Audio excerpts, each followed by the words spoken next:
First question is, what is the maximum number of distinct handshakes that can happen in the room with 5 people in it? To solve this question, apply the formula like n into n minus 1 over 2. Here n will represent the total number of people present in the room. Here we have 5 people that is present in the room. 5 into 5 minus 1 over 2. We get 5 into 4 by 2, that is equal to 10. So the option B is the correct option for this question. Next question is, a train running at a speed of 60 km per hour crosses a pole in 9 seconds. What is the length of the train? As we know, speed is equal to distance over time. Now the speed of the train is given and the time taken by the train to cross the pole, that is the length, that is the train will cover its own length in 9 seconds. So the time is 9 seconds, speed is 60 km per hour, and we have to find the distance, that is the length of the train, and we have to find the length of and the options are given in meters. So first of all we have to convert the speed in meter per second. Now the speed is in 60 km per hour. To convert the speed in meter per second, multiplying it with by 5 by 18, here we get the speed of the train, that is 50 by 3 in meter per second. Now we have to find the distance, that means distance must be equal to speed into time, and the speed is 50 over 3 and the time is 9 seconds. Here we get the length of the train, that is 150 meter. So the option D is the correct option for this question. And the next question is, the percentage profit earned by selling an article for rupees 1920 is equal to the percentage loss incurred by selling the same article for rupees 1280. At what price should the article be sold to make 25% profit? So the percentage profit earned, that is 1920 when selling the same article. The loss occurred by selling the article for rupees 1280.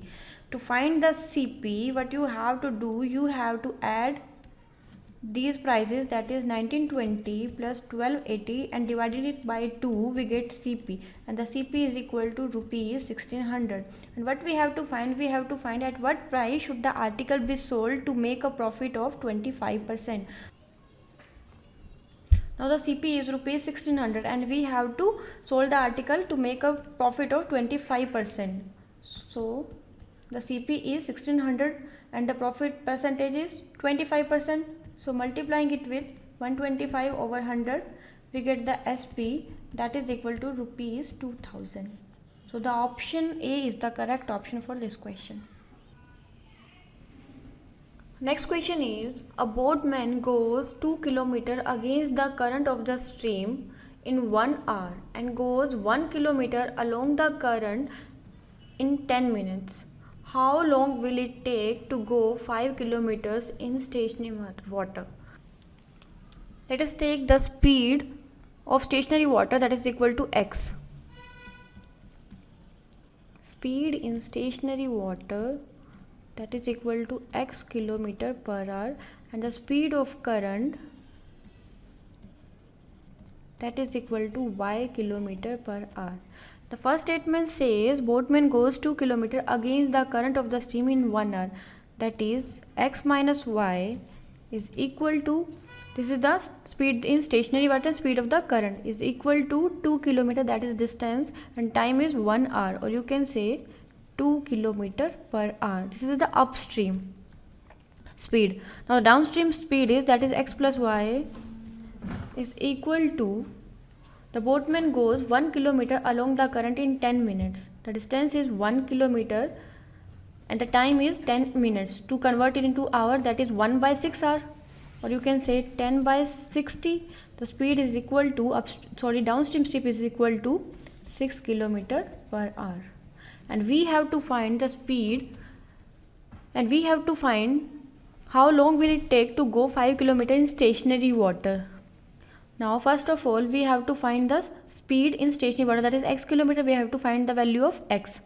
Now we have x minus y, that is 2 km per hour, and x plus y, that is equal to 6 km per hour. So here we get 2x is equal to 8.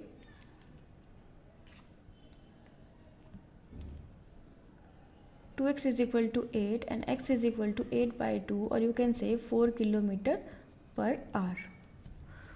Now the distance is given, it is 5 kilometers, and the speed of the stationary water is 5 kilometers, and we have to find time, that is equal to 1:1 by 4 hour, or you can say 1 hour 15 minutes. So the option C is the correct option. Next question is, the present ages of 3 persons are given in the proportion that is 4:7:9. 8 years ago, the sum of their ages was 56. Find their present ages in year. Now the present ages of 3 persons are given in the proportion that is 4:7:9. Suppose the persons are like A, B and C. 8 years ago, the sum of their ages was 56. That means at present the sum of their ages is 56 plus 8 into 3. That is, there are 3 persons. So 56 plus 24, that is equal to 80 years. This is the present ages of 3 persons. Now the present proportion of A, B, C is given, that is 4:7:9. Adding these, we get 20. This 20 unit will represent 80 years. That is the sum of their ages. The 1 unit will represent 4 years. That means the present age of A is 4 into 4, that is 16 years.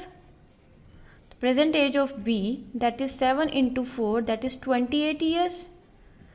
And the present age of C, that is 9 into 4, that is equal to 36 years.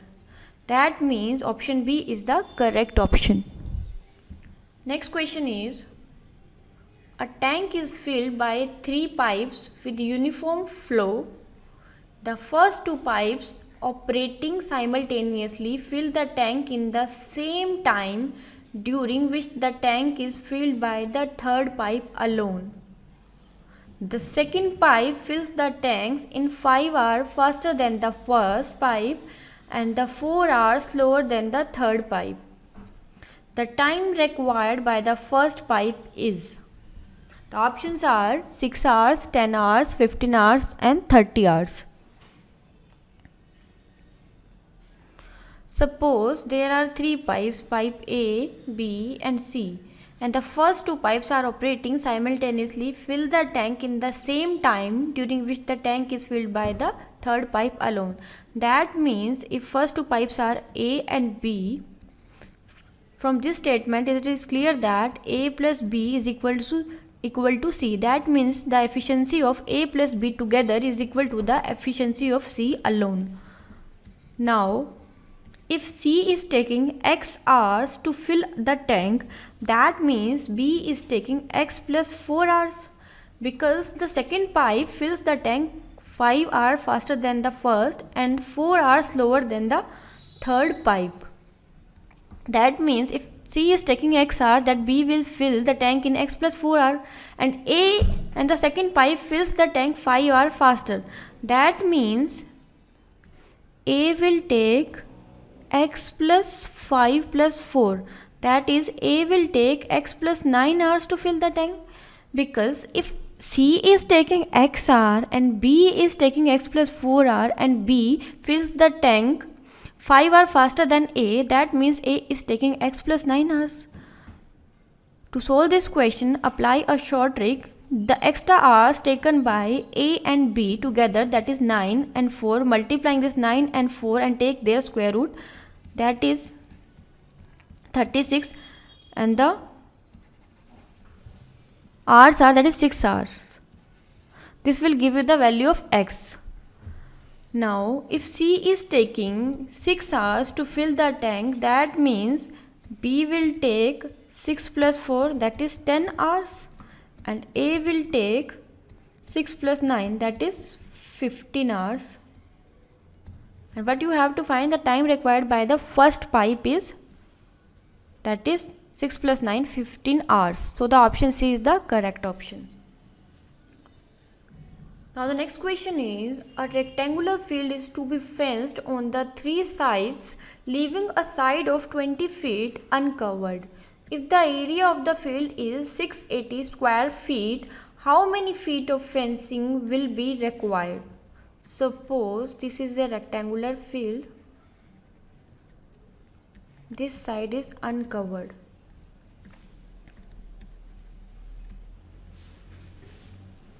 To get the other sides, divide this area that is 680 with 20, we get 34. That means this side is 20 feet and this is the rectangular field. That means this side is also 20 feet and remaining two sides are 34 feet and 34 feet. Now we have to find how many feet of fencing will be required. Remaining this side, that is this is the uncovered side, add all the side, that is 34 plus 34 plus 20, we get that is 88. So the option D is the correct option.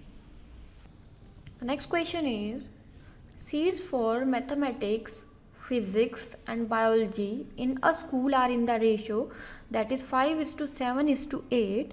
There is a proposal to increase these seats by 40%, 50% and 75% respectively. So what will be the ratio of increased seats? The ratios are given, that is for mathematics, physics and biology, that is 5:7:8. Suppose the seats for mathematics is 500 and for physics that is 700 and for biology it is 800. Now the seats are increased by 40%, 50% and 75% respectively. So direct take the 140% of 500, 150% of 700 and 175% of 800. After solving this, we get the ratio, that is 700 is to 1050 is to 1400. It can be further solved and we get the ratio, that is 2 is to 3 is to 4. This is the ratio of the increased seats. So the option is the correct option.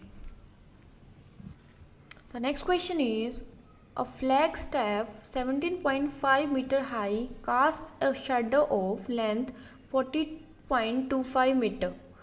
The height of the building which casts a shadow of length 28.75 meter under similar conditions will be.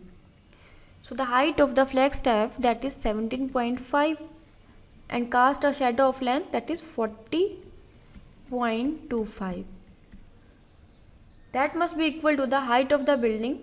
We have to find cast a shadow of length, that is 28.75. After solving this, we get x is equal to 12.5 meter. So the answer B is the correct answer. Next question is, find the odd one in the following series for question number 11 and 12. The question number 11 is, 6 terms are given, that is 396, 462, 572, 427, 671 and 264. We have to find the odd one out of the series. So the first term is 396. In this, the first and third number is the sum of the middle number, that is of the second number, that is 3 plus 6, that is equal to 9. Similarly, in 462, the first and third number is the sum of middle number, or you can say second number, that is 4 plus 2 equals to 6. Similarly, 572, the first and third number is the sum of the middle number, that is second number, that is 5 plus 2 is equal to 7. The next term is 427. In this term, first and third number is not the sum of the middle number. So that means the option B is the correct option for this question. Now the next terms are given in the series, that is 2, 5, 10, 17, 26, 37, 50, 64.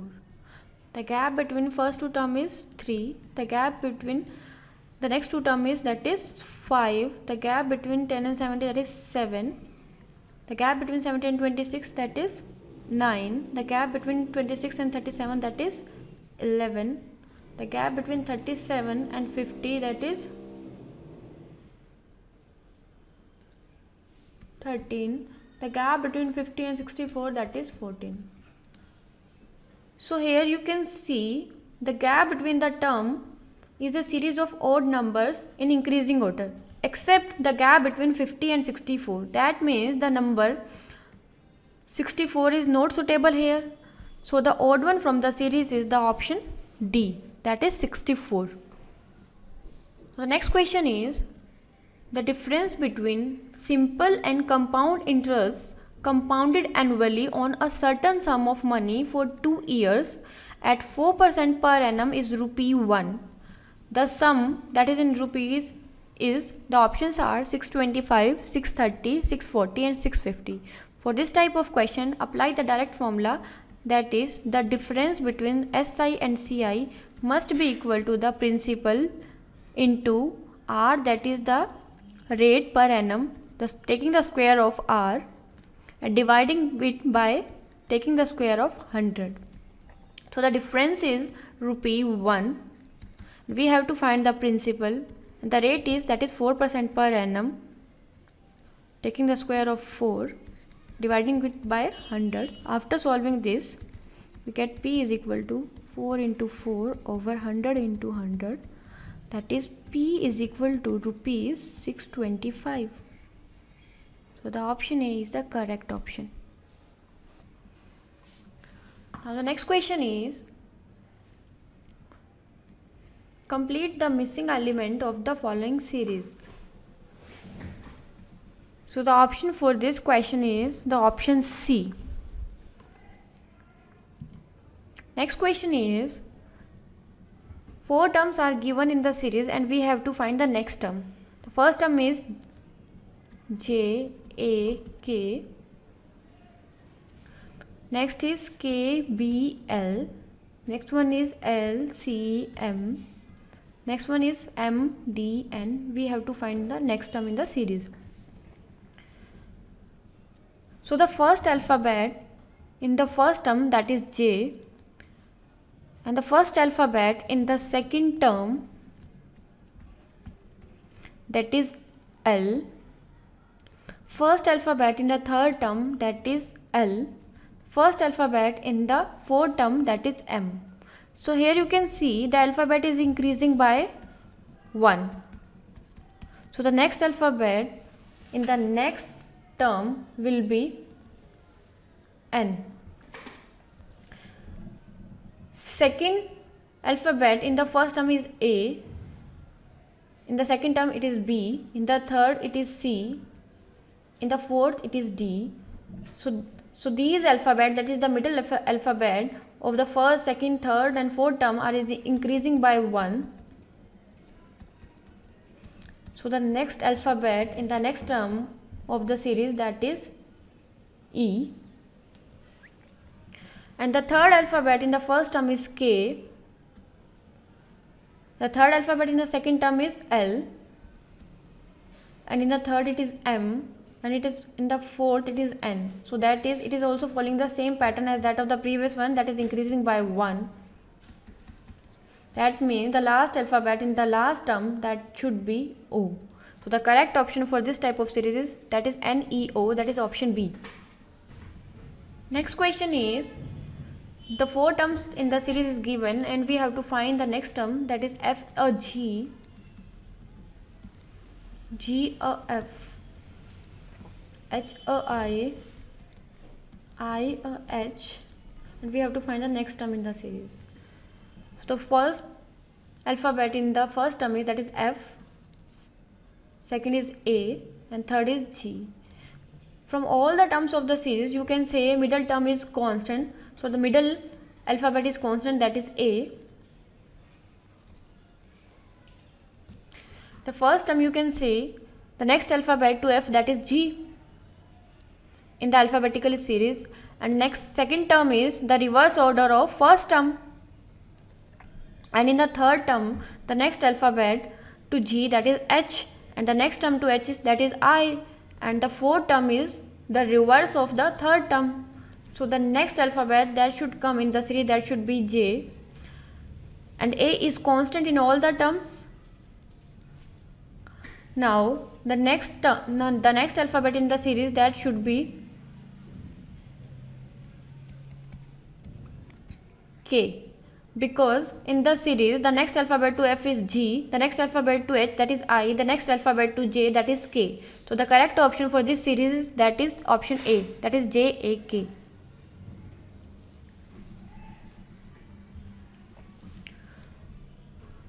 Next series is given, that is QAR, RAS, SAT, TAU.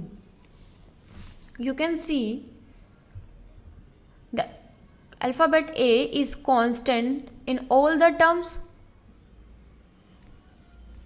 So the middle term of the next term, so the middle alphabet of the next term, that is A. Now you can see the alphabet next to Q, that is R. And in the next term, the first alphabet, that is R, and the next to R is, that is S. In the third term, the first alphabet is S and the next to S is, that is T.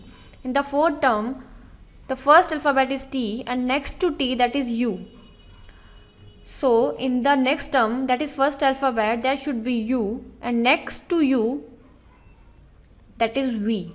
So the option A is the correct option. Next question is, if GORBLFLUR means fan belt and PIXNGORBL means ceiling fan and ARTHTUSL means tile roof, which word could mean ceiling tile? So from the first two statements, you can say the word, that is GORBL, is common, that is, and fan is common. That means the code for fan is, that is GORBL. And in the second statement, the code for fan is GORBL. That means the code for ceiling is PIXN. Now we have to find the word that which could mean ceiling tile. In the third statement, we have ARTHTUST means tile roof. Now the code for tile is cannot be determined. So the option D should be the correct option, because the code corresponding to the ceiling is PIXN and the option D is starting with the code, that is PINXN. That means D option should be the suitable answer for this type of question. Next question is, get odd one out. 4 options are given. Option A is Y, W, U. Option B is N, L, J. Option C is K, I, F. And fourth one is V, T, R. Now the options are Y, W, U. Now we see here the gap between U and W is of one alphabet, that is V. Similarly, the gap between W and Y is of one alphabet, that is X. Now in the second term, N, L, J, the gap between J and L is of one alphabet, that is K. The gap between L and N, that is of one alphabet, that is M. And in the third option, that is K, I, F, the gap between F and I, that is of two alphabet, that is G and H. The gap between I and K is of one alphabet, that is J. Now the next term is V, T, R. The gap between T and R is of one alphabet, that is S. The gap between V and T is of one alphabet, that is of one, that is U. Now accept all the option, the gap between the alphabet is of one alphabet except the option C. So the option C is the correct option. Next question is, 2 students appeared at an examination.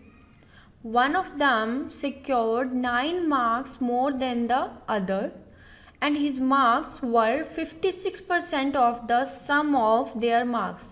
The marks obtained by them are. The options are option A, that is 3930, option B 4132, option C 4233, and option D 43 and 34. We will solve this question by taking the options. So the gap between first and second number, that is of 9. Now the person who secured 9 more marks than other, and his marks were 56% of the sum of their marks.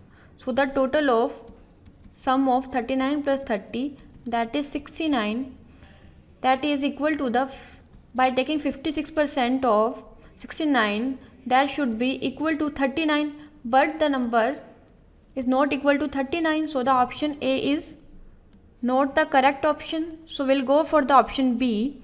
The gap between 41 and 32, that is 9. When we taking the sum of 41 and 32, it comes out to be 73. And to find the 56% of 73, that is not equal to 41. So the option B is wrong option.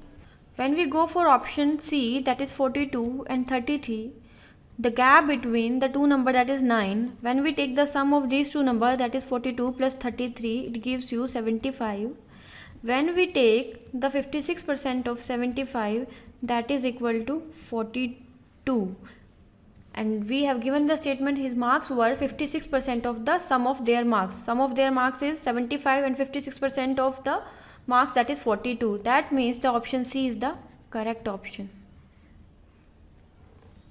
Find the number of the triangles in the given figure. When we count the number of triangles in the figure, we get the maximum number of the triangle, that is 14. So the option D is correct option. The next question is, choose a figure which would most closely resemble the unfolded form of figure. So the option C, or you can say figure 3, is the correct option for this question. Each of the questions 46 to 50 are based on the information given below.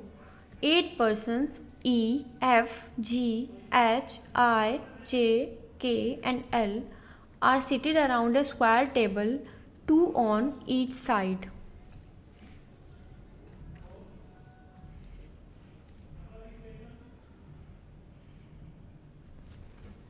There are 3 ladies who are not seated next to each other. J is between L and F. First statement is J is between L and F.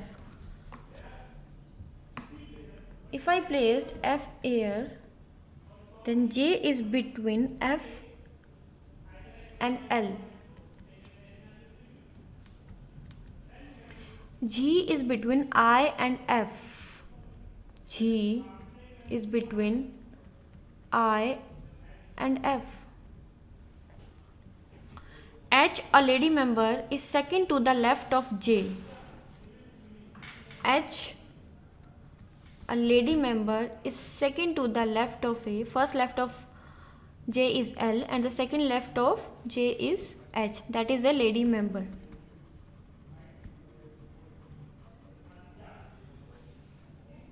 F, a male member, is seated opposite to E. F, a male member, seated opposite to E. If I place E, that is E is placed opposite to F. E, that is a lady member.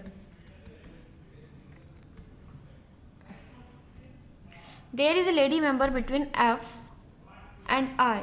F and I. That means G is a lady member. The remaining one is K. K is placed here.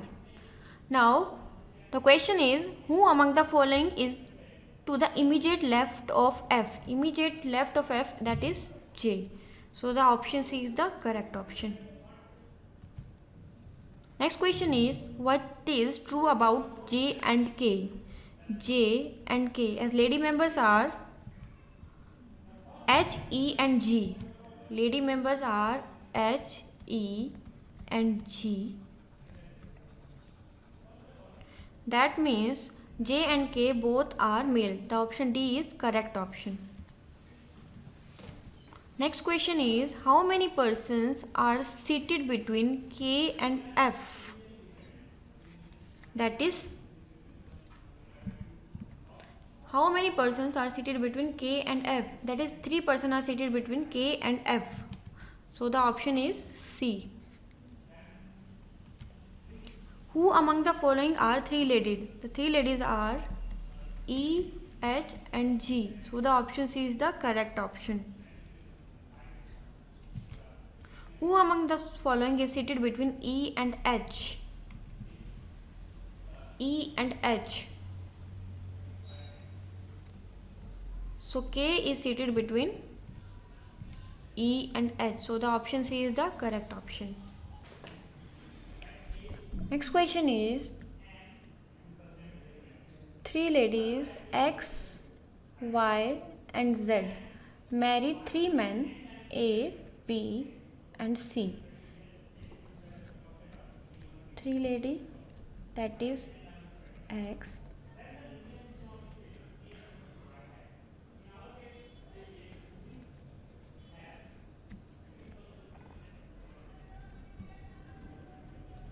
three ladies, that is X, Y and Z married to 3 men, that is A, B and C. Next statement is X is married to A. X is married to A. Y is not married to engineer. Y not married to engineer. Z is not married to a doctor. Z not married to doctor. C is not a doctor. C is not a doctor and A is lawyer. A is lawyer and C is not doctor.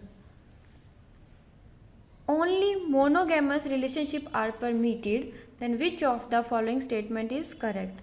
If C is not the doctor, that means B should be doctor and C should be engineer. C is engineer, B is doctor and A is lawyer. The option is, and if Y does not marry to engineer, that means Y married to doctor, that is B, and Z married to engineer, that is C. The options are Y is married to C, who is an engineer, but Y is married to B, so the option A is wrong. The second option is Z is married to C. Z is married to C, who is a doctor, but the profession of C is engineer, so the option B is again wrong. So, and the option C is X is married to a doctor, but X married to a lawyer, that is A. So none of the option is correct. So the option is D. In a certain code language, LEW, YAS, IUNA, CEJO means she is eating apples. Next statement is LEW, TEPO, QUA means she sells toys, and SUL, LIM, CEJO means I like apples. Which word in that language means she and apples? The first statement says the code LEW, YAS, IUNA, CEJO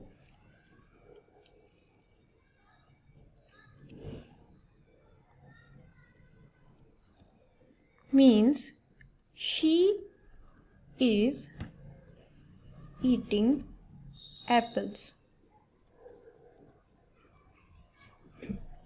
The code LEWTEPO QUA, that means she sells toys. And the code SUL LIM CEJO means I like apples. So we have to find the code for she and apple. The first statement is she is eating apples, and the next statement is she sells toys. From these two statements, LEW is common in both the statements. That means the code for she is LEW. And the code for the apples is, from the first statement CEJO and the last statement CEJO we have common. That means the code stands for CJO for apples. That means the option C is the correct option. Next question is, in a certain code language, ZATPOO TIM means eat good mangoes. Next statement is PUSTIM SIM means mangoes and sweets. And the code SIMPOOKIT means purchase good sweets. Which word in that language means good? We have to find the code for good. So in the first statement we have ZATPOOTIM means eat good mangoes. In the next statement we have PUSTIM SIM means mangoes and sweets.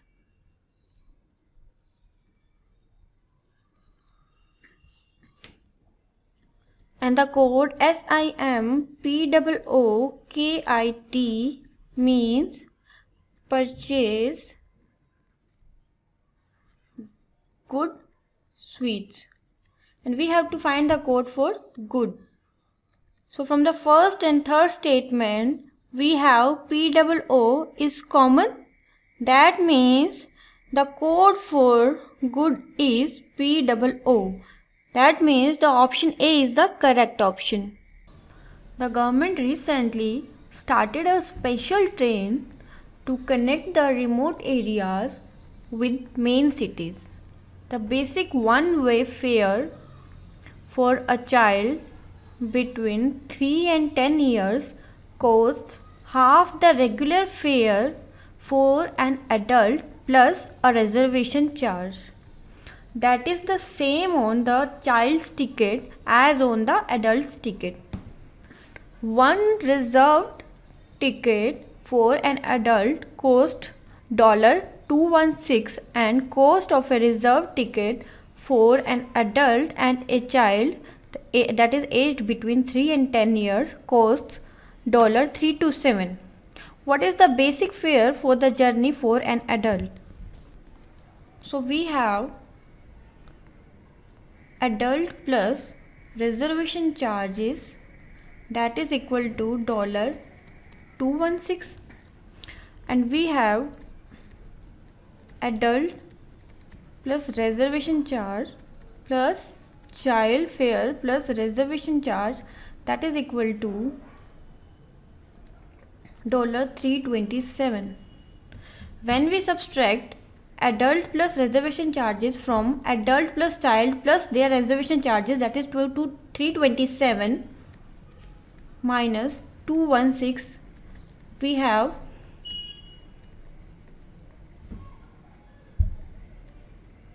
child plus reservation charges that is equal to $111. Now when we subtract child charges from adult charges, we have $105, and we know that child's fare is equal to adult fare by 2. Or when we subtract adult fare minus child fare that is adult by 2, we have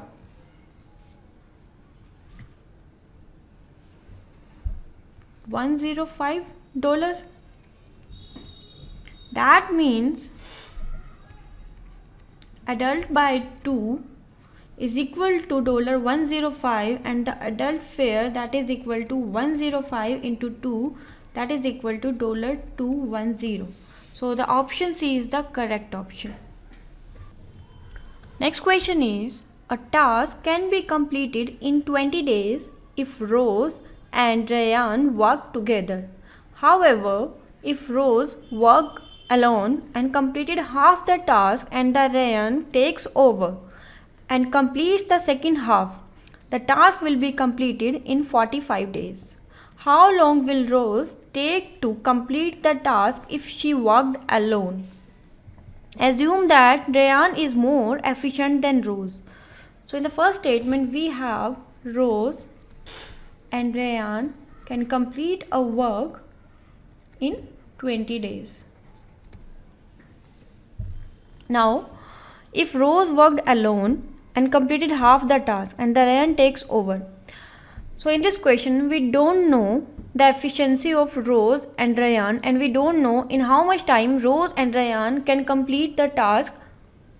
So this question can be solved with the help of the option by hit and trial method. If I take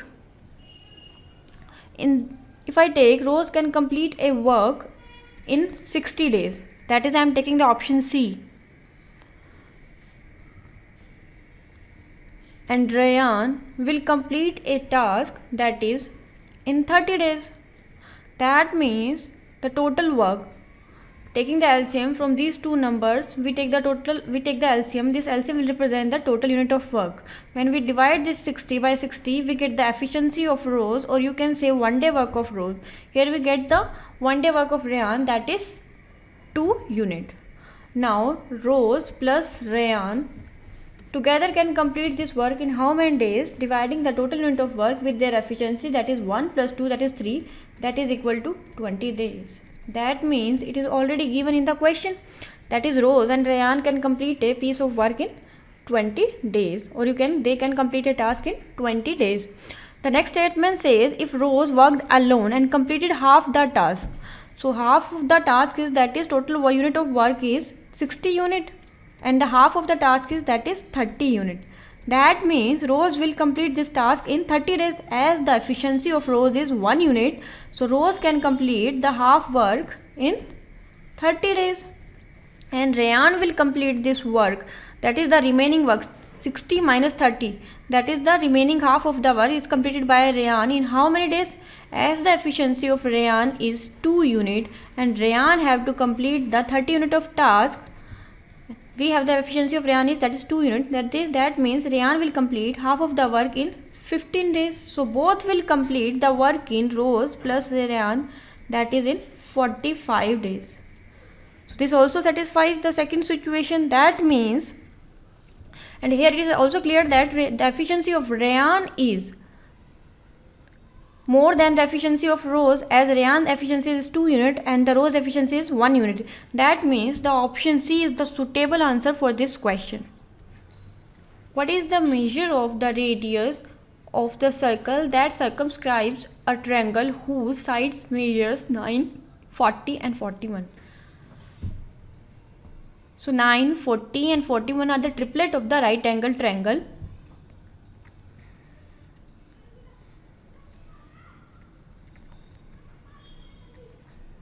So sides are 9, 40 and 41. For this type of triangle, that is 9, 40 and 41, triplet, that means the square of 9 plus the square of 40, that is equal to the square of 41. So we have to find the circumradius of this triangle. For right angle triangle, the circumradius of triangle is equal to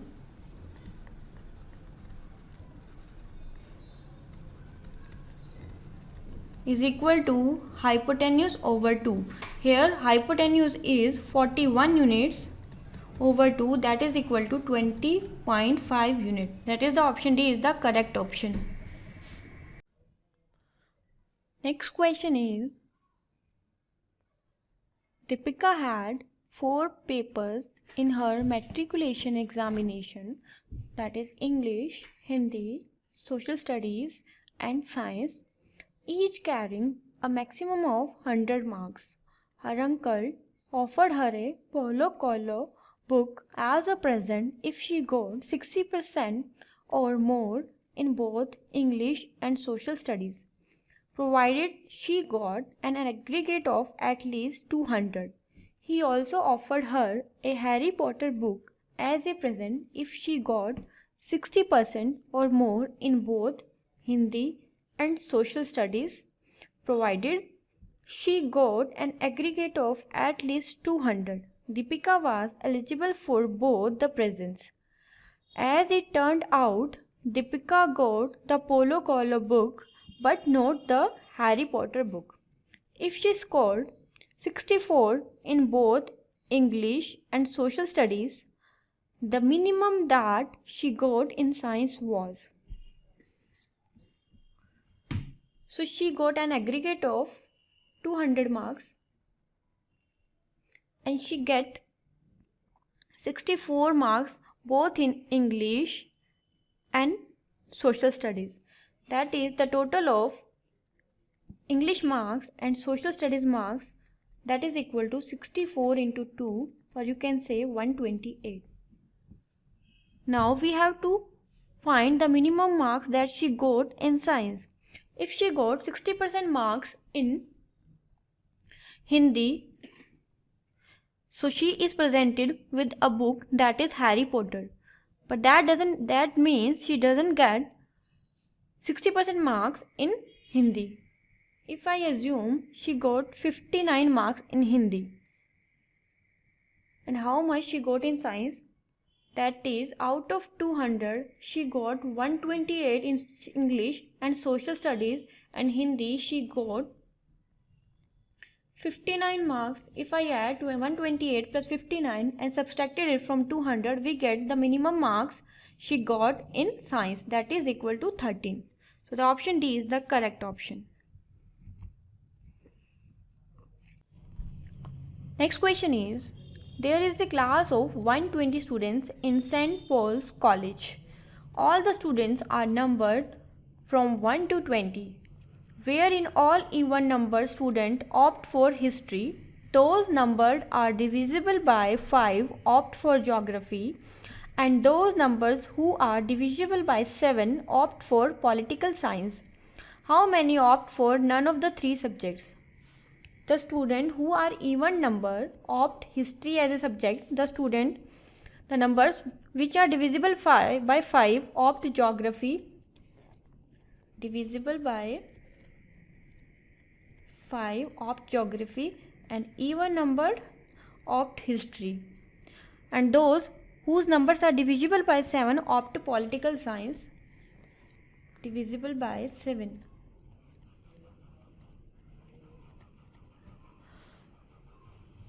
So the even numbers from 1 to 120 are 60. The number which are divisible by 5 from 1 to 20, that is divide 120 by 5, we get 24. These are the numbers which are divisible by 5, and the number which are divisible by 7, divide 120 by 7, we get 17. That is these numbers are divisible by 7. Adding these numbers, that is 60 plus 24 plus 17, we got the sum, that is 101. And how many opt for none of the three subjects? So none of the three subjects are opted by how many students? 120 minus 101, that is equal to 19. So the option A is the correct option. Next question is,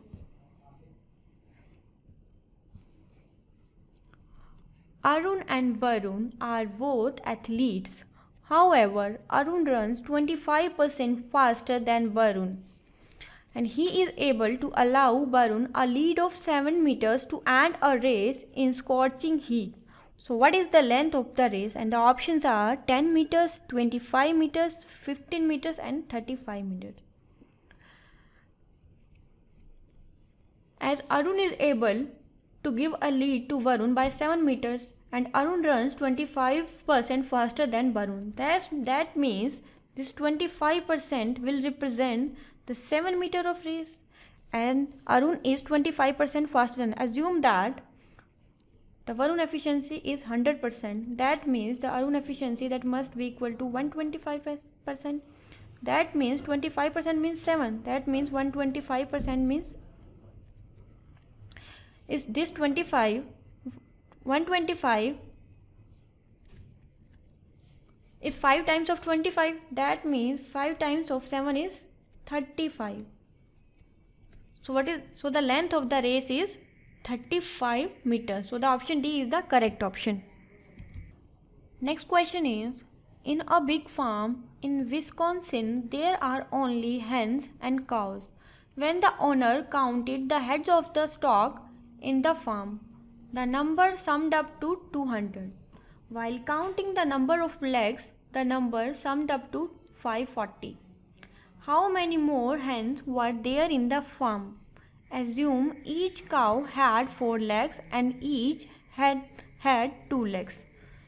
So the total number of heads are 200 and the total number of legs are 540. So we have to find the number of hens. That means hens are having 2 legs. So we have to find 2 legs. So we have to find the number of hens. So this type of question, if we have to find 2 legs animals, directly apply the formula 4h minus L over 2. Here h represents the number of heads and L represents the number of legs. And the number of heads are, that is 200, and the number of legs are 540 over 2. We get the number of animals which are having 2 legs. So after solving it, we get 260 over 2, that is equal to 130. So this is the option D is the correct option. Next question is, for what values of k will the pair of equation 3x plus 4y is equal to 12 and kx plus 12y equals to 30 not have a unique solution? For this type of question, we have a1 over a2 that is equal to b1 over c2 that is not equal to c1 over c2.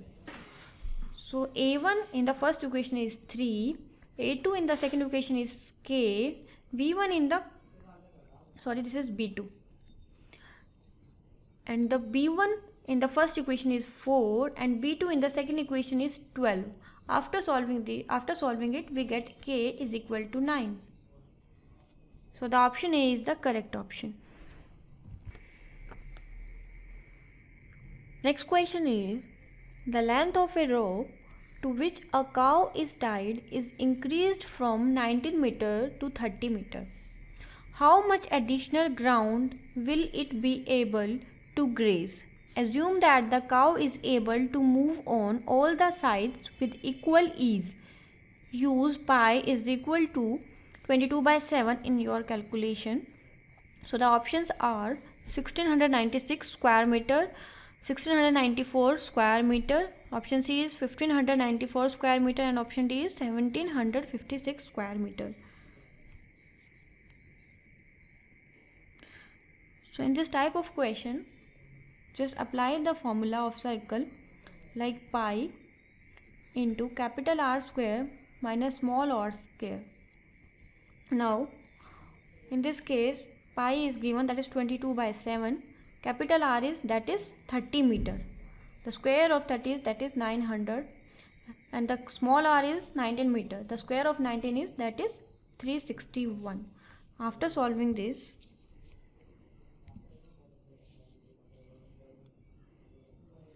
we get the area, that is 1694 meter square. So the option B is the correct option.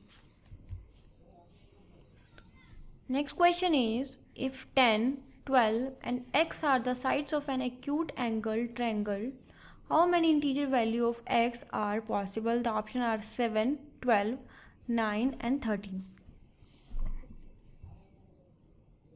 Now we know that in a triangle, one of its side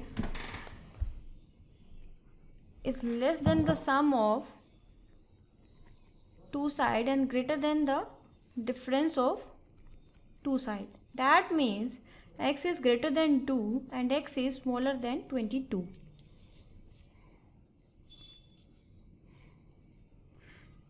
So the total possible values for x, that is 19 possible values. From this range,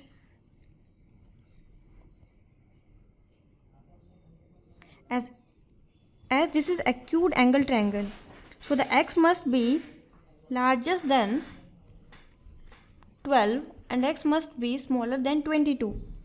So the total possible integer value should be 9. So the option C is the correct option.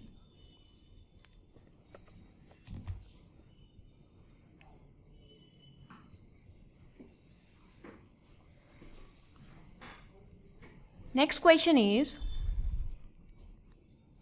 Mahira and Nilima started walking towards each other simultaneously from Gandhinagar and Nehru Nagar respectively, which are 72 miles apart.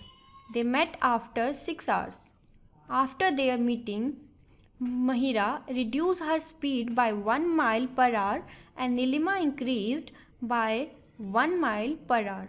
They arrived at Nehru Nagar and Gandhi Nagar respectively at the same time. Find their initial speed. As the distance is given, that is 72 miles, and Mahira started from Gandhi Nagar and Nilima started from Nehru Nagar. The distance between these two stations, that is 72 miles, and they met after 6 hours. That means they are coming from the opposite direction. So in that case, when we divide distance, that is 72 miles, with the time, that is 6 hours, we get the total of their speed, that is s1 plus s2, that is equal to 72 by 6, that is equal to 12 miles per hour. So the addition of their speeds, that is 12 miles per hour. So from the option C, give the addition of their speed, that is equal to 12 miles per hour. So the option C is the correct option.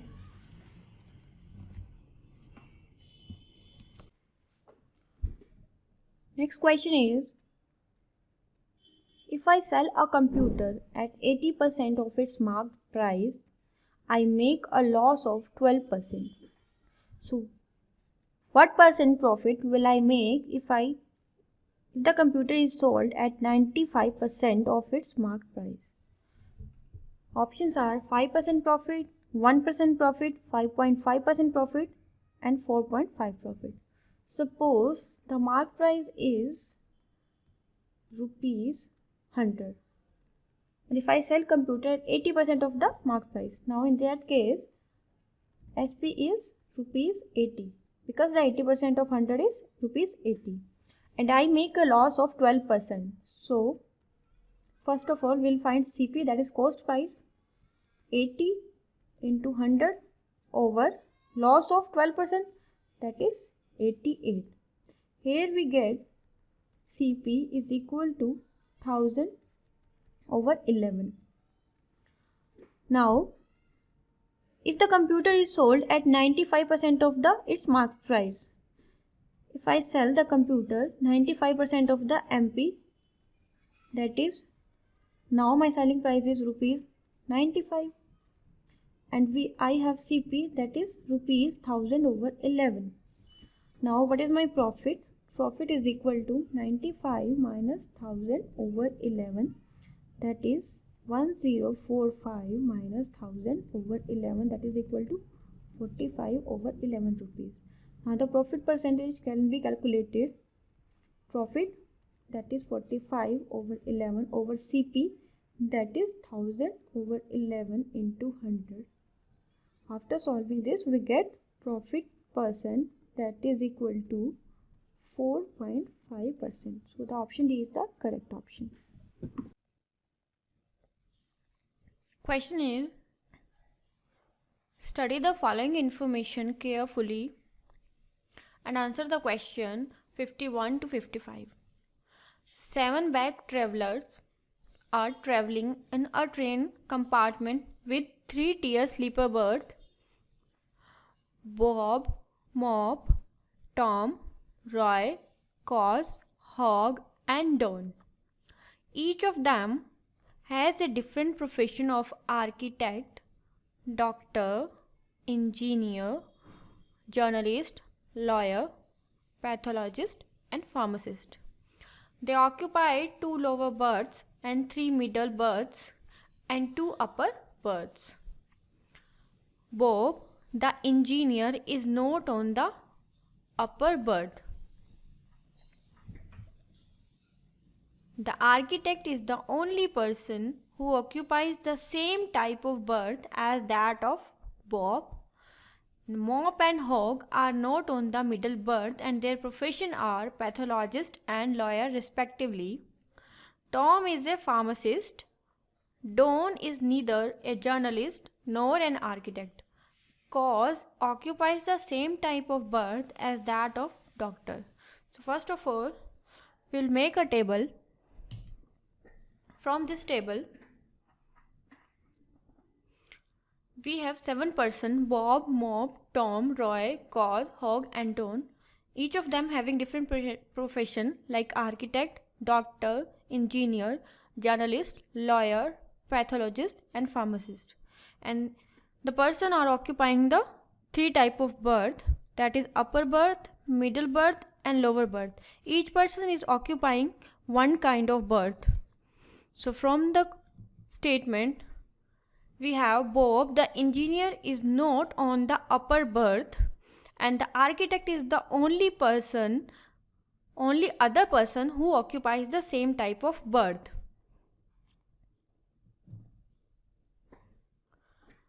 Bob is engineer. The profession of Bob is engineer. And the architect is the only person who is occupying the same kind of berth. That means if Bob and engineer are not occupying the upper berth, that means architect and engineer are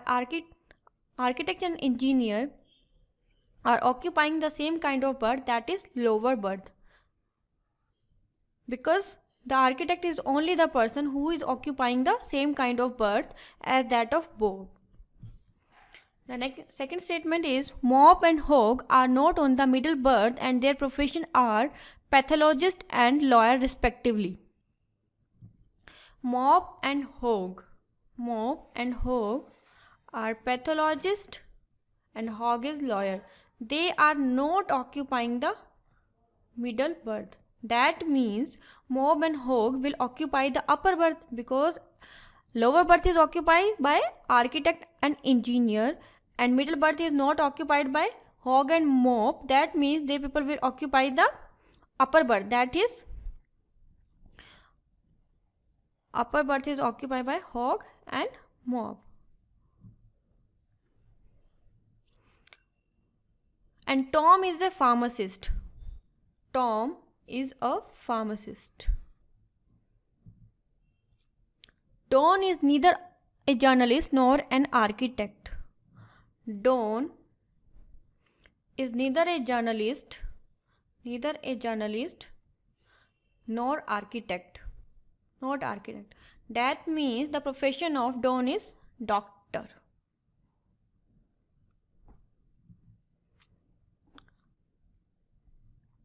Cos occupies the same type of berth as that of the doctor.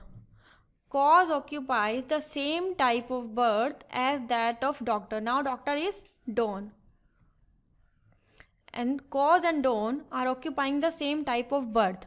Now the remaining berth is middle berth. That means Cos and Don will occupy the middle berth. And Tom is pharmacist. And Tom will also occupy the middle berth, as there are only 3 middle berths. The upper berth is occupied by Hog and Mop and the lower berth is occupied by Bob, who is engineer and architect. Now the profession of Cos is journalist because architect is occupying the same berth as that of the engineer. So the profession of Cos is journalist. and the remaining one is Roy. That means the profession of Roy is architect.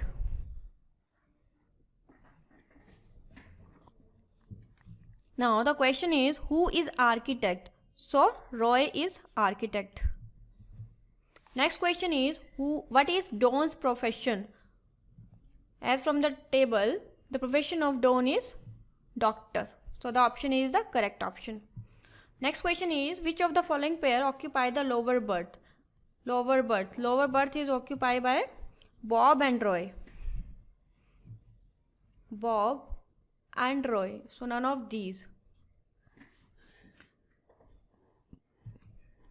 Which of the following combination of the person birth profession is correct?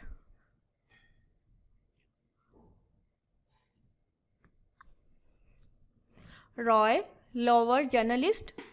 Option B is Roy, lower architect. So option B is the correct option because Roy is occupying the lower berth and the profession of Roy is architect. Last question is, which of the following group occupies the middle berth? So middle berth is occupied by, from the table, middle berth is occupied by Don, Cos and Tom. Don, Cos and Tom. So the option D is the correct option.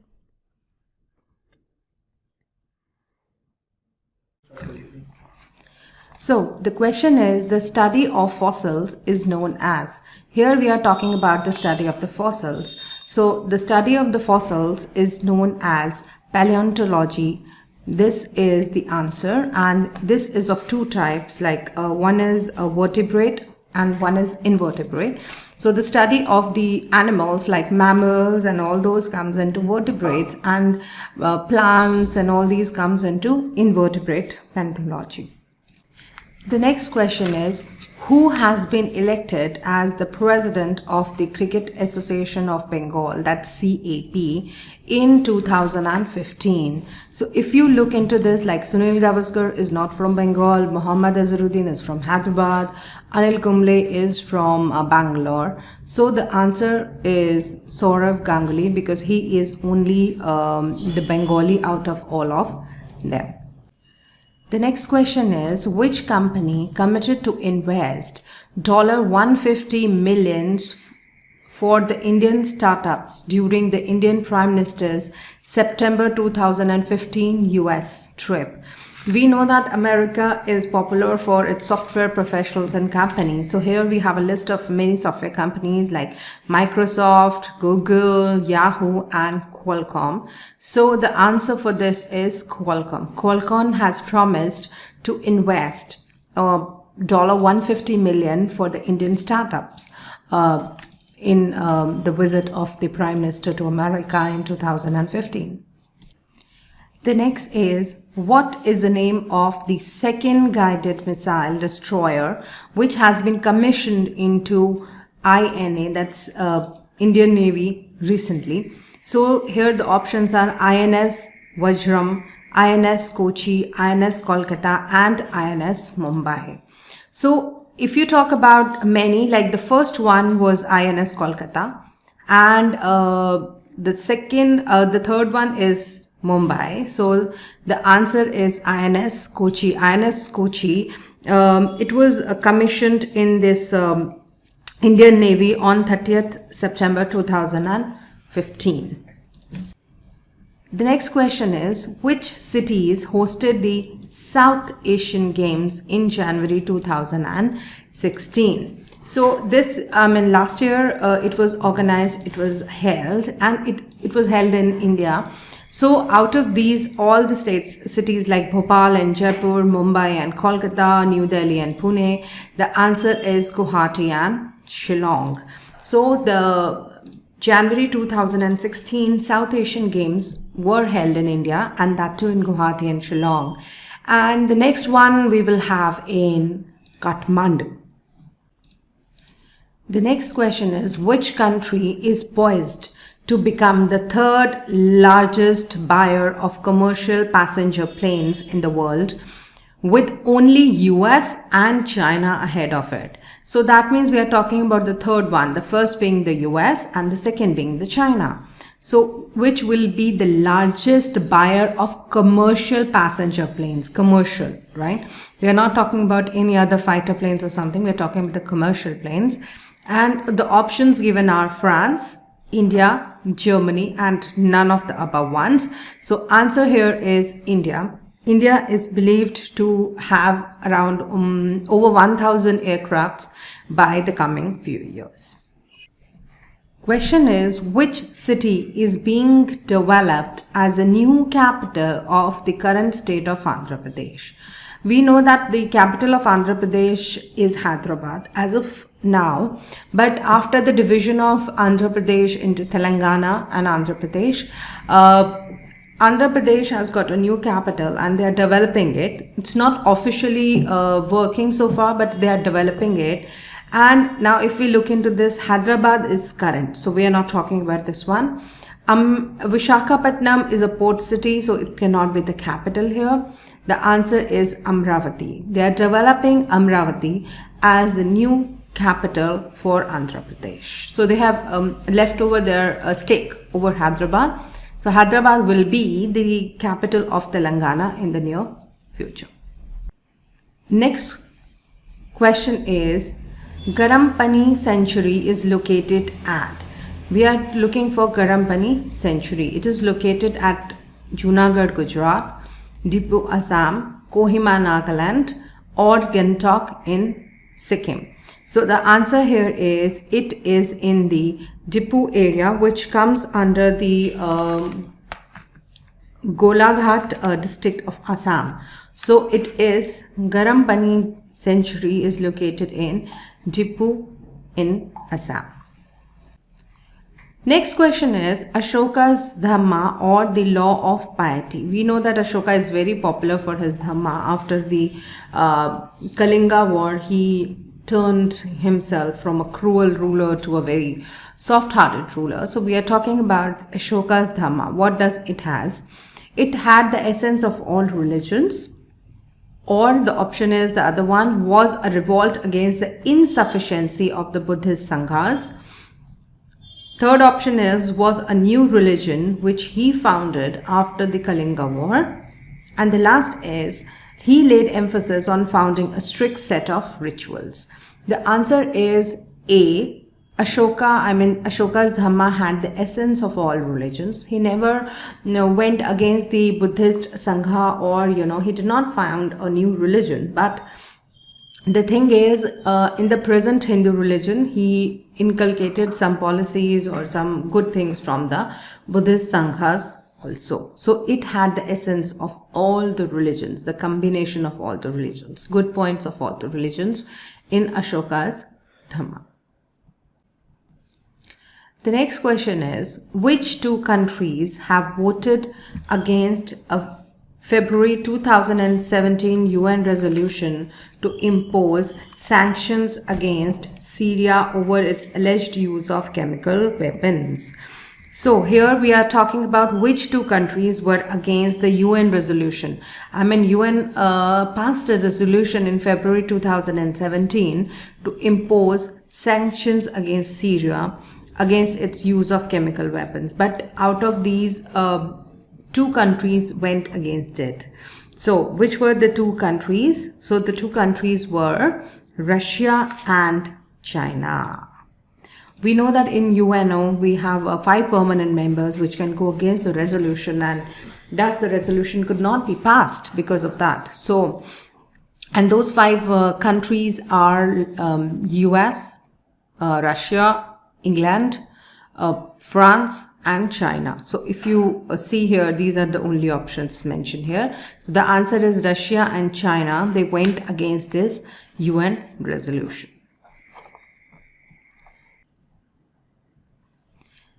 Next question says, which country has recently unveiled a project dubbed Mars 2117, under which it aims to establish the first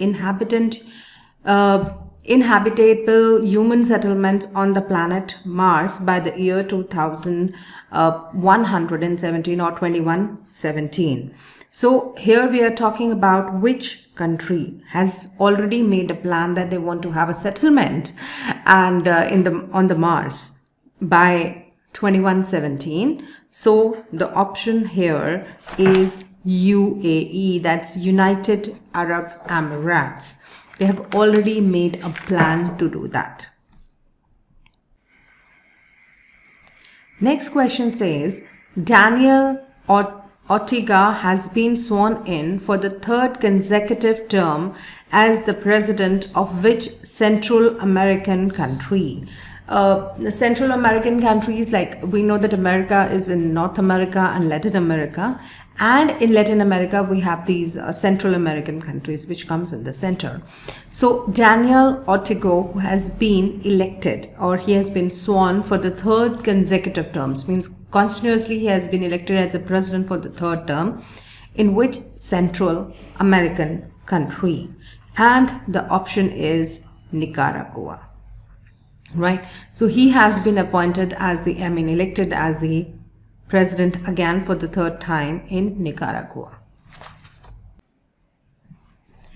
The next question is, which among the following airports, right, we are talking about the airports that claimed it has become the first aerodrome in the world to adopt the unique performance and benchmarking digital platform, that's ARC, which helps in tracking and monitoring the building performance.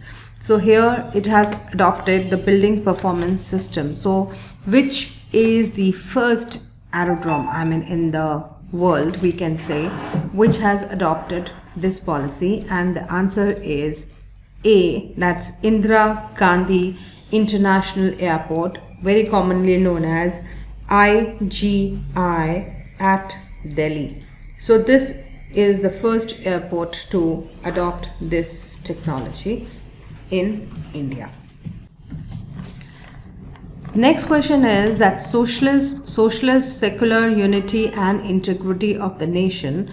We know that in our constitution it has been written that we are a socialist, secular and country. So the socialist, secular, unity and integrity of the nation, these terms have to be replaced only by the unity of the nation, and it was added to the preambulum according to which amendment of the Indian Constitution. So we want to say that this term, only the unity of the nation, rather than secular and socialist, they were replaced by which amendment in the Constitution?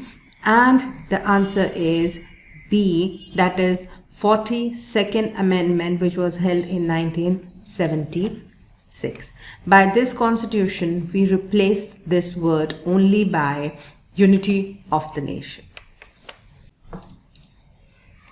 The question is, which nation won Davis Cup in 2016? So which country won the Davis Cup in 2016? The options given are Switzerland, Spain, Argentina and England, and the option is Argentina. Argentina won its championship, Davis Cup championship in 2016. So here it says the hotel is 2 blocks east to the drugstore. The market is 1 block west to the hotel, and the drugstore is west to the market. So let's first define. Let's say that this is your east and this is your west. So this is your drugstore and hotel is 2 blocks east to the drugstore. So let's leave this 1 block. This is another block, right? So this is your hotel. So as per the first statement, hotel is 2 blocks east to the drugstore. The market is 1 block west to the hotel. So if you talk about this hotel, your market is 1 block here, right? So you can say that this is your market, right? According to the second statement, the market is 1 block west to the hotel. Third statement says the drugstore is west to the market. So this is a drugstore, it is west We know that this is west, right? So it is west to the market. If the first two statements are true, the third statement is, so if this statement, I mean this and this is true, so what will be the third statement? Is it true or is it false? So if we see here, we know that the third option was the drugstore is west of the market. So here if we see, this is market and this is drugstore. So obviously it is on the west. So the option is true. The next question is, Vincent has a paper route, right? So Vincent, he distributes a newspaper. So he has a paper route. Each morning he delivers 37 newspapers to the customers in his neighborhood. So in his neighborhood, he is delivering 37 newspaper, and it takes Vincent around 50 minutes to deliver all the newspapers, right? So in 15 minutes, he delivered 37 newspapers in his neighborhood. If Vincent is sick or has the other plans, so he is not well or he has other plans, his friend Thomas, who lives in the same street, will sometimes deliver the newspaper for him. So if he is unwell or if Vincent has some other plans, Thomas does that for him. So from the above data, which of the following statement must be true? So here they have given 4 statements, so we need to check on which is correct. So Vincent and Thomas live in the same neighborhood. It takes Thomas more than 50 minutes to deliver the newspaper. It is dark outside when Vincent begins his deliveries.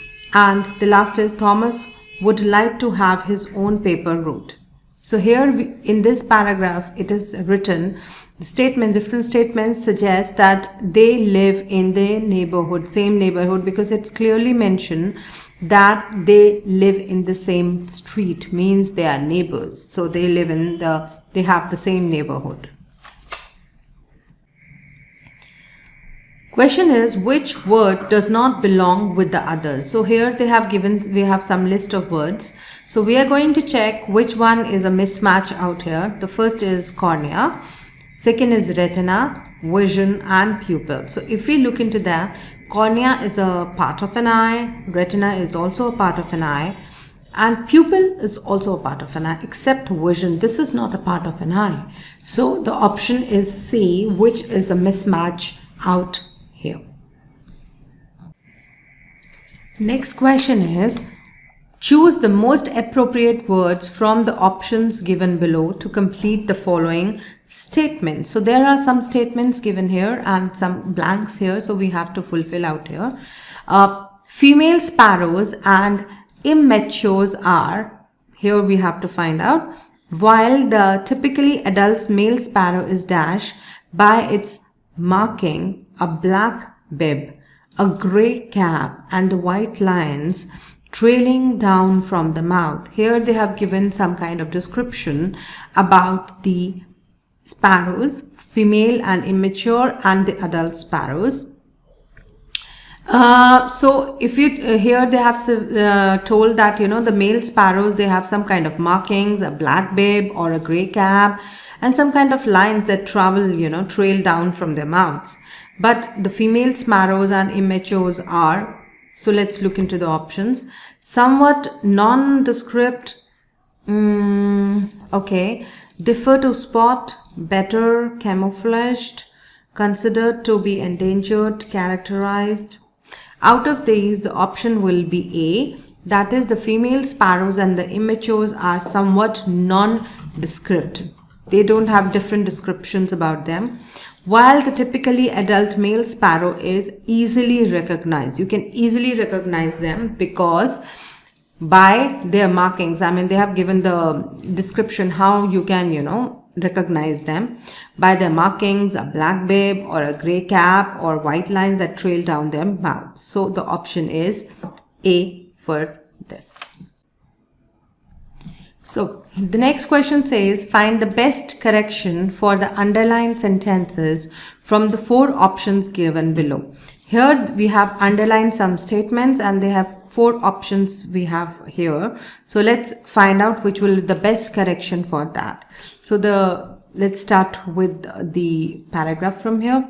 Under a provision of the Constitution that, now the underlined one, was never applied.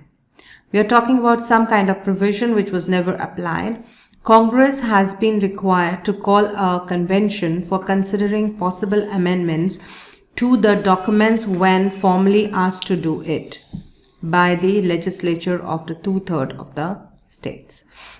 So here we are talking about some kind of provisions in the constitution which were not implemented. So let's see what can be the possible options out here which replace these correctly. The first is was never applied.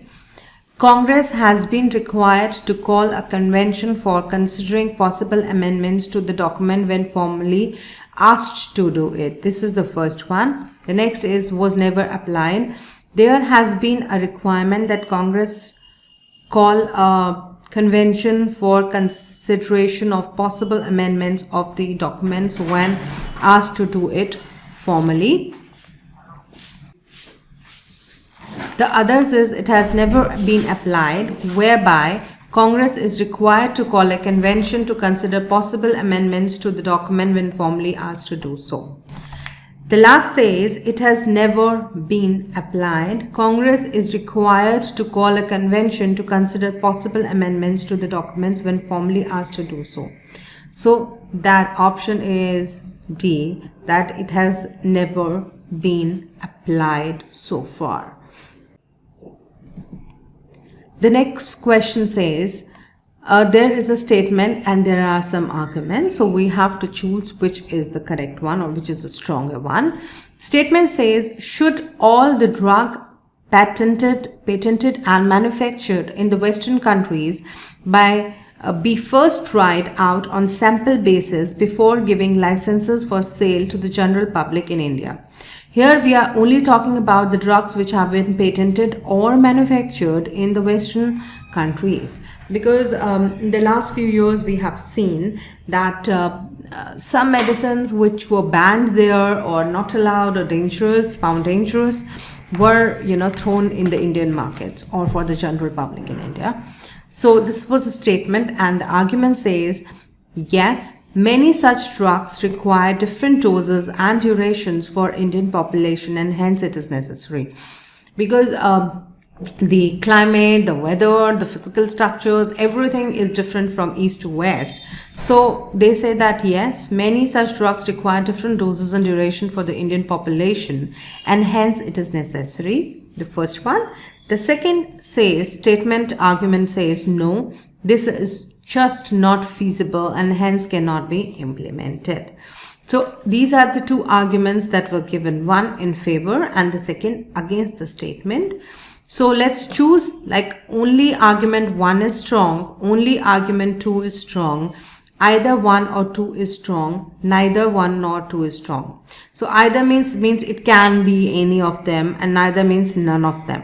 But if you look into that, as we said that the Indian population or the characteristics or their climate or everything is different. So the argument 1 is more stronger than the second argument. Choose the appropriate answer to complete the following sentence. This is a sentence, and we are going to fill in this with the words given below. To those of us who had always thought him timid, there are many, it is talking about those people who have thought him to be timid. Timid means who is afraid or who doesn't have the zeal to do something, bravely. His dash came as a surprise. Inability, inevitability, intrepidity or interness. Option is C. His intrepidity came as a surprise for the people. Now, the next question says, arrange these sentences at A, B, C, D between the sentences 1 and 6 to form a logical sequence of the 6 sentences. Here they have given 1 option and 6 and here A, B, C, D are the 4 ones. So we have to find out the sequence. We have to place them in sequence, all of them. The new economic policy comprises the various measures and changes introduced since July 1991. This is the first statement. Let's look first into the last statement, and then we'll read the, between 4 statements. This is to be activated by removing the barriers and restrictions on the entry and the growth of the firms. This is the last statement. So we have to find out, would arrange them in order. So let's read them. Option A says, there is a common thread running through all these measures. B says, the objective is simple, to improve the efficiency of the system. C says, the regulatory mechanism involving multitude of control has fragmented the capacity and reduced the completion even in the private sectors. And option D says, the thrust of the new policy is towards creating a more competitive environment as a means of improving the productivity and efficiency of the economy. So if you talk about this, the correct option is option B. So all these statements which have been placed here are actually in order. We don't have to arrange them or separate them. The next question says, correct the underlined part of the sentence by choosing the correct option. So here something is underlined, we need to correct it up. Bombast is when high sounding word for effect, not suitability are used. We know that when we speak, sometimes we use low volume words, sometimes we use high volume words. So it is mainly, it is written here, bombast is when high sounding words for effect, not suitability are used. So the options is when high sounding words for effect, not suitability are used. Right. The option second is the use of high sounding words for effect rather than for suitability. Third is when high sounding words are used for effect, not suitability. And the third one, last one is the using of the high sounding words for the effect only. So the correct option here is option B. So bombast is the use of high sounding words for effect rather than for suitability. So sometimes we don't find it suitable, but we still use it to have an impact on the other person. Next question says, pick the words from the 4 option which is most nearly opposite. So we are talking about the antonym or the opposite here in the meaning to the bold word. The bold word we have out here is recalcitrant, and the other words given here are feckless, yielding, somber and polished. So the option here is yielding, right? The last question out here says, the question below consists of a pair of related words followed by 4 pairs of words. Select the pair that best expresses the relation in the original pair. So we are talking about the relation out here.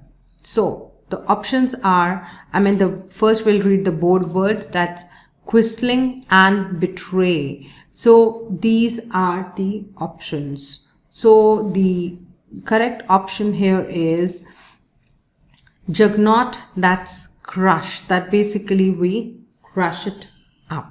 So this is the correct option for this question.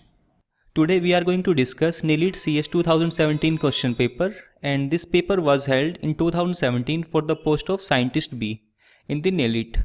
Okay, so last time we saw the solutions of NIELIT CS 2016. So now we are back with the new video series for the NIELIT CS 2017. So in this video series you will find the solution of technical part questions of NIELIT paper. So let's start with first question. Question number 1 says, what does the following function do for the given linked list with the first node as head? And we are passing head node to this function, and this function is doing something with the linked list. What it is doing? The question is asking what this code is doing with the linked list. It is printing all nodes of linked list, or printing all the nodes of linked list in the reverse order, or prints alternate nodes of the linked list, or prints the alternate nodes in the reverse order. So what we can do is we can take the simple example. Okay, if you are good in programming, you can simply look at the code and say that this is printing the linked list in the reverse order. Why? Because this is a function call, and a function 1 is calling to itself, and it is always calling with the next node. Okay, the next node of the list. Initially we are passing the head of the list, and then we are passing the next node of the list, and then we are printing something. This is the base case of this recursion. Base case means when this case becomes true, this functions will start returning. So when functions will start returning, they will print the data inside the node on which it is pointing currently. So this is last in first out, that is, it is because the function calls uses the stack. Okay, we store the function calls in the stack, so that's why they will print from the last function call. That is, so list will be printed in the reverse order. So let's see how list will be printed in the reverse order. For example, we have a list. This is my list. Let's say this is data, and this is the address of the next node.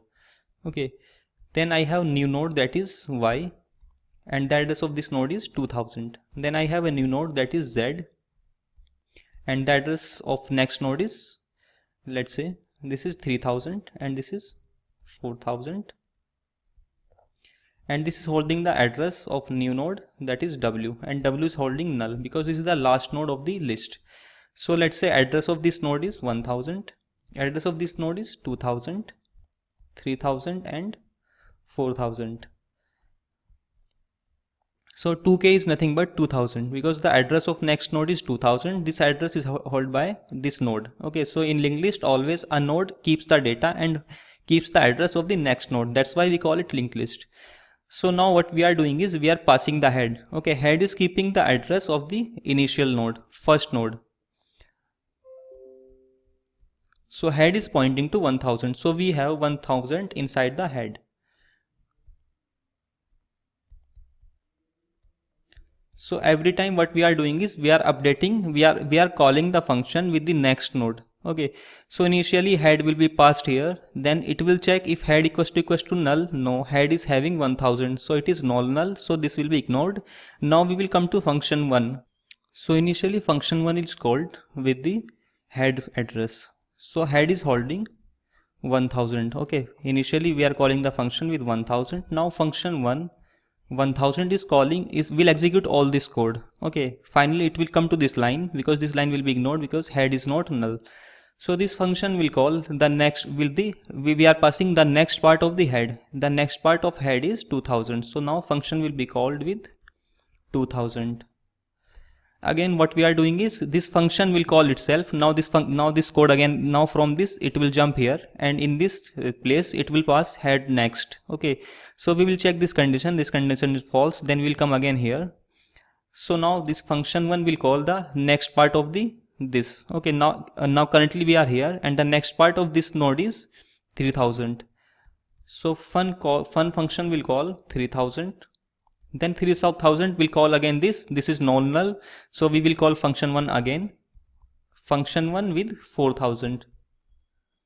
Then we will call with the next part of the 4000. Okay, so next part of the 4000 is null, function 1, and we will call with null.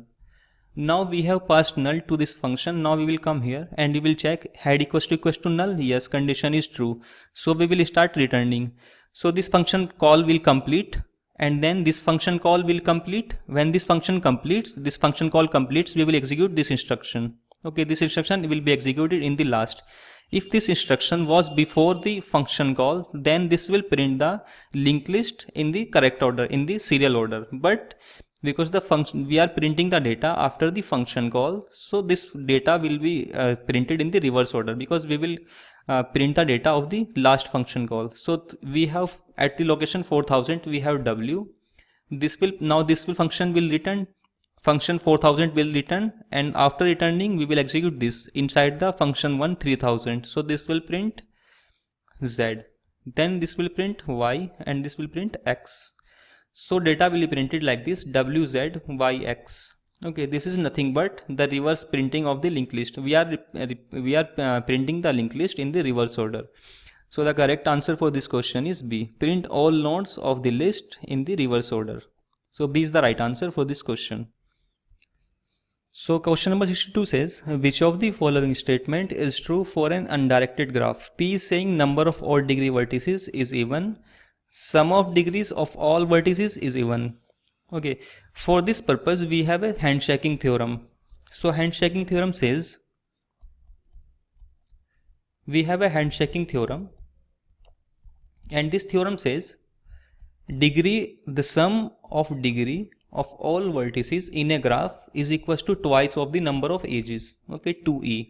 This is the handshaking theorem, and this is, we can see, number of edges will always be even. Why? Because this is multiplied by 2. So sum of degrees will be even. Always sum of degrees will be even. If I divide the edges in two parts, let's say I am saying I have some edges which have degree odd.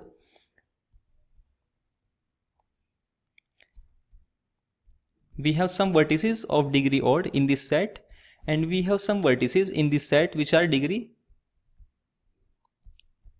even. So I have divided the total vertices in two parts. In first part we have all the vertices with degree odd, and in second part I have all the vertices with degree even. So number of vertices with even degree should be odd, and number of vertices with the odd degree should be even. Okay, why? Because even into odd is always even, but odd into odd is odd. So odd plus even will become odd, but we know that sum of degree of all the vertices are even. Okay, 2 into e is even. So we can conclude 2 points from here. Number of vertices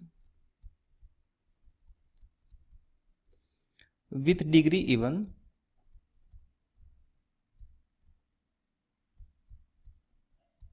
should be even, and second point is number of vertices with degree odd should be even. Then only we can say that sum of all degrees are even. For example, if I have any graph in which I have a degree sequence like this: 5 4 3 2 1 0. This is the degree sequence. The degree of sequence is this, in which I have three vertices of odd degree. Okay, I have I have three vertices of odd degree: 5 3 1, and the number of vertices with odd degree are 3. So this cannot be a graph. You can try to draw this graph. You cannot draw a graph with this degree sequence. Okay, so what is the second problem is the degree of all vertices cannot be distinct. Okay, we cannot have a graph in which all the vertices are distinct. At least two vertices should be of the same degree. Okay, this cannot be a graph. For example, I have a graph with 3 2 1. In this I have the number of vertices with odd degree even. Okay, this is satisfying the condition. Number of vertices with odd degree are even, and the number of vertices with even degree is 1. Okay, so there are two problems in this degree sequence. First is number of vertices with even degree are not even. Okay, we have only one vertex of even degree, and number of vertices of odd degree is even. This is okay, but the second problem is the degree sequence is different. Okay, we have distinct degrees in a graph. We cannot have all the degrees distinct in any graph. At least two vertices should have the same degree. So we cannot draw a graph from this degree sequence. Okay, so the options are saying number of odd degree vertices is even. So this is true according to handshaking theorem. Q is saying sum of degrees of all vertices is even. This is true. So P and Q both are true. C is the right answer. Okay, this is simply a handshaking theorem in the graph theory. Question number 63 says, consider the following function that takes reference to the head of the doubly linked list. We have a doubly linked list, as parameter, assume that a node of doubly linked list has previous pointer as previous and next pointer as next.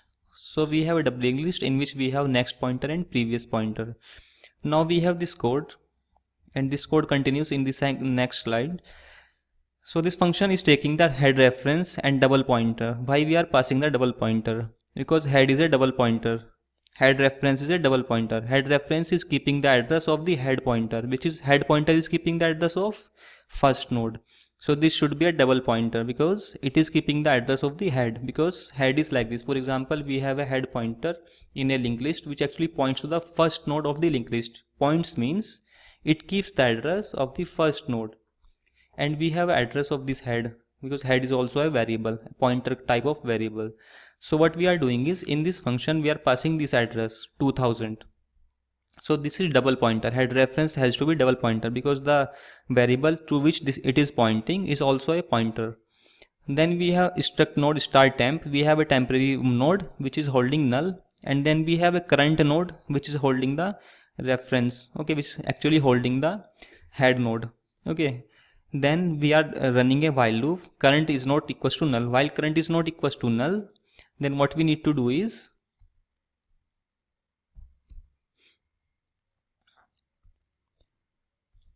temp equals to current previous equals to current next, and current next equals to temp, current equals to current previous, and then if temp is not equals to null, head reference equals to temporary previous. Assume that reference of head is of the following doubly linked list is passed to above function, and this is the linked list given. What should be the modified linked list after executing this code? So we have a linked list like this, in which we have 1 and we have a previous pointer. Always remember, in doubly linked list, previous pointer is always null and next pointer is pointing to the next node. Let's say address of next node is 2000. Then we have next node, that is 2, and previous of this node is keeping the address of previous node. Let's say address of previous node is 1000 and the address of next node is 3000. And then we have next node, and next node is we have three fields in the node because this is doubly linked list node. In doubly linked list node we have 3 parts, that is previous part, data part, and the next part. So data part of this node is 3, and the previous part will hold the address of this previous node, that is 2k, and the address of next part is, let's say, 4k. Okay, so we can keep the address. The address of this node is 1k, the address of this node is 2k, the address of this node is 3k, like this. So that's how 2k, this node is pointing to the previous node, okay, because the address of previous node is 1k, that's why we have put it the 1k in the previous part of the linked list. Like this we have next node, that is 4, and in this 4 we have 3 fields. Previous field of this is 3k, this is pointing to previous part is pointing to previous node, and next part is pointing to the next node. The address of this node is 4k. And then we have new node, that is 5, and the previous part of 5 is 4k, and the next part of this is, let's say, 6k. The address of this node is 5k. Then we have next node, and last node is 6. The previous part of 6 is 5k, and the next part of this is null because this is the last node. The next part of the last node in the doubly linked list is always null, and the previous part of the first node in the doubly linked list is always null. So like this we have a linked list. This 5k is pointing to this and 6k is pointing to this node. Next part of this node is pointing to the last node. So we have this linked list and we are executing this code on this linked list. So initially what we are doing is we have taken a temporary node. Okay, we have taken this temporary node, that is temporary equals to null and current node equals to head reference, and while current is not equals to null, execute this code. Okay, execute this code. So now what we are doing is temporary equals to initially null, as we have seen in last slide. Then we are running a while loop. In this while loop, what we are doing is, first temporary equals to current previous. The current node is pointing to this node. Okay, first node. The current is pointing to this node. Remember, it is given in the question. The current part is pointing to the head reference. Okay, this is given in the question. The current part is pointing to head reference, and head reference is having the address of the first node, that is head node. So initially the previous part of the current,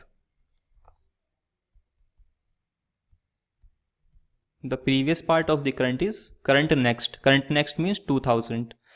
So current will point to 2000 now. The previous part of the current will become 2000, and then next part of the current,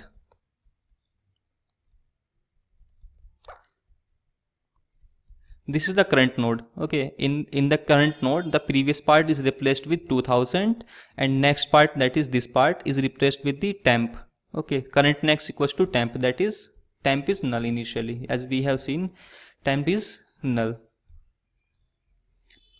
Then what we are doing is,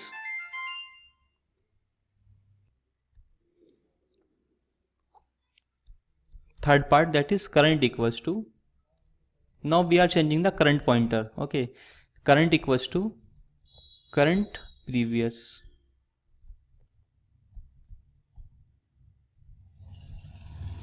So what is current previous? The current previous is updated by 2000.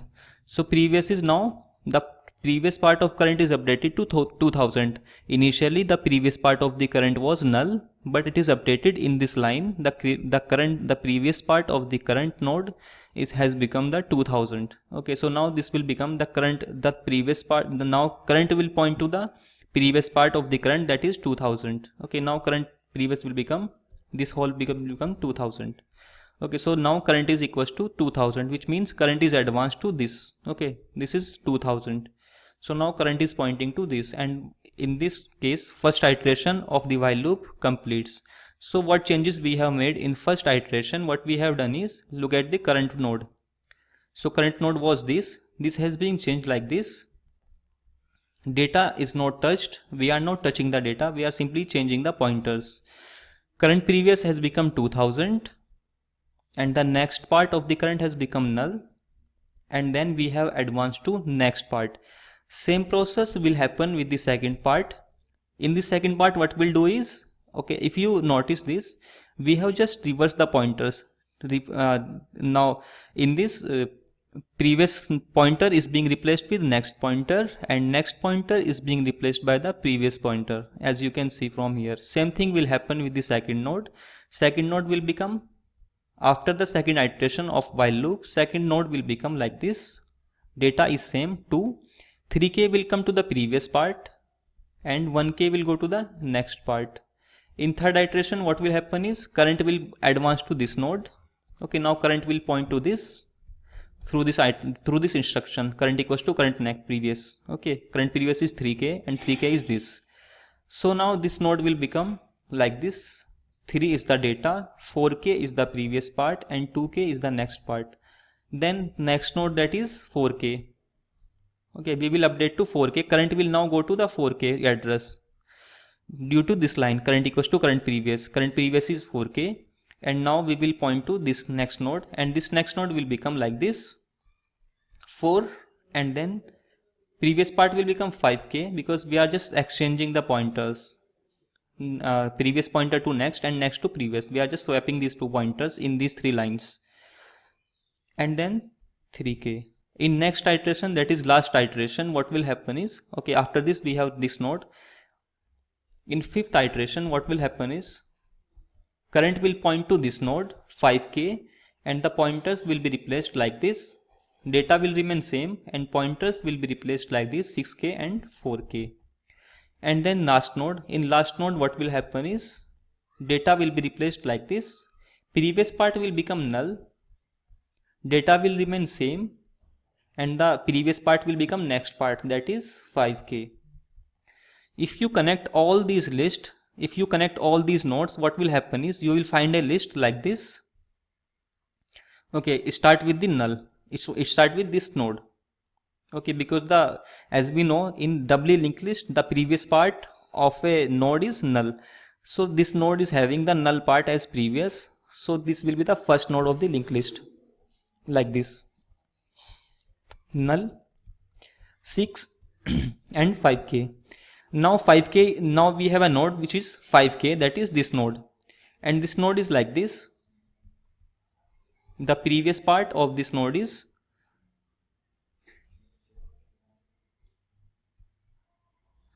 we have a node with 5, and the previous part of this node is 6k, and the next part of this is 4k, which means this is pointing to the node which is having the address 4k, this node, and this node is modified like this, 4 and then 5k, 3k, and the addresses of the nodes are same. Okay, we will not change the, we are not changing the address of the node, we are just changing the addresses inside the node, previous address and next address. So this is simply same, still this is same. The address of this node is 5k, 6k, address of this node is 5k, address of this node is 4k, and like this we have next node 3k, 3k is this, and this node is being replaced like this, 4k, 3 and 2k. So like this, as you can see, we have just reversed the linked list. This is the code to reverse the linked list. Okay, so this will simply reverse the linked list, and the reverse of linked list in this in these options is 6, 5, 4, 3, 2 and 1, that is 6, 5, 4, 3, 2, 1, option C. This is the code for reversing a linked list. Okay, we are simply reversing the linked list. What we are doing is, in reversing the linked list, we are just reversing the pointers inside a node. Current node, next part is being replaced by the previous part, and previous part is replaced by the next part. So this code will reverse the linked list, and C is the right answer for this question. Let's look at the next question. Let A be a square matrix of size n into n. Consider the following program. What is the expected output? So we have this program, and in such type of questions, how we can do them easily is, we can take a simple example. For example, n into n. This is the square matrix, which means same number of rows and same number of columns. Let's take a matrix, a small matrix of 4 elements. Okay, 2 rows and 2 columns. Now try to run this code on this matrix. So this is 0 0, this is 0 1, this is 1 0, and this is 1 1, which means this is the value of I, this is the value of j, I equals to 0, j equals to 0, I equals to 0, j equals to 1, like this. So we have multiple loops, that is nested loop, for I equals to 1 to n, and then for j equals to 1 to n. What we need to do is, we need to do this. So temp equals to, in first iteration, aij plus c is 100, aij is 2, because I equals to 1 initially and j equals to 1. So it is talking about the first column and first row. What we can do is, we can replace them 1 1 and then 1 2 like this. But we are taking the first element, that is, if you say like this, index will be 1 1, 1 2, 2 1 and 2 2. So 1 1 is this is 1 2, this is 2 1, this is 2 2. So 1 1 means aij is a11, a11 is this element, and this is 2 plus c, that is 100. So temp is storing 102. Then aij equals to, that is aij is 11, a11 equals to aji. Okay, j is also 1, I is also 1, equals to aji, that is a11, and a11 is 2. So we are simply replacing the 2 with 2, because the I is equals to 1 and j equals to 1. So we are simply replacing this element with the same elements, 2 with replaced with 2, because the index is same, a is 1 and j is also 1. Finally what we are doing is, aji equals to temp minus c. Temp is 102 and c is 100, that is 2. So what we are doing is, at the location aji, that is a11, j is 1 and I is 1 initially in the first iteration. So a11 is storing 2. So there is no change for the first iteration for first element. So first element will run on this element. First iteration of the loop will run on this element. Second iteration will run on this loop, on this node, on this element. So in second iteration what will happen is, temp equals to This is element, that is aij. Aij is 1 2. Okay, I will remain same, I equals to 1. Now we are in the second iteration of the inner loop, that is j equals to 2. So I equals to 1, j equals to 2, that is 1 2. This is the element we are talking about, 1 2. So this element is 3. 3 plus c. Okay, c means 100. So temp is storing 103. Finally, in second iteration, what we are doing is aij. Aij is a12 equals to a21, because j is 2 and I is 1. So in this process, what we are doing is we are replacing the element at the location a12 with the a21, that is 4. So in second iteration, what will happen is the matrix will become like this. After second iteration, the matrix will become like this: 2 4 3 5, because the 4 is replaced with the 3. aij is replaced with the aji, like this, because the a12 is 3 and aji is 4.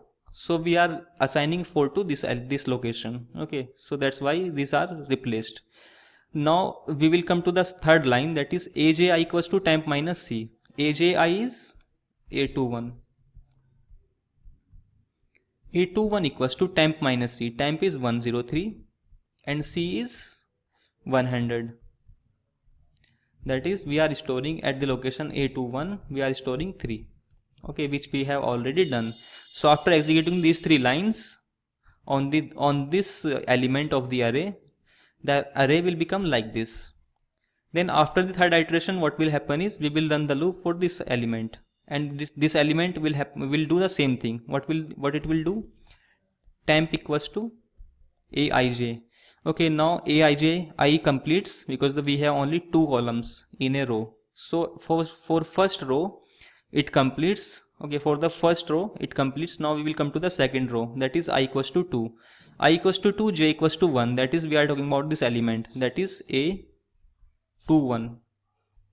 a21 plus c, that is a21 is 3. So temp will store a21, that is 3. 3 plus 100, 103. Then aij equals to aji. aij is 21 and aji is 12 and a12 is 4. So what we are doing is we are replacing 4, we are storing 4 at the location 3. What we are doing is we are storing 4. So after completing this line, what the array will become like this. After completing this line, the array will become like this. At the location a21, we will store a12. Okay, so this is 2 and this will remain same, 4. And what will happen, this location 2 1, this is 2 1, second row, first column. At this location we will store a12, that is a first row, second column, that is 4. So 4 will be stored like this, and then 5. After executing the last line, we will execute the last line, that is aji. aji means 1 2. aji means 1 2, that is a12 equals to temp is 103 minus c, that is 100. So at this location a12 we will store, we are talking about this location. At this location, after executing the third line, we will store 3. So 2 3 4 5, like this. In the last iteration will happen the same thing. Why? Because at this location I and j will be same, because this is second row and second column. So I will be same, I will be 2 and j will also be 2. So all the operations will be done with the same element. So we will replace 5 with the 5 and we'll update 5 with the 5. So after executing this complete array with this after executing this loop on this array, on this matrix, your final matrix will be like this: 2 3 4 5. This is same as the initial matrix, that is 2 3 4 5. So the options are saying the matrix A itself. This is okay. Okay, this is giving the same matrix after executing this following code. So A is the right answer for this question. Next question says, following is C-like pseudocode of a function that takes a number as an argument and uses stack to do processing. So we have this code and we are using a stack to store some values. What we are storing in the stack is stack s, and stack s simply creates a stack with empty stack. And now we are executing a while loop n greater than 0 till n is greater than 0. We are doing these operations. N equals to n by 2. When n becomes 0, this loop will terminate and we will come to this line. While while stack is not empty, keep doing this. Okay, keep popping the elements from the stack. This is not is empty and is s. This function is simply returning the boolean value.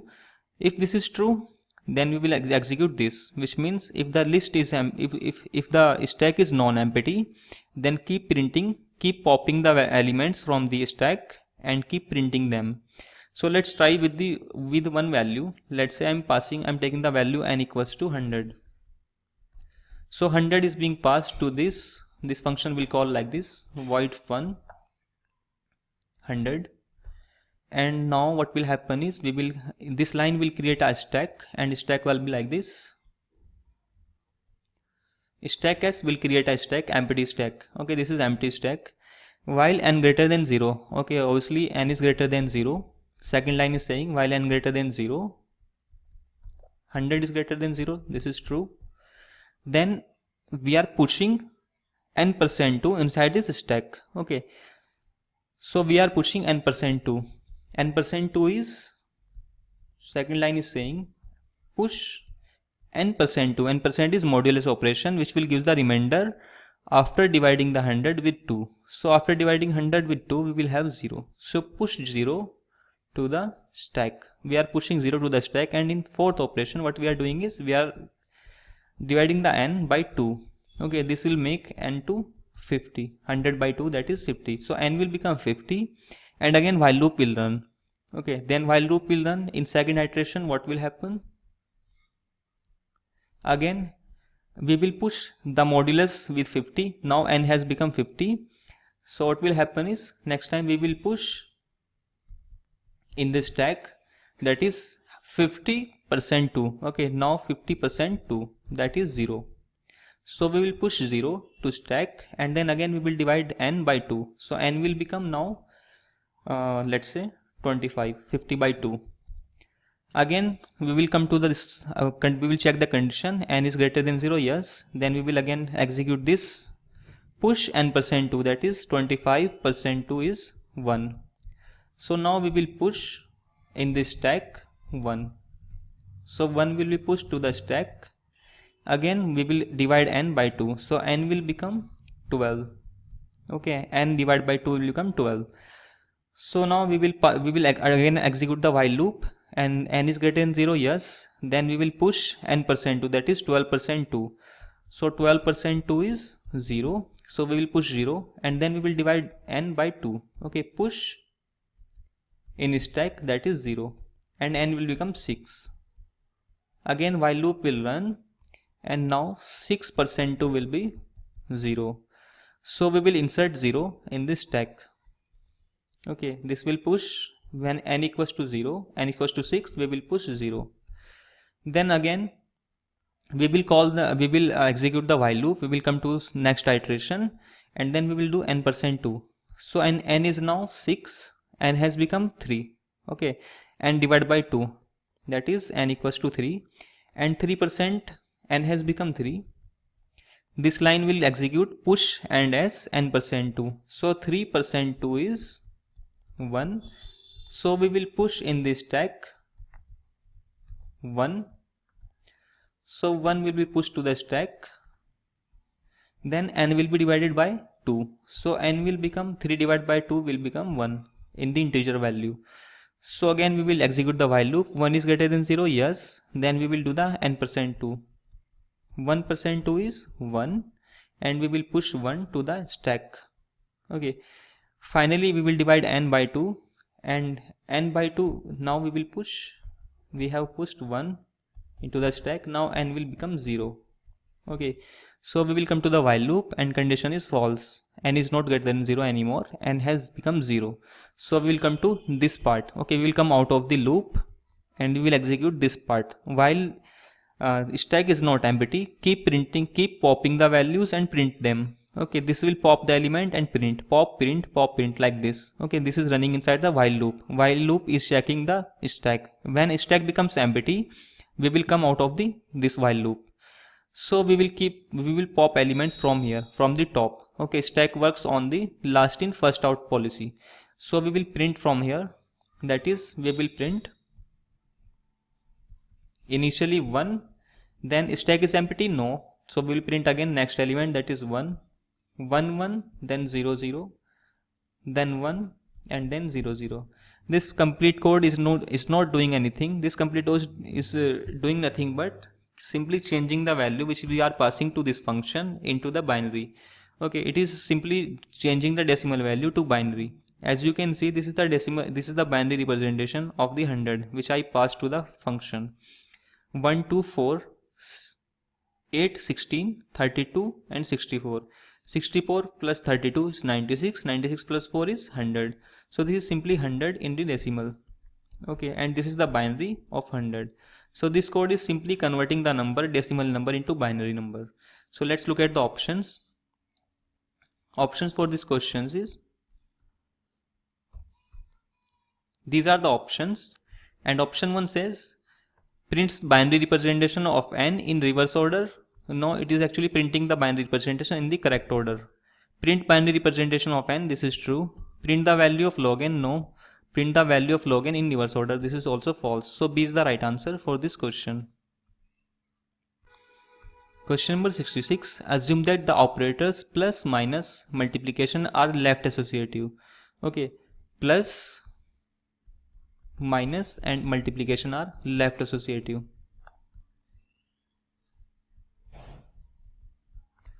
And the exponential operator, this operator is right associative.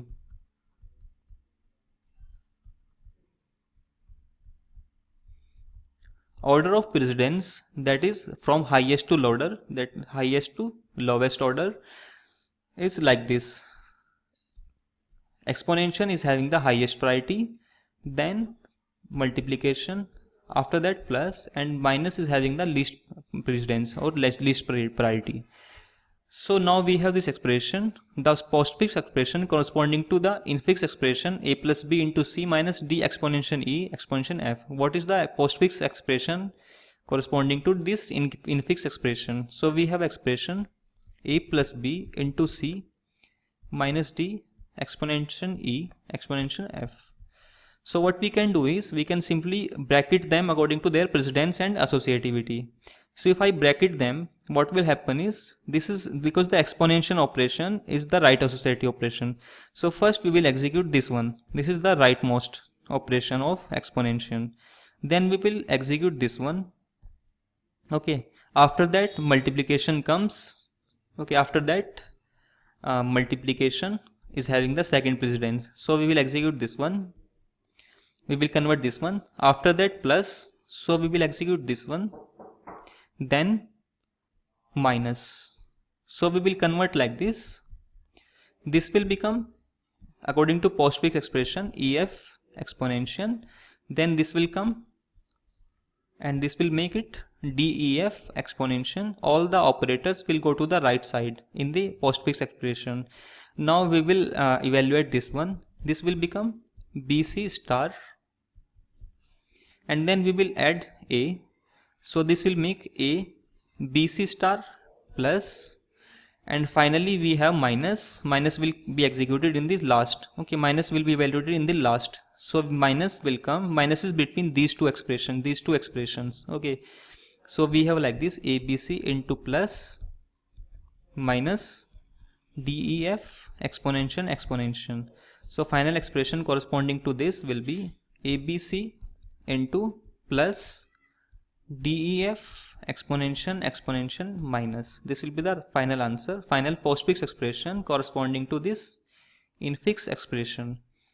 ABC star plus DEF exponential operations and minus. So A is the right answer for this question.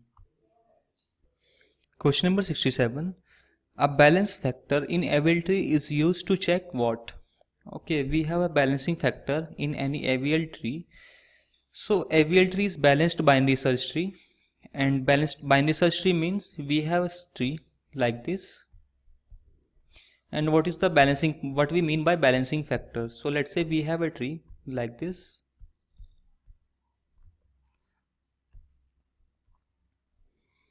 Balancing factor of a tree of a node is, balancing factor is always for a node. Okay, balance factor is for a node. Balancing factor of a node is the difference between the left subtree and minus height of right subtree. So balancing factor is nothing but the difference between the height of the left subtree of a node and the height of the right subtree of that node. For example, left subtree for this node is this one, and right subtree for this node is this one. This is right subtree and this is left subtree. So balancing factor is difference between these two nodes. In AVL tree, how we check that a tree is balanced or not? If the balancing factor is 0 or -1 or 1, then this is okay. Okay, if we have a balancing factor 0, -1 or 1, this is okay. So this means that left subtree and right subtree of a node in the AVL tree can differ only in one height. Okay, only in one height. For example, in this, the height of the left subtree is 2. Okay, for example, let's say height is 0 from here. This is height 0, this is height 1, and this is height 2. So the height of the left subtree of this node is 1, and the height of left subtree in this the height of this left subtree is right subtree is 2, and the height of the left subtree is 3. 1, 2, 3. Okay, the height of the left subtree is 3, and the height of the right subtree is 1, 2, like this, 1, 2. So they are differing only one height. So this is definitely a AVL tree. If the height is more than 1, then if the difference of the height of left subtree and the right subtree is more than 1, then this is unbalanced tree. Okay, so then we make the rotations in the AVL tree. For example, what will be the unbalanced binary search tree? For example, I have a binary search tree like this, 1, 2, and 3. This is binary search tree. Okay, but not a AVL tree. This is not a AVL tree. Why this is not a AVL tree? Because this is unbalanced. The balancing factor of this node is -2, and the balancing factor of this node is -1, and the balancing factor of this node is 0. Why? Balancing factor, how we know that balancing factor is -2? The height of left subtree of this node is 0. Okay, the height of left subtree is 0 because we do not have any left subtree, and the height of right subtree is 1, 2. So 0 minus 2 is true. So balancing factor is -2 for this node, and balancing factor for this node is -1 because in the left hand subtree, the height of the left subtree of this node is 0, and the height of right subtree of this node is 1. So 0 minus 1 is -1. So like this is unbalanced tree. Okay, the height difference in AVL tree can be at most 1. If I take a tree like this, 2, 1, 3, then this is also a binary search tree and also a AVL tree. So AVL trees are like this. If we have a if the binary search tree is not balanced, if the binary search tree is unbalanced, in AVL tree what we do is we make the rotations. Okay, if we have a like this is right problem. Okay, this is RR problem. If we have a problem in the right child of the node, so this node is unbalanced. This node is unbalanced because the balancing factor is -2. Balancing factor can be at most 0, -1 or 1 in case of AVL tree. So we will make the left rotation on this tree. We will rotate this tree left, and after the left rotation this tree will become like this. So using the balancing factor in AVL tree, we check for the rotations. What rotation to make? No. What means left rotation or right rotation? Okay, we do not check left rotation or right rotation for the balance factor. We check for the balancing or unbalancing of the AVL tree using the balancing factor. If the balancing factor is more than 1, then, or if the balancing factor is anything other than 0, -1 and 1, then this tree is unbalanced. So we check the balance or unbalance of the AVL tree using the balancing factor. This is wrong. When the last rotation occurred, this is wrong. If the tree is unbalanced, we check the balancing of the AVL tree using the balancing factor. Question number 68, and this question says a priority queue is implemented as a max heap. Initially it has 5 elements. The level order traversal of the heap is 10, 8, 5, 3, 2. Two new elements 1 and 7 are inserted into the heap in that order. In that order means first we will insert 1, then we will insert 7. The level order traversal of the heap after the insertion of the elements 1 and 7. What will be the final traversal after inserting these two elements in this max heap? So this is level order traversal, which means we can draw max heap from this traversal. First we will insert 10, 8, 5, 3, 2. So max heap is nothing but almost complete binary tree. Complete binary tree means we will fill the nodes from left to right. So if you look at the level order traversal of this tree is, the level order traversal will be, first we will access 10, they will access 8, 5. Then we will access the next level, that is 3, 2. So this is the level order traversal of this tree. Now what we are doing is we are inserting two elements 1 and 7. Always remember in max heap we insert the element at the last, okay, and the last of the tree. So we will insert 1 here and we will check whether this is violating the condition of max heap. This is not violating the condition of max heap because the child is less than the parent. In all the nodes in max heap, child should be less than the parent. In case of max heap, in case of min heap, child should be greater than the parent. So till now no problem. Now we will insert 7. And after inserting a 7, it is violating the property of max heap, that is child should be less than the parent, but here child is greater than the parent. So what we need to do is we need to apply the heapify algorithm. So in heapify algorithm what we will do is we will swap these two elements. Okay, so final max heap after inserting 1 and 7 in this heap will become 7, 3, 2, 1 and 5. So level order traversal of this heap will be 10. Then we will traverse this level, that is 8, 7. Then we will traverse this level 10, 8, 7, 3, 2, 1 and 5. This will be the level order traversal of final max heap after inserting these two elements 10, 8, 7, 3, 2, 1, 5. 10, 8, 7 through 3, 2, 1, 5. 10, 8, 7, 3, 2, 1, 5. That is option A is the correct answer for this question. Question number 69. The worst case running time of insertion sort, merge sort and quick sort is. So in case of, if we look at the insertion sort, worst case complexity of insertion sort is order of n square. In case of merge sort, the worst case complexity in merge sort is order of n log n. And in case of quick sort, the worst case complexity is order of n square. This will come when we have a reconciliation like this: Tn equals to T1 plus Tn minus 1. When pivot is selected like such that in the left hand side we have only one element and the remaining elements are only in the right hand side. So if we solve this reconciliation, that time complexity will come order of n square.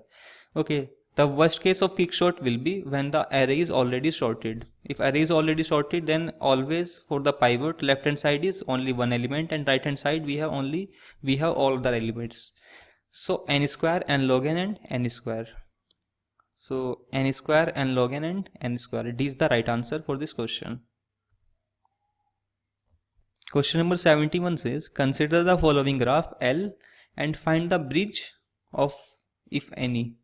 So we have to find the bridge in this graph. What is bridge? Bridge means bridge is an edge in a graph which after removing, which will make the graph disconnected. Okay, if we remove that edge from the graph will become disconnected. Do we have any edge in this graph which after removing the graph will become disconnected? For example, if I have a graph like this and let's say this is my graph,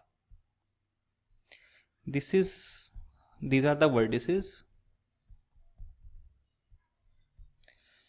So as you can see, edge BE in this graph is a bridge. Why this BE is bridge? Because if I remove this edge, this graph will become disconnected. This graph G will become disconnected and it will make two components. Okay, if after removing any edge from the graph, it is increasing the number of components of a graph, then this edge is bridge. So do we have any edge in this graph which will make this graph disconnected? So B's option is saying DE. So if I remove DE, the graph will still be disconnected. Okay, there's no problem after removing DE. So D is not a bridge. CD, if I remove CD, still graph is connected because now this F and E are already connected with this other edge. Okay, graph will be connected from this edge. So CD is also not a bridge. CD and CF are also not bridge. Okay, if I remove these two edges from the graph, then the graph will be disconnected. If I remove these two edges, but the bridge is only one edge. Okay, after if I'm removing two edges, these two edges cannot be a bridge. Bridge can only be a single edge. So the right answer for this question is A. We do not have any bridge in this graph. Question number 72 says the following graph has no Euler circuit because, okay, first thing to notice is this graph is disconnected. Okay, if the graph is disconnected, we cannot visit all the vertices, all the edges of the graph. Okay, Euler circuit means you have to visit all the edges of the graph exactly once, but you cannot reach these three edges of this graph. That's why we can say this graph has no Euler circuit because the graph is not connected. The graph is disconnected. For any disconnected graph, we cannot have a Euler circuit. Euler circuit means visiting all the edges exactly once and starting and ending vertex should be same. That is known as Euler circuit in a graph. Question number 73 says, for the graph shown, which of the following paths is a Hamiltonian circuit? So which of these is a Hamiltonian circuit? Always remember, in case of Hamiltonian circuit, what we mean by Hamiltonian circuit? Hamiltonian circuit means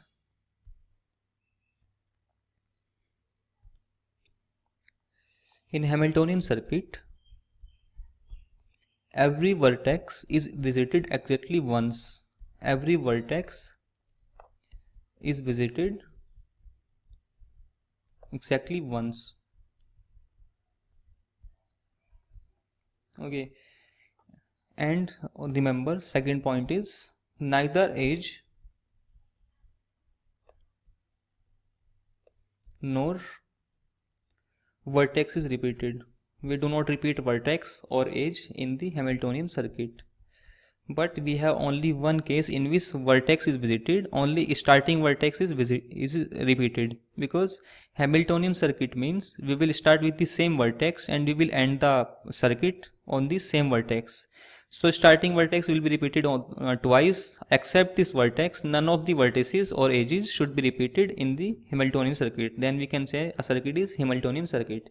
So none of the edges and none of the vertices should be visited twice. And in Hamiltonian circuit, the path should start and end at the same vertex. That means Hamiltonian circuit is closed path. Okay, so A is saying AB, C, we are going like this, A, B, then we are coming to C, C to D, and then D to C. Okay, so C is repeated twice, so this cannot be a Hamiltonian circuit. Then look at the second option. Second option is obviously false. Why this is false? Because the starting and ending vertex is different. In case of Hamiltonian circuit, starting and ending vertex should be same. So B cannot be the answer. C is saying A, E, F. Okay, let's look at this. A, E, and then we are visiting F. Then we are visiting D. After D, we are visiting C. This is okay. And then we are visiting B. And after B, we are visiting A. So this is Hamiltonian circuit. This is okay. So C is okay. D is saying A, F, C, D, E, B, A. So this is saying, option D is saying, start with A and then go to F, then go to C. After C, visit D. Then after D, visit E. And after E, visit B. And which is false. After we do not have any edge from E to B. So we cannot go from E to B directly. We have to go through the A. So this cannot be the answer. So correct answer for this question is C.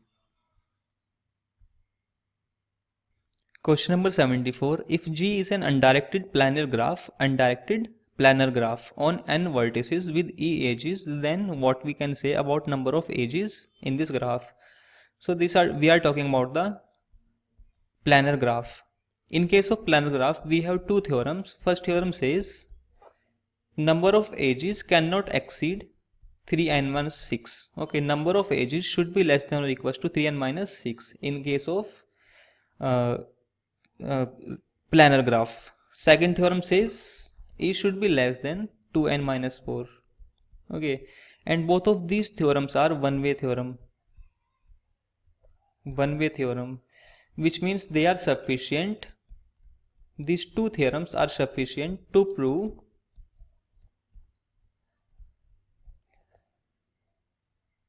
a graph is not planar.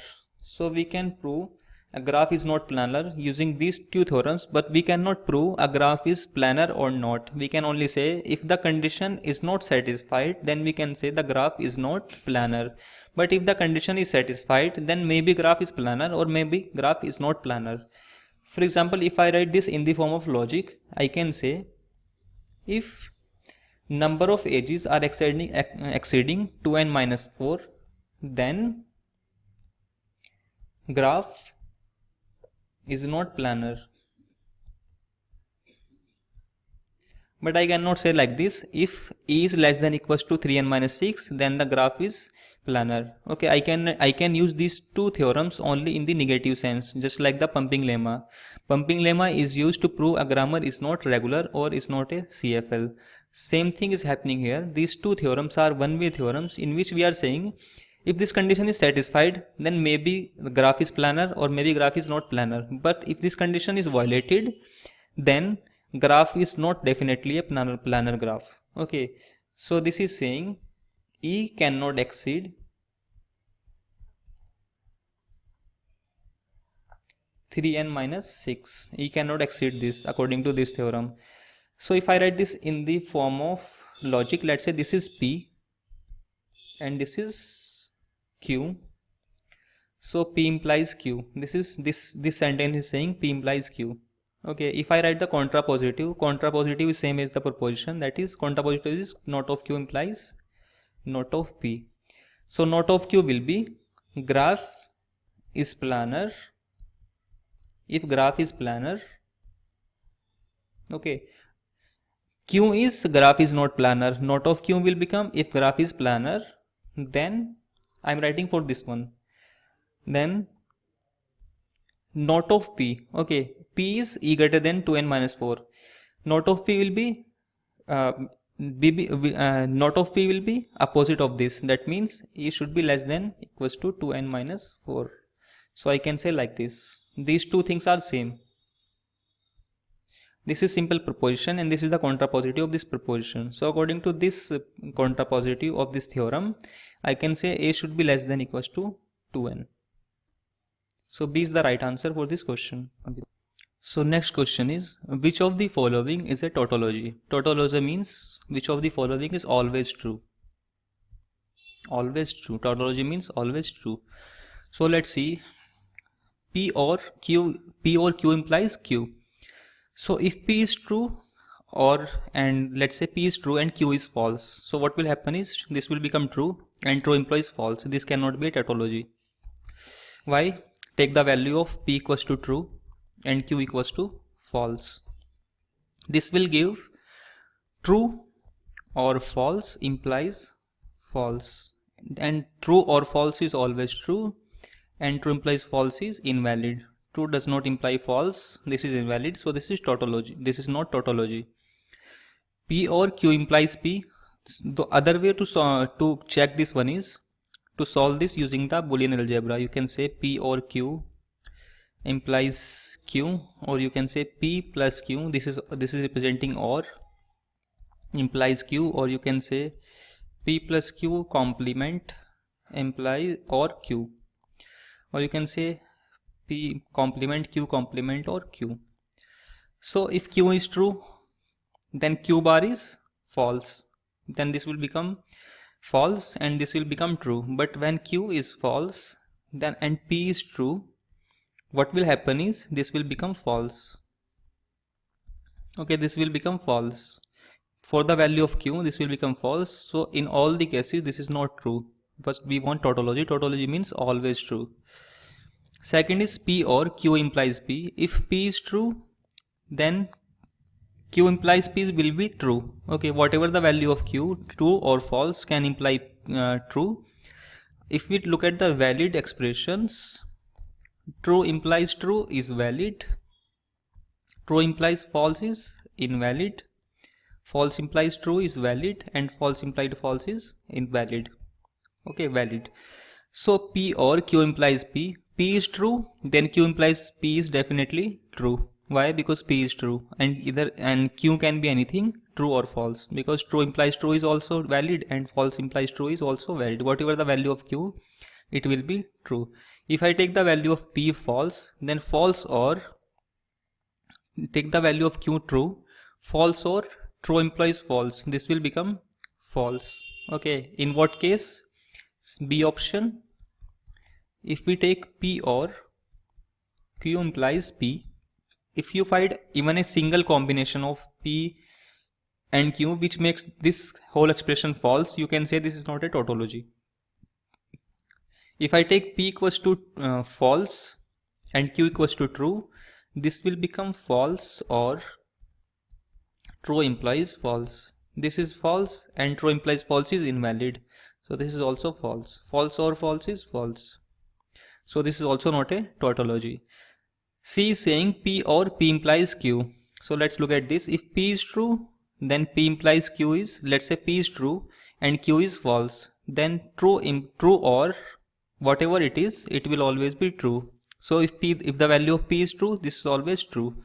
If the value of P is false, then this is false, and this is false implies anything. If false implies whatever the value of Q, this will be valid. So one of these always be true. Okay, or you can solve like this. P or P implies Q. Okay, or you can say P plus P bar plus Q. Okay, P implies Q is P bar plus Q. This can be written like this, not of P or Q. Not of P or Q simply means P bar plus Q. So P plus P bar plus Q. P plus P bar is 1 plus Q. 1 plus Q is 1.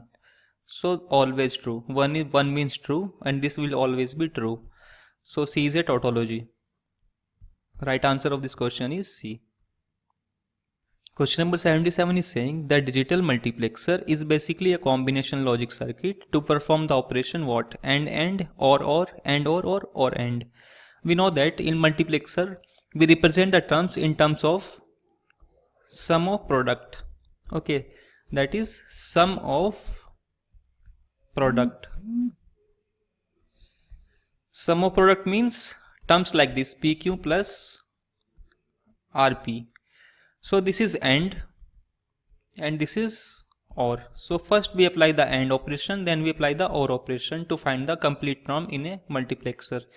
So multiplexer is basically a combination logic circuit which perform the operation AND and OR. So C is the right answer for this question. Question number 78, and this question says if A XOR B equals to C, then which of the following is true? Which of these holds? So A XOR B equals to C is given. So let's take any value of A, B, C. Let's take A equals to 0, B equals to 0. This implies that A XOR B, that is 0 XOR X0 is 0. This implies C will be 0. If I take A equals to 0, B equals to 1, this will imply C equals to 1. Okay, because 0 XOR 1 is 1. If I take A equals to 1 and B equals to 0, this will imply C equals to 1. Whenever inputs are different, the output of XOR gate is 1.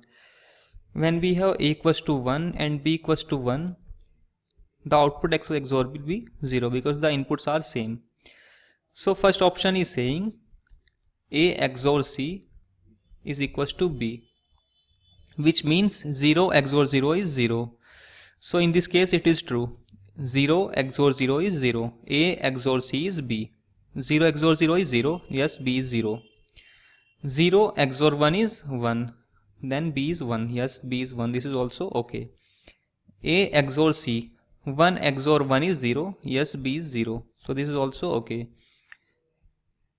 A XOR C is, that is 1 XOR 0 is 1. So B is 1. So this is also okay. Option A is right. Then B is saying B XOR C equals to A.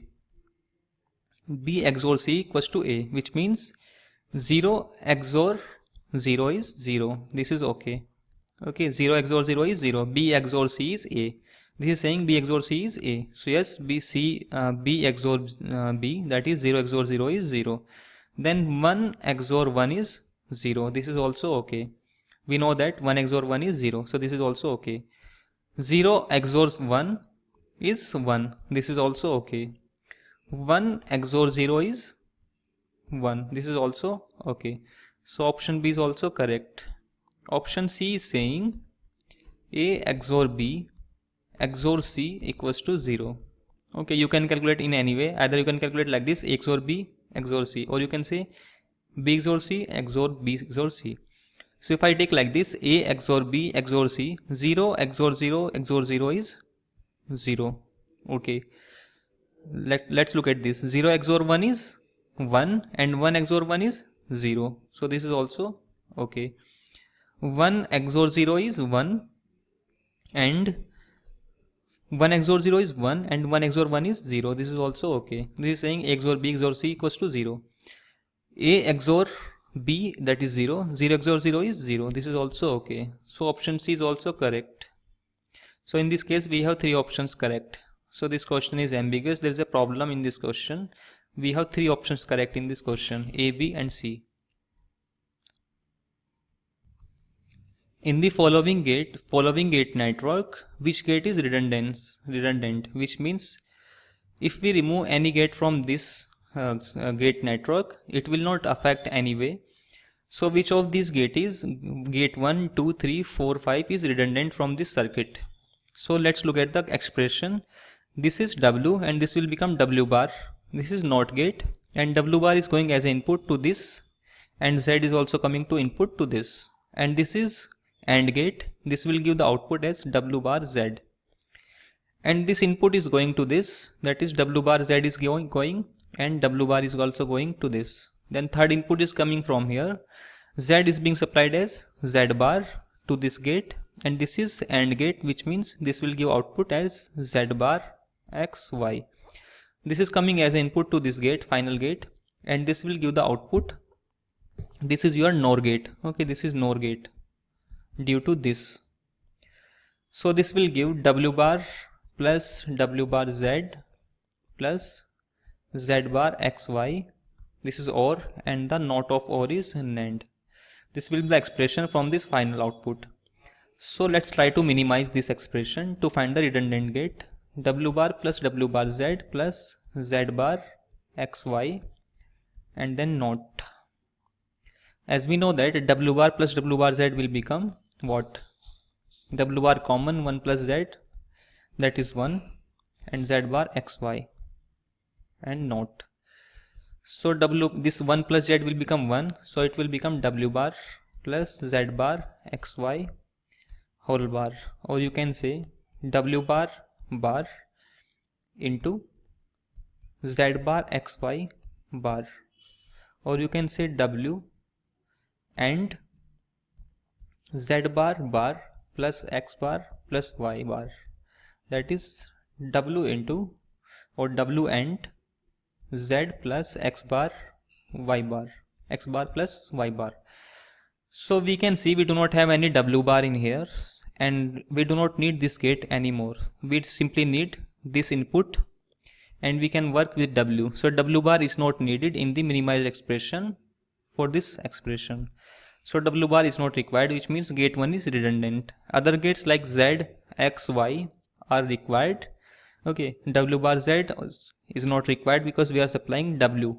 Okay, so it will become WZ. So this will be given to this gate. This will give WZ if I remove this gate. So this gate is not required. This gate is simply giving W bar, which is not required in final expression. So gate 1 is redundant from this circuit.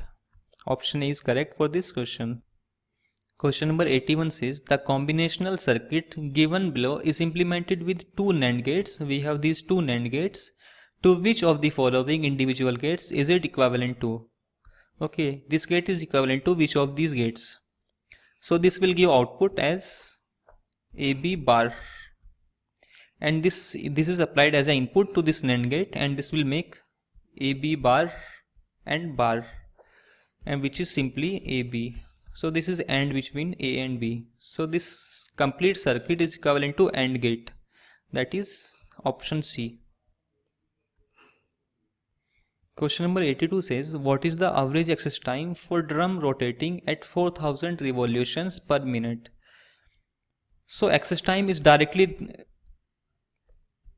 dependent on rotational latency. Okay, you can say access time is rotational latency. Okay, and rotational latency is 1/2 into 1 rotation time. And the 1 rotation time can be found from this 4000 revolutions in 1 minute. Or you can say in 60 seconds we have 4000 revolutions, and in 1 second we will have 4000 divided by 60 revolutions. Or you can say 1 revolution will be in 60 divided by 4000 seconds. 1 revolution will be in 60 by 4000 seconds. Or you can say 60 by 60 into 1000, because the answers are in milliseconds. So let's convert seconds into milliseconds. 4000. Okay, which means this will be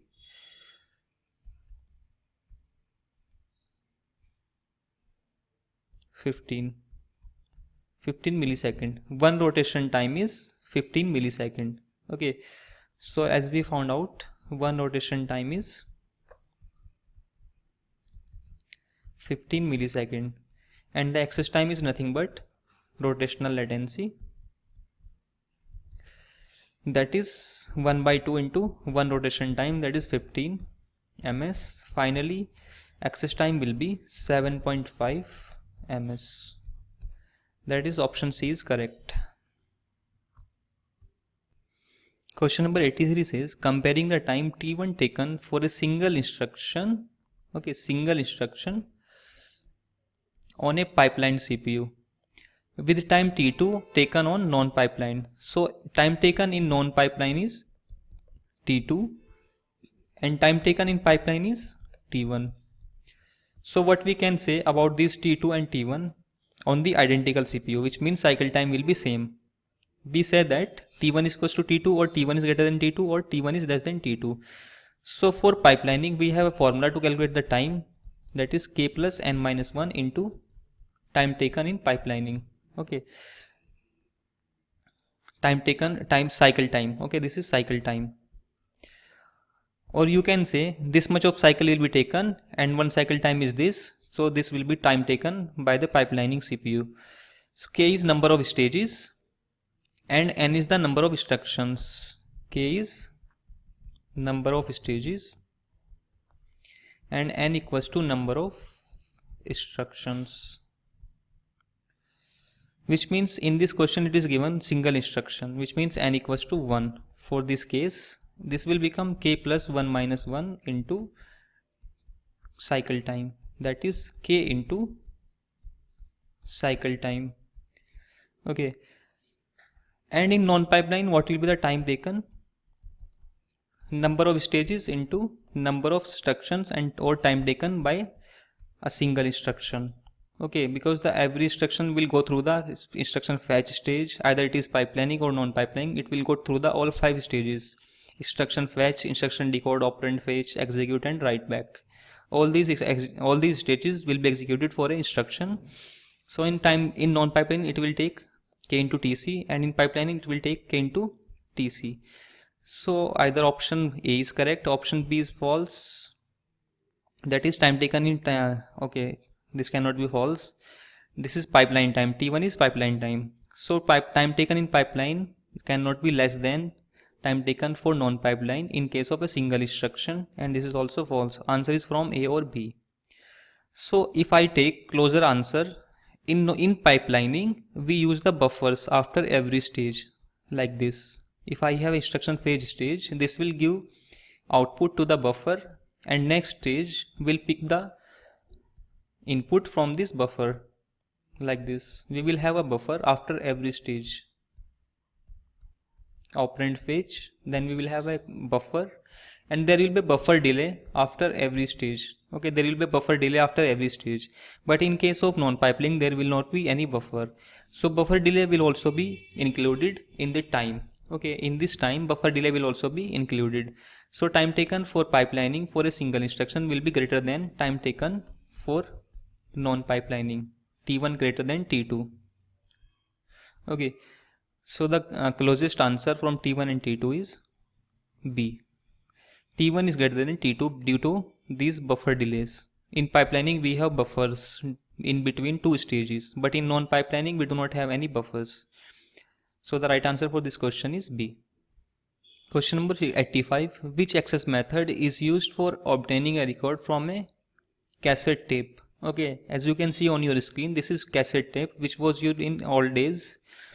So this cassette tape cannot be accessed randomly. We can access this cassette tape only sequentially. As you have seen, if you play a song from this cassette, if you are playing song 1 and you want to directly play song 3, what you need to do is you need to fast forward first song, then you need to fast forward second song, then you will come to the third song. You cannot directly jump to third song in the cassette, just like the CD players. In CD players you can randomly play any song. But in case of cassette tape, first you need to fast forward the first song, then second song, then you will reach the third song. So you can access this cassette tape only sequentially. Okay, so the right answer for this question is B. Question number 86. The process of converting the analog sample into discrete form is called what? So this is nothing but analog sample to discrete forms, or you can say digital forms. We are talking about the analog signal to digital signals. Discrete forms means now this is continuous. Okay, this is continuous signal, and if we want to convert this into the digital form, for example like this, so we use the sampling. Sampling is the process of recording an analog signal at regular discrete moments of time. These are the regular discrete time. The sampling rate fs is the number of samples per second. Okay, number of samples per second. The time interval between samples is called the sampling interval. Ts is equals to 1 upon f. We have read this formula, t equals to 1 upon f. Okay, or you can say in CPU, this is known as the cycle time. Cycle time is inversely proportional to frequency. Okay, this is 1 by f, and this is the cycle time, the time in which one cycle completes. One cycle is this. The completion time of one cycle is Ts. So this process of converting analog sample to the discrete form or to the digital form is known as sampling. So this is the right answer. Now let's look at the question number 90. And question number 90 says, if each address space represents 1 byte of storage space, how many address lines are needed to access RAM chip that is arranged in 4x6 array, which means we have 24 chips, and where each chip is 8k into 4 bits. The size of each chip is 8k into 4 bits, which means in single chip we have 8k rows and each row can store 4 bits. Okay, if we convert this into the bytes, this will become 2 to the power 13 into 2 to the power 2, that divided by 2 to the power 3, that is 2 to the power 15 divided by 2 to the power 3 2 to the power 12 bytes. The size of each chip is 2 to the power 12 bytes, and we have 24 such chips. So to address these chips, what we need to do is, first we will select one chip out of 24 chips, and to select one chip from 24 chips we require 5 bits. Okay, with 4 bits we can access only 4 chips. With 5 bits we can address 24 chips. Plus after selecting a chip, we need to select 1 byte from this chip. Okay, from this chip, and in this chip we have 2 to the power 12 bytes. So to select 1 byte out of 2 to the power 12 bytes we require 12 bits. Okay, with 12 bits we can access 2 to the power 12 bytes. So the address of this RAM will be of 17 bits. Okay, this RAM will be like this. We will have 24 cells. We will have 24 cells in this RAM, and in each cell we will have 2 to the power 12 bytes, like this you can say. First you will select one of the cells. Let's say the selecting of one of the cells require 5 bits. Then you will go inside the chip and you will select 1 byte out of the 2 to the power 12 bytes. So out of the 2 to the power 12 bytes you can access in 12 bits. Okay, so total address required to address this RAM is 17 bits. Option D is correct for this question.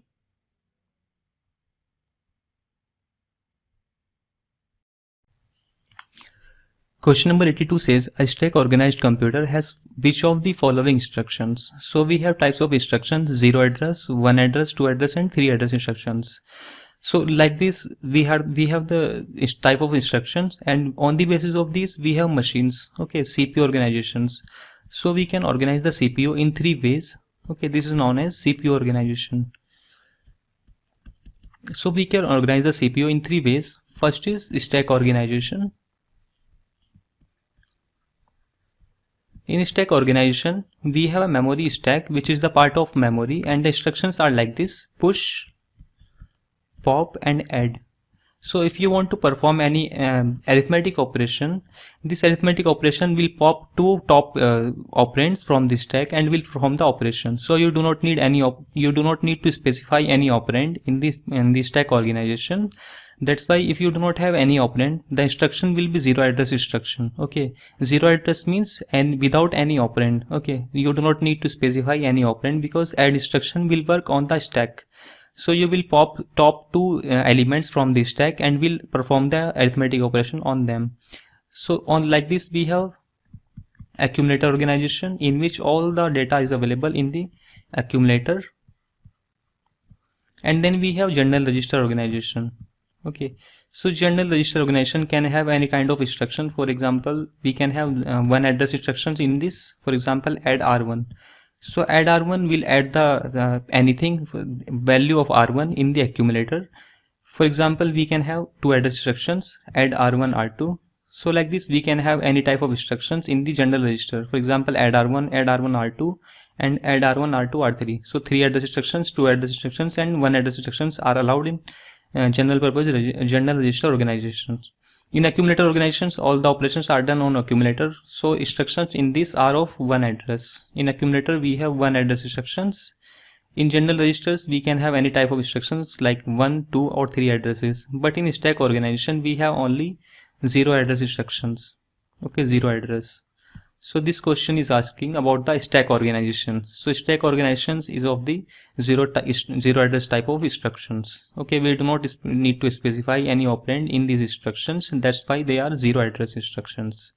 So for the question number 82, the answer is A. Next question is which one is the correct translation of the following statement into mathematical logic? So the statement is none of my friends are perfect. Okay, none of my friends are perfect. So which of the following is the translation of this English sentence into the mathematical logic? Okay, so first one is not of. This is existential quantifier. That means there does not exist any person X which is my friend and which is perfect. So this is saying the simple thing, that is none of my friends are perfect. So B is saying let's eliminate the options. B is saying there exists a person X who is not my friend and is perfect. So this is false. Okay, this is saying there exists a person X who is not my friend but is perfect. Okay, so this is not related to this sentence, that is none of my friends are perfect. This is saying there exists a person X which is not my friend and who is not perfect. Okay, there exists a person X who is not my friend and is not a perfect. So this is also false. D says there exists a person X who is my friend and is not a perfect. Okay, it's not perfect. So this is using existential quantifier. This is also false. So A is saying there does not exist any person who is my friend and perfect. This is also saying the same thing, that is none of my friends are perfect. I do not have any friend. I do not have anyone who is my friend and who is perfect. Okay, so this option A is the correct translation of this sentence. That means there does not exist any person who is my friend and who is perfect. Question number 85 says the power of a multi-tape Turing machine is greater than the power of a single tape Turing machine. Okay, so single tape Turing machine, okay, you can say single tape Turing machine has the same power as multi-tape Turing machine. Okay, so they have the same powers. We can simulate the multi-tape Turing machine using the single tape, or we can implement the multi-tape Turing machine using the single tape Turing machine. How we can keep the same input tape, and we can have in single tape we have single read write head. Okay, we have only single read write head, but in this multi-tape Turing machine we can have multiple read write heads which will be working simultaneously on the input tape. So like this we can implement the multi-tape Turing machine using the single tape Turing machine. So that's how single tape Turing machine and multi-tape Turing machines have the same power. So A is also false. S1 is false. S1 is saying the power of multi-tape Turing machine is greater than the power of single tape Turing machine. Actually they are the same power. So S2 is saying every non-deterministic Turing machine has an equivalent deterministic Turing machine. So this is true because the power of non-deterministic Turing machine and deterministic Turing machine is same. Okay, they have the same power. So this is saying which of the following is true. Only statement 2 is true. That is option B is correct for this question. Which of the following is false? Okay, option A is saying interrupts which are initiated by an instruction. Okay, any interrupt which is actually initiated by instructions are software interrupts. This is true. Okay, this is true. Any interrupt which are caused by an instruction. For example, if you make a function call, that is a software interrupt. Okay, that interrupt is caused due to instruction execution. So that is a software interrupt. B is saying when a subroutine is called, the address of the instruction following the call instruction is stored in the stack pointer. So at the time of call, when you are calling a function, the value of program counter is pushed on the stack. Program counter holds the next instruction, which means the instruction followed by the call. And when you return from the function, what you do is you pop that value of program counter and start execution from the point where you left. So B is the right option. Okay, B is true. So this is asking about the false. C is saying a microprogram which is written as zeros and ones is a binary microprogram. This is true. Okay, any microprogram which is written as 0 and 1 is a binary microprogram, or you can say machine microprogram. This is also true. So D is the right answer. None of them are false. Okay, none of the options. Question number 87 says if X is a one-dimensional array, then star X plus I is same as star address of Xi. So if you have anything like this X1, this is the array indexing. Okay, so this X1 can be written as value at X plus 1. Okay, value at X plus 1. For example, you have an array like this.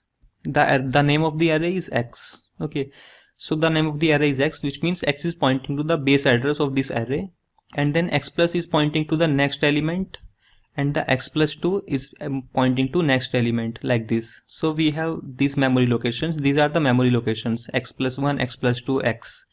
So if you want to reach to the value of X plus 1, you have to add the star. You have to dereference this memory. Then you can say star X plus 1 is equals to X1, because this is the element at the location X1. This is X0. Okay, so X1 can be written as star X plus 1. If you have two-dimensional array like this, X12, this can simply be written like this: star x plus 1, x1 can be written as star x plus 1, and then this 2, or you can say this can be written as star x plus 1 plus 2. Okay, so this is same as x1 2. So option A is saying star x plus y is same as star address of xi. Okay, so this is true because this is saying the value at address of xi. So address of xi is, let's say, 2000, and the value of 2000 is xi itself. Okay, or you can say this is address operator, this is a dereferencing operator, so they can be cancelled out. So star x plus y is actually same as value at address of x plus I xi. This is true. B is saying address of xi is same as x plus I minus 1. This is false because address of xi is actually equal to double pointer. This will become double pointer. Star x plus I is same as value at xi. This is false because star x plus y is actually same as xi, not star xi. Star x plus I is same as value at x plus y. This is also false. So A is the right answer for this question. Question number 88 is saying find the smallest number y such that y into 162 y multiplied by 162 is a perfect cube. What we mean by perfect cube? So any number which is a cube of any another number is a perfect cube. For example, if you look at 8 is a perfect cube because this is the cube of 2. Okay, or you can say like 27 is a perfect cube because this is the cube of 3. Like this, 64 is a perfect cube because this is the cube of 4. So these numbers are perfect cubes. So if we have a number like this, y into 162, to make it the perfect cube, what we need to do is, for example, 162 can be written as 2 into 81. Okay, y into 2 into 81, or you can say y into 2 into 9 into 9. So if you want to make it perfect cube, what you need to do is you need to take 3 2's and 3 9's. Okay, then this will be the cube of the 27. Okay, 18, that is 2 into 2. We have to add 2 2's and we have to add 1 9 to make it perfect cube. Now this is a perfect cube. If you take the cube of this will give you 2 into 9. Okay, take 2 from here and 9 from here, which means 18. So that will become the perfect cube of 18. Okay, this will become the cube of 18. So to make it perfect cube, you have to add 2 into 2 and 1 9. Okay, we have 2 into 9 into 9 already. So the value of y will be 2 into 2 into 9, that is 36. Okay, so that is option C is the right answer for this question. Question number 89 says every relation in 3NF is also in BCNF. Is it true? Every relation which is in 3NF is also in BCNF. This cannot be true because we have more restriction on BCNF and less restrictions on 3NF. If you look at the normal forms, we have normal forms like this. This is BCNF, most restrictive. Then we have 3NF. Then we have 2NF and then 1NF, which is less restrictive. Any relation which is in BCNF is also in 3NF, in 2NF and 1NF. But any relation who is in 3NF may not be necessarily in BCNF. For example, we have any relation here. So this relation is in 3NF but not in BCNF. Okay, this is not in BCNF. BCNF is only this.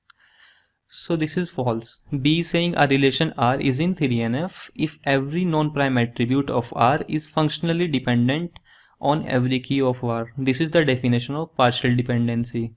Okay, so if we do not have any partial dependency in the relation, then this is always in 3NF. This is false because this is the definition of 2NF. This relation is always in 2NF, but any relation who is in 2NF is not necessarily in 3NF. Okay, but in every relation which is in 3NF is also in 2NF. According to this diagram you can see. So this relation is actually in 2NF. This is the definition of 2NF, but it is not necessary that all the relations which are in 2NF are also in 3NF. Okay, but all the relations which are in 3NF are also in 2NF. C is saying every relation in BCNF is also in 3NF. This is true. Okay, every relation which is in BCNF is in 3NF in 2NF also. So no relation can be in both BCNF and 3NF. This is false. We can have relations which are in both BCNF and 3NF. So C is the right answer for this question. Question number 90. We have instruction INCA, that is increase register A by A1, is an example of which of the following addressing modes. Okay, we have an instruction INCA. So as you can see, you do not have any operand in this instruction, and operand is itself in the operand, in the opcode. If we have any operand inside the opcode, that addressing mode is known as implied addressing mode. Implied addressing modes means the operand is implied itself from the opcode. Okay, operand is implied inside the opcode. INCA means increment accumulator by 1. So this is the example of implied addressing mode.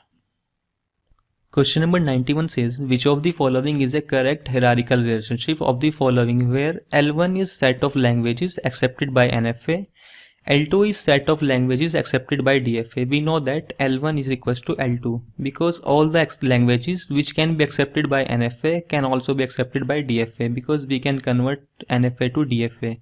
So the language of NFA and DFA is same. 3 is saying set of languages accepted by DPDA. Okay, which means these are the languages which are DCFLs. So regular languages are always subset of DCFLs. Okay, so they are subset of L3. L3 is DCFL. L1 and L2 are subset of L3 because L3 is DCFL and L1, L2 are regular languages. L4 is saying set of languages accepted by NPDA. So the power of DPDA and NPDA are different. NPDA is more powerful than DPDA, so the language accepted by them are different. So DPDA is actually the subset of NPDA. So all the languages which can be accepted by DPDA can also be accepted by NPDA, but all the languages which are accepted by NPDA is not necessarily accepted by DPDA. So that's why L3 is a subset of L4. Okay, L3 is subset of L4 because L3 will accept the less number of languages than L4 because L4 is NPDA. L5 is set of recursive languages. Okay, so CFLs and DCFLs are subset of recursive languages. Then L5 is set of recursive languages. Okay, this is done. L5 is set of recursive languages. This is L5. Then last is L6, that is set of recursively enumerable languages. So recursive languages are subset of recursively enumerable languages, that is L6. If you draw the diagram for languages, it will be like this. We have regular languages, then we have DCFLs, then we have CFLs, that is non-deterministic CFLs, and then we have recursive. These are the recursive languages, and then we have recursively enumerable languages. So all the regular languages are also DCFLs, CFLs, recursive and recursive enumerable, but all the DCFL languages are not recursive languages. Like this, all the CFL languages are not DCFLs, but we have some languages which are CFL but not DCFL. So this is the subset diagram. Okay, from this diagram you can draw the conclusion that L1 and L2 are equal because they are here. Okay, we have DFAs and NFAs here which accept the regular languages which are subset of DCFLs, that is L3. DSFLs are subset of CFLs, and CFLs are subset of recursive languages, and recursive languages are subset of recursively enumerable languages. So this is the correct order, correct hierarchy of the languages. So L1, L2 subset of L3, subset of L4, subset of L5, subset of L6. This is true. L1 is subset of L2. This is saying the languages accepted by PD and NFA and DFA are different. Okay, this is saying the languages accepted by DFA are subset of NFA. This is false because they accept the same languages. L2 subset of L1. This is also false. Actually, L1 and L2 are equivalent. Only option A is correct. Question number 92 is saying, if for a given binary search tree, the pre-ordered traversal is this, then which of the following is its post-ordered traversal? So this is binary search tree. Okay, this is binary search tree. If you traverse the binary search tree in order, it will always give the increasing order of elements. For example, pre-order is already given. Pre-order is given, that is 41, 23, 11, 31, 62, 50 and 73. Then in order is, we can conclude that in order will always be the increasing order. Okay, increasing order. For example, first element will be 11, then we have 23, then we have 31, 41, then we have 50, 62 and 73. This is really the in order traversal. So we can draw the binary search tree according to these two traversals. In this case, pre-order means we have parent, then left subtree, then right subtree. In case of in order, first we access the left subtree, then parent, then right subtree. So like this we can find the parent. Parent will be 41 according to in pre-order, and according to in order it will also be 40. So 40 will be the root of the tree. Then in left we have 11, 23, 31. In right we have 50. All the elements which are greater than 41 will be in the right hand side, because this is binary search tree. Then 23 will be the root of the subtree of 41. Left child will be 11 and right child will be 31. So this is the tree. This can be constructed from these traversals.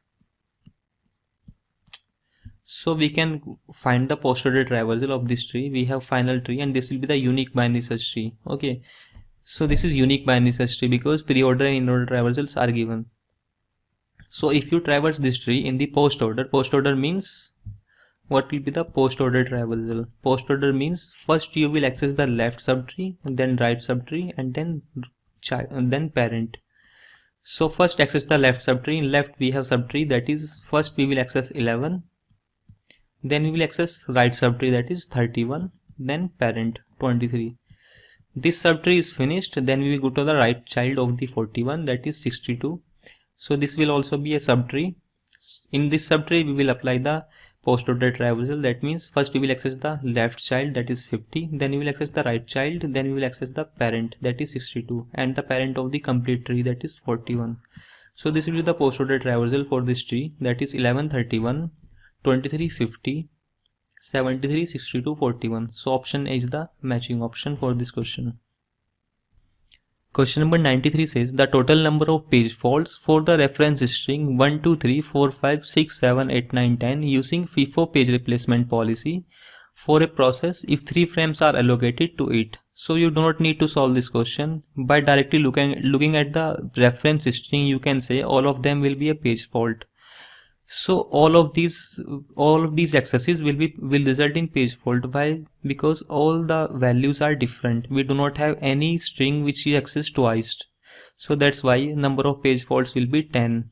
Without solving this question, you can say the number of page fault will be 10 because all the strings are different.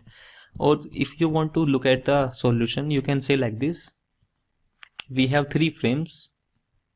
Okay, so access 1, 2, 3, they are page faults. 1, 2, 3 are page faults. Now you will access 4, but this memory is already full, so you have to replace one of the pages using the FIFO algorithm, first in first out. So 1 came first, it will be first out. Then you will access 5. 5 will also be a page fault because this is coming for the first time. 6 will also be a page fault because this is coming for the first time. Like this, 7 will also be a page fault which will replace 4. 8 will also be a page fault. 9 will also be a page fault, and 10 will also be a page fault. So all of these are page faults. So number of page faults are 10. So B is the right answer.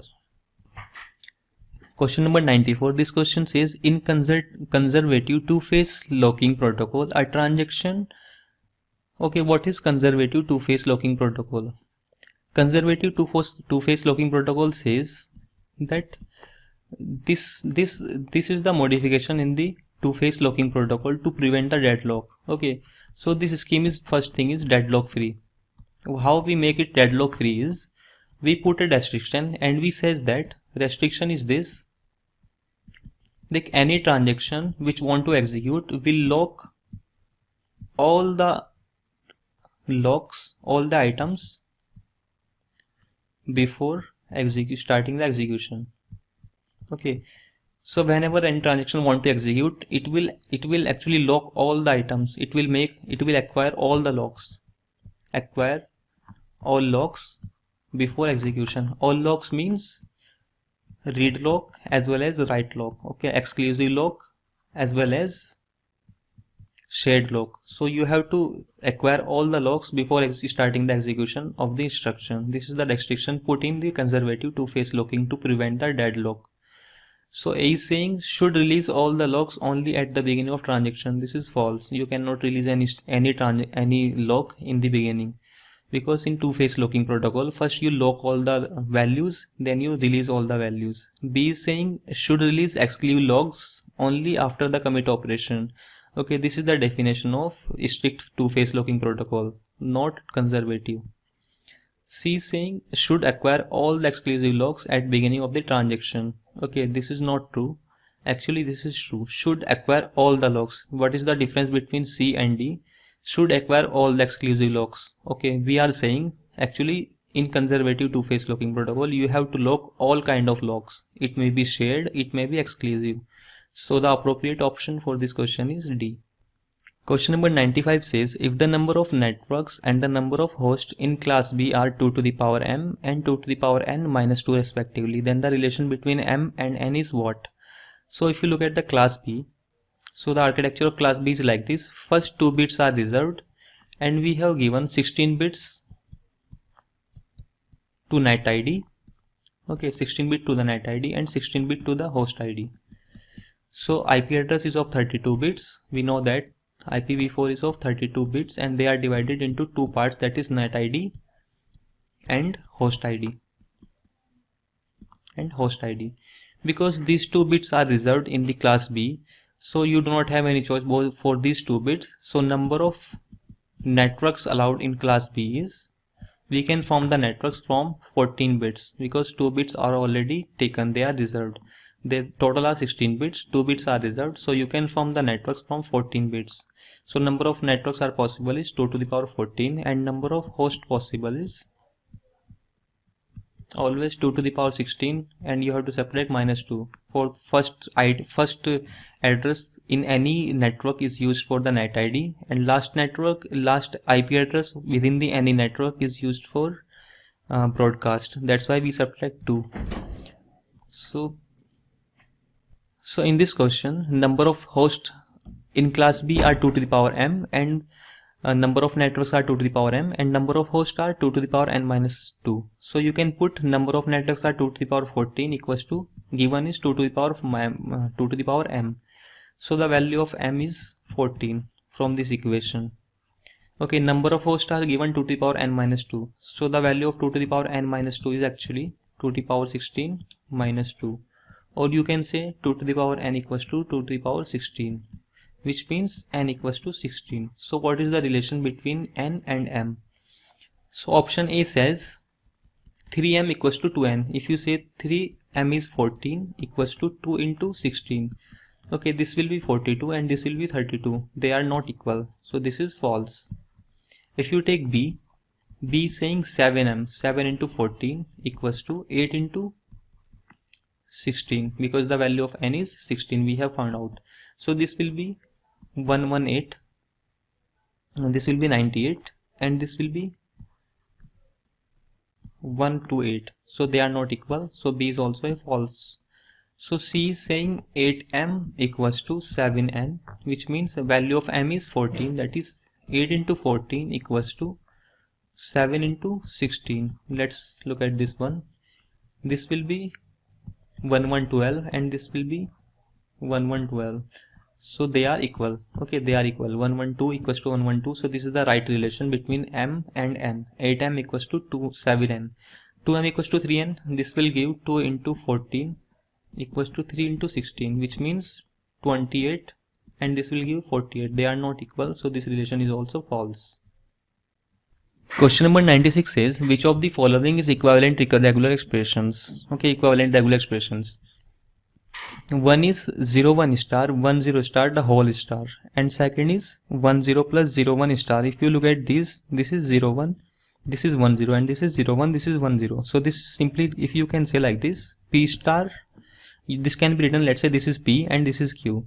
So this is saying P star Q star whole star, and we know that if we have any regular expression like this, we can say P plus Q star, they are equivalent. Okay, according to the properties of regular expression, they are equivalent. So option 1 and 2 are equivalent. Okay, this is P and this is Q. So Q plus P or P plus Q are same. Okay, this can be written as Q plus P star. If I take 1 0 as Q and 0 1 as P, this is P and this is Q. They are equivalent. P plus Q star equals to, you can write P star Q star whole star. Okay, they are same. C saying 0 1 star plus 1 1 star, they are not equal to any of these. Okay, this is not equal to any of these because this is 1 1 star, this is different. 4 is saying 0 star plus 1 1 star plus 0 star star. So from this you can generate 0 1 or you can generate 1 1. 0 1 0 1, 1 1 1 1. From this you can generate single zeros and double ones, but from this you cannot generate single zeros. Okay, that will be the pair of 0 1 or 1 1s. So 0 1 zeros cannot be generated from this, so they are not equivalent. Okay, so their 1 and 2 are equivalent. That is, option is correct. Question number 97 says, consider a complete binary tree where the left and right subtrees of the root are max heaps. Okay, we have a binary tree, that is complete binary tree, in which left and right subtrees of the root are heaps, max heaps, the lower bound for the number of operations to convert the tree to a heap. Okay, we have a complete binary tree, and actually this is not a complete heap, but we have a node for which right subtree and left subtree is max heap. For example, this is left subtree and this is max heap, in which root is greater than, okay, parent is greater than both of the childs. Okay, this is max heap because the parent is greater than left and right childs. And this is second node, that is right node, and right node is also a max heap. This is given, right subtree and left subtree are max heap of the root. So let's say this is also a max heap. These left subtree and right subtree are max heap, but this complete tree is not a max heap. You have to convert this complete tree into max heap because this is 10, which is less than the left child and right child. So if you want to make max heap, you have to replace it with one of the its childs. Okay, with one of the childs. So you can, if you make one swap, you have to make one swap like this, because left is greater than right and right is greater than parent. So if you replace this, you have to make one swap. This will be 10, 35, 27. So you do not need to go in this direction. Then 25 and 20. Now you have to make one more swap, which means because this left subtree is not a max heap, now you have to make it sub max heap. So you can replace this with 25, 40, 25, 35 and 10, 20. So this will be the final max heap after the swaps. So it took only two swaps, one here and two here, and as you can see, that height of the tree is 2. Okay, the height of the subtree is 2, and we know that the height of complete binary tree is log base 2n. So you have to make number of comparisons equals to height of the tree to convert this tree into heap, max heap. So the answer for this question is A, that is log n. You need only log n swaps to convert this complete binary tree, in which left subtree is a max heap, right subtree is a max heap, but complete tree is not a max heap. So you require only two swaps. Okay, either you will go in this direction or you will go in this direction. Question number 98 says, which machine is equally powerful in both deterministic and non-deterministic? So if you look at the machines, NFA and DFAs are equal of the same power. Okay, NFA and DFA are of the same powers in terms of powers. But in case of non-PDA, okay, non-deterministic PDA, it has the more power than deterministic PDA. Okay, because the set of languages accepted by non-PDA is actually the superset of DPDAs. Then we have Turing machines and linear bounded automata. In case of linear bounded automata, they accept the CSLs, context sensitive languages. The power of non-deterministic linear bounded automata and deterministic linear bounded automata, the power is same. Okay. In case of Turing machine, the power of Turing machine is equals to the power of non-deterministic Turing machine. They are same in the power. Okay. So option A is push down automata. No, because the non-deterministic version and deterministic version of the PDA have the different powers. Okay, because NDPDA is having the greater power than DPDA. In case of Turing machine, this is okay. The Turing machine deterministic version and non-deterministic version of Turing machines have the same power. In case of linear bounded automata, they are having the different powers. Okay, the power of non-deterministic linear bounded automata is greater than the linearly bounded automata. Okay, so option B is correct for this question. Question number 99 says, which of the following are not features of RISC processors? RISC processors, we have two types of processors, RISC and CISC. If you compare them, in case of RISCs, we have more number of registers and we have less number of addressing modes. Okay, if you look at the instruction set architecture of RISC and CISC, in RISC we have more number of registers and less number of addressing modes, and one more, the advantage of this RISC processor is we have fixed length of instructions. Okay, fixed length instructions, which means we can have one instruction which is actually equal to the one word.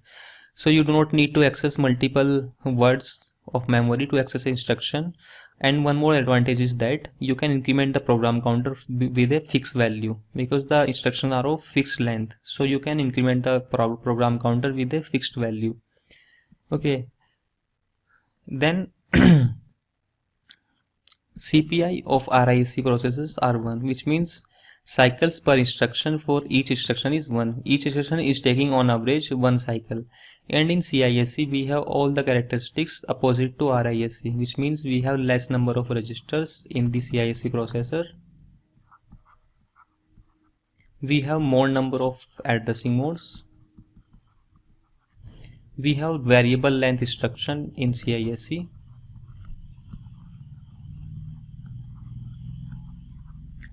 And CPI is not equals to 1. So all the opposite characteristics of CISC in the in opposite of RISC. So A is saying large number of addressing modes. This is the characteristic of CISC, not of RISC. So this is not a feature of RISC processor. Uniform instruction set, this is the feature of RISC processor, but this is asking about not the feature. So this is okay. So only one is not a feature of the RISC. This is the feature of CISC. So only one is correct. Question number 100. This question says, which of the following is true? A is Mealy and Murray machine are language acceptors. Okay, Mealy and Murray machines are the machines with outputs, and we do not have any initial or final states in the Mealy or Murray machine. Okay, these are the languages with machines with output. Okay, so in this Mealy machine, the output depends on the current state and the input symbol. In Murray machine, output depends on the current state only. So they are actually not machine acceptors. They are actually machine translators. They are actually language translators. Okay, they are translators, not the acceptors. DFA and NFA are acceptors. Okay, but B is saying finite state automata, that is DFA and NFA, is language translator. They are not language translator. They are actually acceptors. So that's why A and B both becomes false. C is saying NPDA is more powerful than DPDA. So we have seen this many times in this video that NPDA is having the more power than DPDA.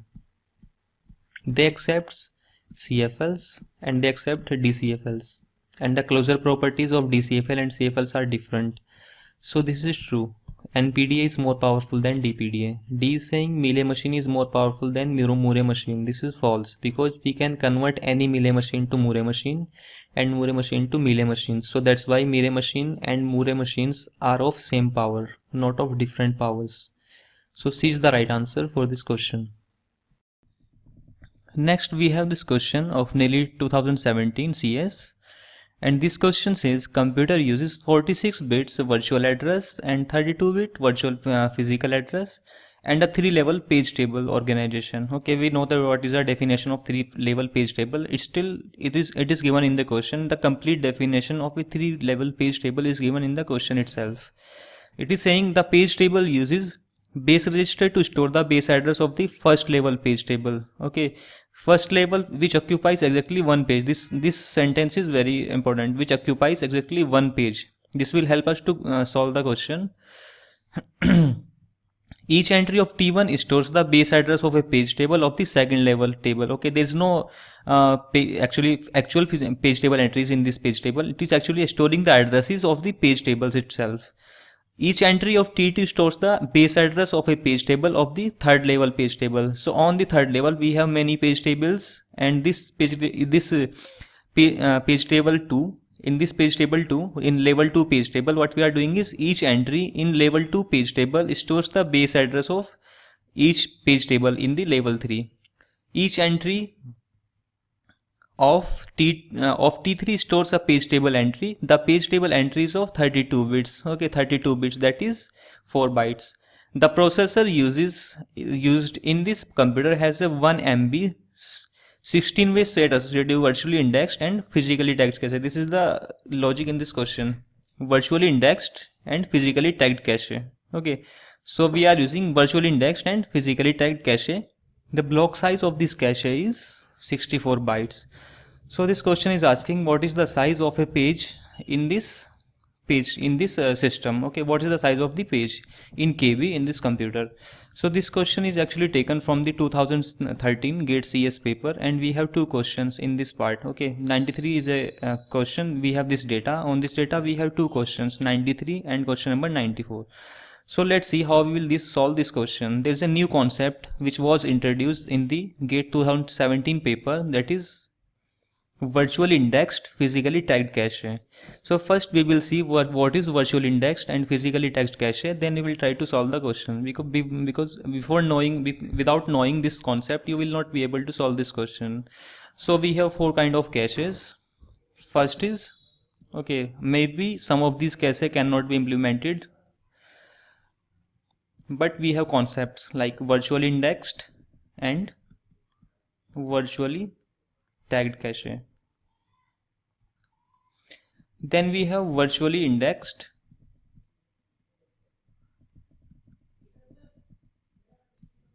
physically tagged cache. Then we have physically tagged, physically indexed,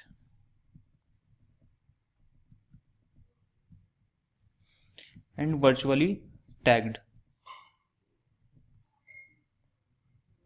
And we know the obvious combination, fourth obvious combination, that is physically indexed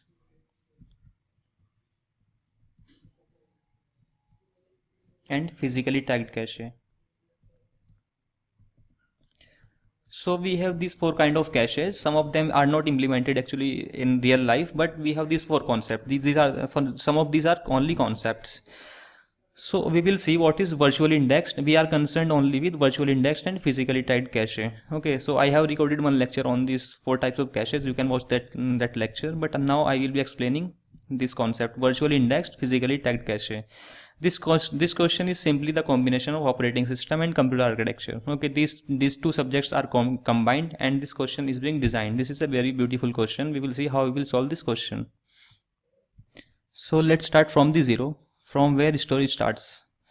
Okay, so now what happens is CPU want to access something from the memory. So CPU always generate virtual address. Okay, always remember CPU generates only virtual address.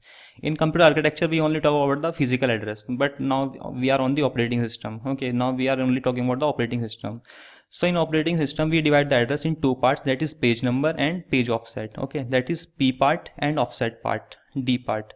What we do is we take this page number to the page table and search for the frame. Okay, where this page is stored in the actual memory frame. Okay, so here we will find the frame number. We will take this frame number, and offset will be same. Why offset is same? Because the page size is equals to frame size. So we will take this page offset as same as for the memory. Okay, physical memory. Always remember, physical memory can only be accessed with the physical address. But now we have a concept of virtually accessed cache, in which we can access the cache directly with the virtual address, which means we do not need to translate the address from virtual address to physical address. But in this case, normally what we are doing is we are converting virtual address to physical address using the memory management unit, in which we have a page table. Okay, we can store page table in the cache, cache, that is TLB. Okay, TLB is used to store the page table only. Okay, so either we can store the page table in the TLB, or we can store the page table in the memory. Actually, page table is stored in the memory, but the subset of this page table is stored in the TLB to make the access fast. So next what we will do is, we will take the first part, that is label 1 page table. Okay, we have divided this page number into 2 parts, because now we have 2 level page table. Okay, so in 2 level page table, what we have is this page number, these 10 bits will be used to identify the page table in the level 1 page table. Level 1 page table will store the addresses of the level 2 page tables, not the page table entries. Always remember, you can increase any number of levels. Okay, only last level page table will store the actual page table entries. All other tables will store the base addresses of the next level page table. For example, this is page level 1 page table. We have this processor register. Why we are using this? In last table we will have only one page table, and this register will store the base address of that page table. For example, in this 2 level page table, we have 2 level page tables, level 1 page table and level 2 page table. So this is the last level page table, and this register is storing the base address of this last level page table. Okay, P1. Always remember, page table levels are starting from the we cannot say this is page level 1. This is actually last level. Last level means this is level 2. In case of 3 level page table, this will be level 3. Then we will have level 2. Then we will have level 1. So like this level 1 page table is storing the base addresses of these page tables. In these page tables, we have actual page table entries. These are the page table entries, actual page table entries, in which we are storing the frame number. So we are doing the indexing of this page table using the page number. Okay, page number. So we are saying page number is stored nowhere in the memory. Page number 1 is not in memory. For example, let's say page number 1 is stored in the frame number 1. Page number 2 is stored in the frame number 2. Like this, we are converting the virtual address to physical address. So how this is related to our concept of virtual indexed and physically tagged? Let's see. So we have this is the internal architecture of the TLB, that is translation look aside buffer. We have a TLB in which we store the page table. Okay, let's see how we store the page table in the translation look aside buffer. So let's say we have this virtual address of 48 bits. These 48 bits are divided into 2 parts, page number and offset. 12-bit page number, that means page size is, if you have page offset of 12 bits, that means page size is 2 to the power 12, that is 4 KB. Okay, and this is page number, that means we have 2 to the power 36 pages. Okay, like this you can find the size of the virtual memory. Now we are taking these 36 bits to the page table. In page table, this page table is stored stored inside the TLB.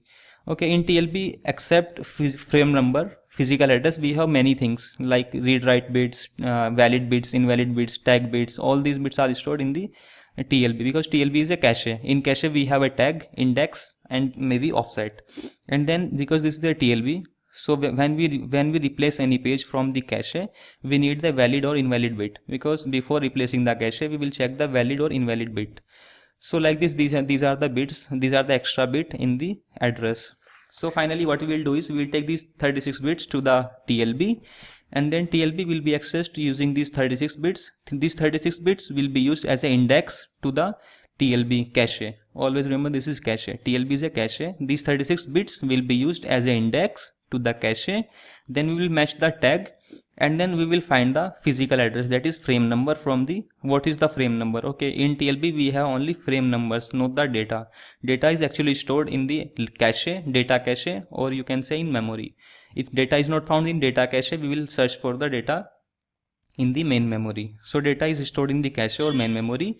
Address is always stored in the TLB. TLB does not store any data. It only stores the addresses. Okay, physical address. So like this we will find this address, and this we have 42 1 mux, in which means that this mux will give only one page as one frame as a output. These 36 bits will be used as select lines to this mux. According to these 36 bits we will access the frame number. This frame number will be sent to will be used to convert the this virtual address to physical address, like this. So if we have simple cache, the access method will be different. If we have a virtual address cache, virtually addressed cache, for example we have this cache. These are the two architectures of cache: virtually indexed cache, virtually addressed cache, and physical addressed cache. What it means: virtually indexed cache means we can access the cache with the virtual address directly. We do not need to convert virtual address to physical address.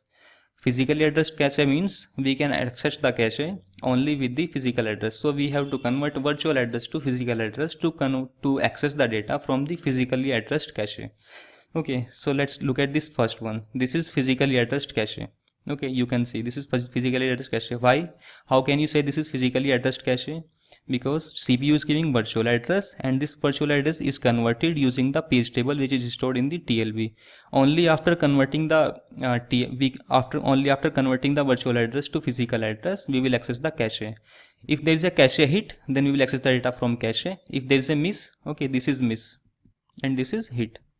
If there is a there is a hit, data will be sent to CPU. If there is a miss, we will search the data in the physical memory. Okay, that is primary memory, and primary memory can only be accessed with the physical address. Okay, so cache can be accessed with virtual address or physically addressed. So this is physically addressed cache because we are converting the virtual address to physical address first, then we are accessing the cache direct. Or what we can do is we have second option, that is a faster option, in which we can access the cache memory directly using the virtual address. Okay, you can see this TLB is placed after the virtual cache. So we can access the virtual cache directly with the virtual address. We do not need to convert virtual address to physical address. This will make the process fast. How we can access the virtual cache and TLB parallelly? Okay, how? Let's say this is your address P and D. What you will do is, this is offset and this is page number. Take the page number directly to the TLB, search page number in the TLB and search the data in the cache. Offset is your page number. You will access the offset, that is data, that is block size, this is page size. You will search this page in the cache and you will search for the page number in the TLB. Okay, if there is a TLB hit, then you can access the cache. So always remember, TLB access time should be less than virtual access cache memory access time. Okay, only then you can say that address is found or not found. If virtual cache is faster than TLB, which means you are directly accessing the virtual cache for data without searching the TLB. So first we will access the TLB for the page number. TLB will tell us that the page number is found in the TLB. Why we need TLB when cache is virtual cache? Okay, why we need TLB? TLB is only used to convert the virtual address to physical address. When we can access the cache with the virtual address, why we need TLB? We need TLB if there is a miss in the virtual cache. Always cache is a very small memory and is a subset of primary memory. So cache always stores the subset data of the primary memory. So if the data is not found in the virtual cache, what we will do is we will access the main memory, and main memory requires physical address. So we will access the main memory using the physical address, which will be converted using the TLB. So this is the case of miss. If there is a miss in the cache, in the virtual cache, then we need to convert this virtual address to physical address, then we will access the main memory. So this is the process of converting the virtual address to physical address and accessing the data. So in paging, what we do is first we convert the physical address to virtual address to physical address, then we access the memory. Or what we can do is we can directly take the virtual address to cache. So we are talking about the virtually addressed, or you can say virtually indexed, physically tagged cache. Okay, what is the process of address conversion and access of the virtually addressed and physically tagged cache? Look at this diagram. This will clear everything. In your physically addressed cache, physical address cache means you can access the cache only with physical address. Okay, so this is your virtually indexed cache. Okay, virtual indexed cache, physically tagged, which we are talking about in the question. Okay, this is the question about our question is only on the virtual indexed and physically tagged cache. So in this, what we are doing is we are taking the page number to TLB for search.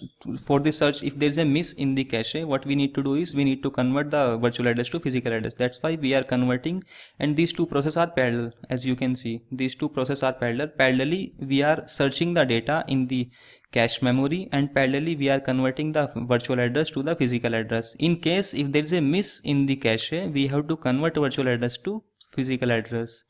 Okay, now this is the important part which will help us to solve our question. This is the tag index. This is the index of the cache, and this is the offset of the cache. We always know that direct map cache interprets the address in three parts. Okay, this is the address format of the direct map cache, that is tag, index and offset. Okay, so this is the offset part, this is the index part, and this is the tag part. So these two combined, this is the index part, which means we will search the block using this index part in the cache memory. As you can see, we are using this L bits. L bits are index bits to index into the direct map cache, and the size of direct map cache is L plus B, that is offset bits and cache bit and index bits. Why I'm saying this? Because if your cache size is, let's say your cache size is 4 MB and the block size is, let's say your block size is 128 KB. Okay, so number of blocks in this cache will be 2 to the power 22, okay, that is 4 MB, divided by 2 to the power 17, that is 128 KB. So this will be 22 minus 17, that is 5. Okay, 2 to the power 5. So number of blocks are 5, which means index part will be of 5 bits and your offset part will be of 17 bits. Okay, 17 bits. So 17 plus 5, 22. So this is the size of cache. 2 to the power 22 equals to 2 to the power L plus B. That means 5 plus 17, 22. Okay, that's why I'm saying this. So this is giving the page offset. Okay, so this we are in the question, they are asking of the page, the size of the page, and the page offset will give the size of the page, but we know this part. Okay, in our question the size of cache is given, it is given that it is 16-way set associative, and the block size is also given, so we know this part is given to us, and we have to find this part. This part is indexing, this part is giving the page offset, but we do not know this part. Okay, that's why we have to calculate page number, the size of the page in a different way. How? Let's see how. So in our case is this is our question. Our question is actually, in our question we have a cache which is actually set associative cache. So this is virtual index physically tagged cache in which we have set associative cache.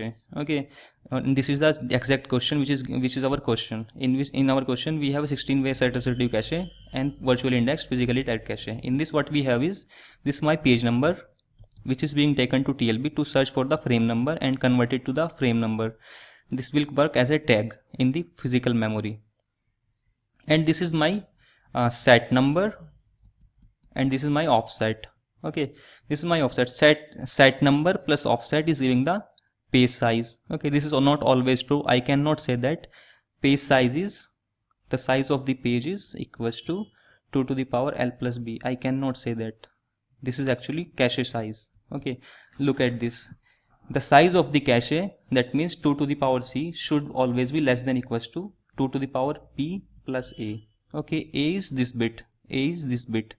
So we have to see what is this bit saying. This will help us to solve the second part of the question. Okay, this will help us to solve the second part of the question. In this question what we are doing is, we can observe one thing, and that one thing is the size of the cache is equals to the size of the page. Okay, size of the cache can only be less than or equals to the size of the page, or you can say size of the cache can be greater than or equals to the page size. Okay, greater than equals to the page size, as we will see in our question.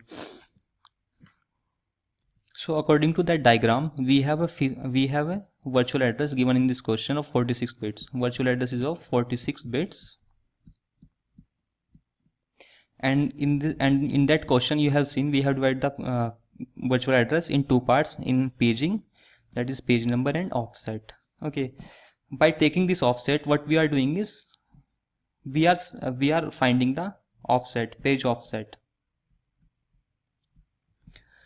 and then this is taken to TLB for conversion of frame number, and then we will combine frame number and offset to find the physical address. Okay, so we have to find this value. We have to find the page size. What is the size of a page in KB? Okay, let's see how we can find that. And we know that to store a page we have a cache. Okay, cache is 1 MB in size and it is 16-way set associative, and then the block size is 64 bytes. So number of blocks are, in this cache, number of blocks are 2 to the power 20, that is cache size, divided by 2 to the power 6, that is block size. So 2 to the power 14, we have total number of blocks 2 to the power 14, but this is set associative cache. In one set we have 16 blocks. Okay, so number of sets are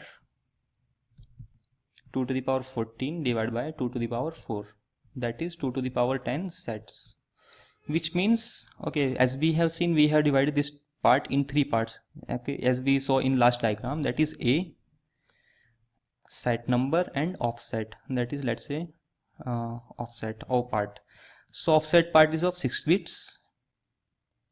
Offset part is of 6 bits because we have block size of 64 bytes. 64 bytes means 2 to the power 6. So index offset part is of 6 bits. Set index part is indexing the set. We will require 10 bits. Okay, 10 bits. So these 10 plus 6 bits will help us to find the page size. Okay, page size. So can I directly say that page size of the page offset bits are 16 bits? No, I cannot say this directly, because I can say one thing, that page offset size, the size of the page will be less than 2 to the power 16 bytes. Okay, or I can say in page offset number of bits will be less than equals to 16 bits. Okay, they can be less than equals to 16 bits, but I cannot directly say that they are 16 bits because this part is not given to me and we have 3-level page table. Okay, so this process will help me to solve the question number 94, but now I will see how I will solve this question with the help of this. So we have a page table. We have a page table entry of 4 bytes. Okay, and it is given that each page table in this first level page table occupies exactly one page. This will help me to solve. Okay, so let's say page size is, I am assuming page size is, let's say p bytes. Okay, so number of pages will be in this virtual memory. The size of the virtual memory will be 2 to the power 46. Why? Because the address of the virtual memory is of 46 bits. That's why size of virtual memory will be of 2 to the power 46 bytes. Okay, and the page size is p bytes. So number of pages will be virtual memory size divided by page size. So this will be the number of pages in the virtual memory. So, and we know that number of page table entries are equals to number of pages. Okay, so we can find the size of the page table. So size of level 3 page table. Okay, first we have to find the size of the level 3 page table. Level 3 page table stores the page table entries, actual page table entries.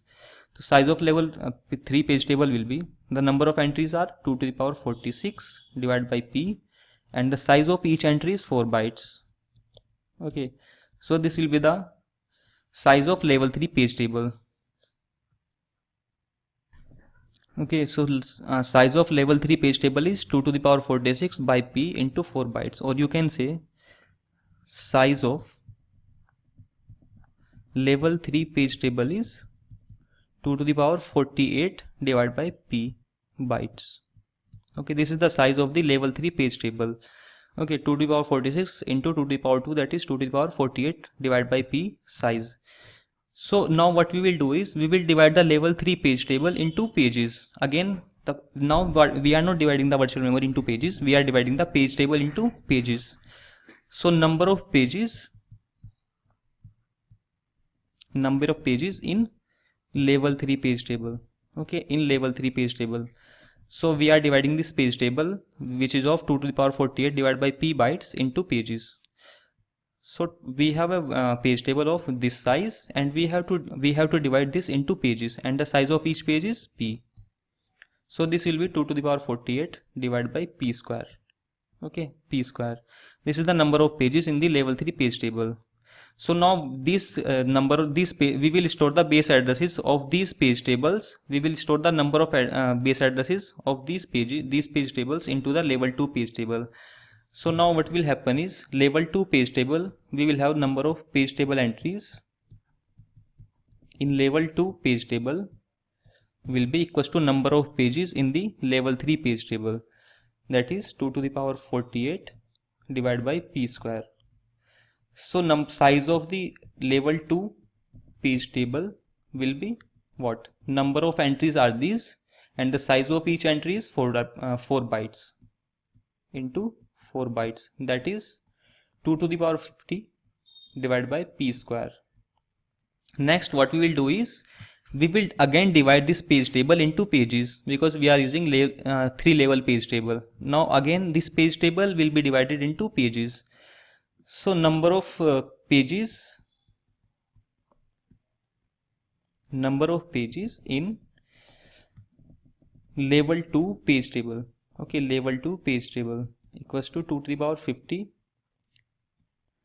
divided by p square divided by p, that is 2 to the power 50. Size of the page table divided by size of each page. So number of pages in level 2 page table will be 2 to the power 50 divided by p cube. So number of entries in level 3 page table will be equals to number of pages in level 2 page table. Number of entries in level 3 page table will be equals to number of pages in level 2 page table, that is 2 to the power 50 divided by p cube.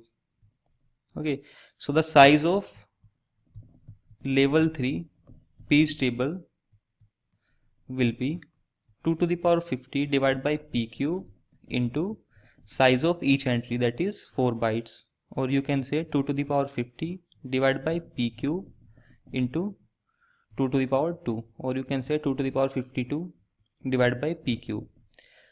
We will have 2 to the power 52 divided by p3, size of page table, level 3 page table, and it is given in the question that the page table of level 3 page table, the page table of level 3 will fit into exactly one page, and the size of page is p. So this means p equals to 2 to the power 52 divided by p cube. Okay, we have to fit this level 3 page table into one page, and the size of page is p. We have to find the value of p that we have assumed as the size of the page, and in the question it is they have asked the size of the page, that is p. So 2 to the power 52 equals to p to the power 4, or you can say p equals to 2 to the power 52 into 1 by 4. Okay, or you can say p equals to 13 bits. Okay, there will be 13 bits in the page offset size, 13 bits for page offset, which means the size of the page will be, if we have 13 bits page offset, the size of the page will be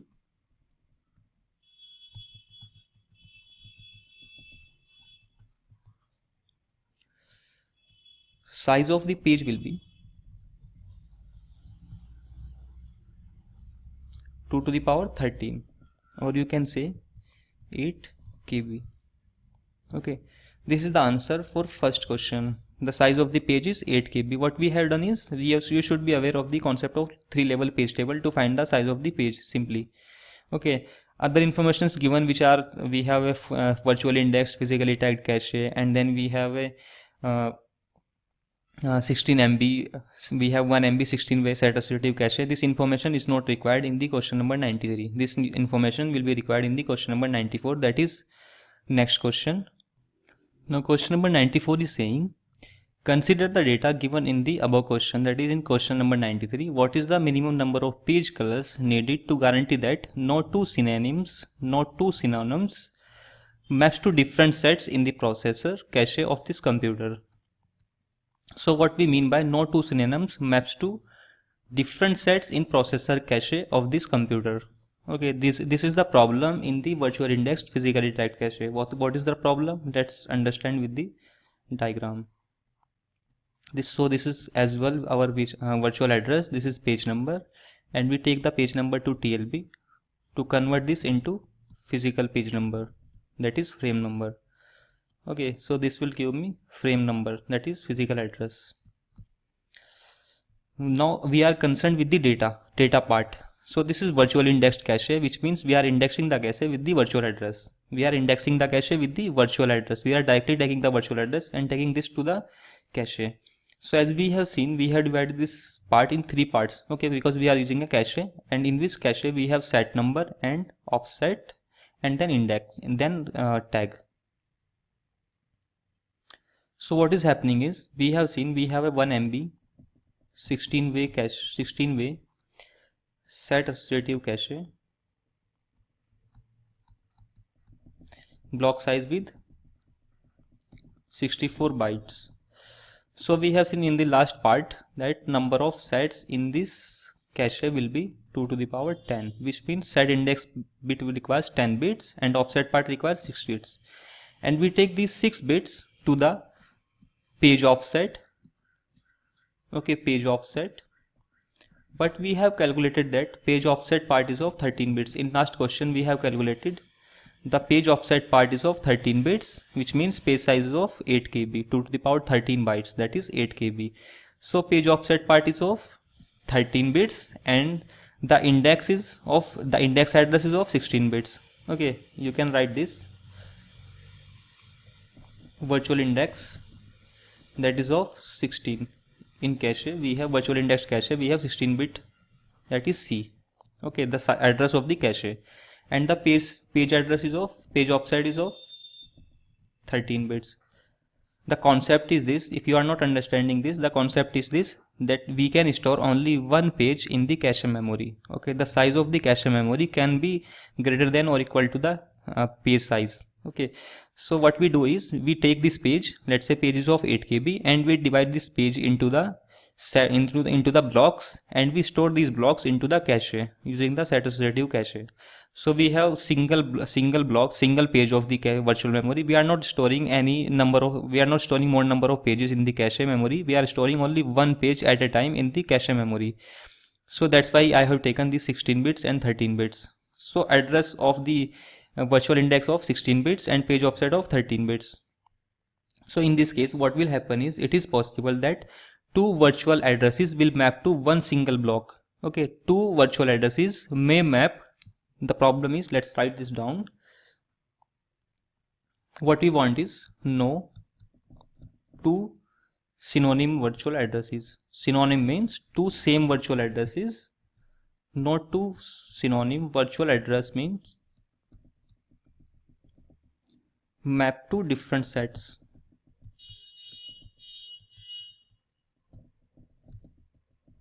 Which means this is given, no two synonyms map to different sets in the processor cache.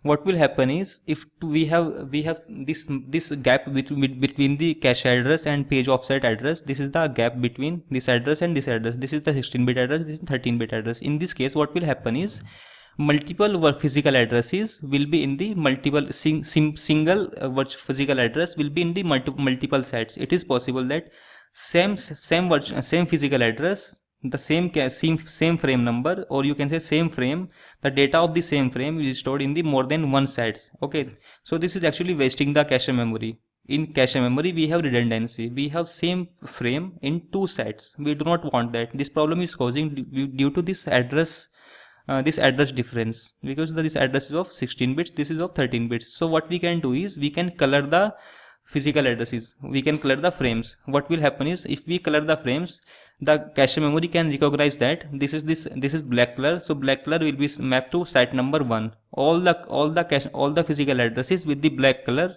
will be mapped to one cache set. Okay, So it is possible that we have single physical virtual address which will be mapped to multiple sets. Okay, so to remove this problem, this means that this sentence means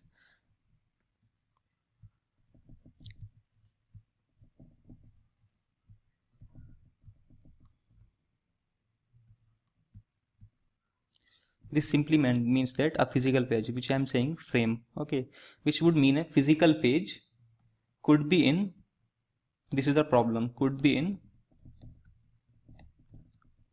two different sets.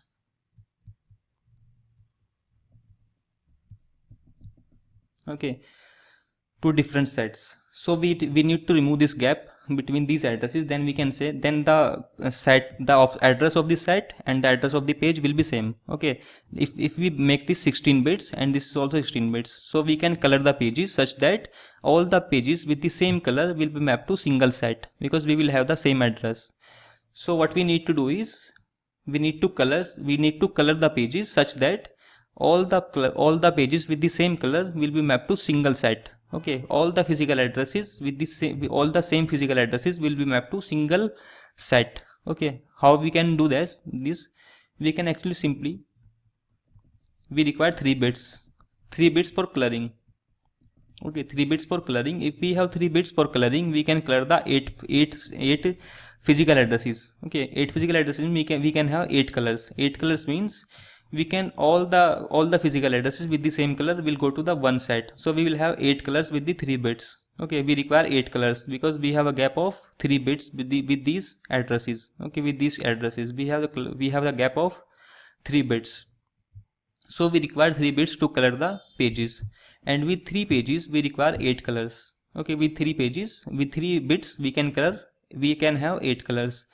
So this is simply asking the number of what is the minimum number of page colors needed to guarantee that no two synonyms map to different set in the processor cache of this computer. This is the problem in the virtual indexed physically tagged cache, and this can be removed by coloring the pages. Okay, that's how we can color the pages, by removing the gap between physical address and cache address. Okay, so the answer to this question is C,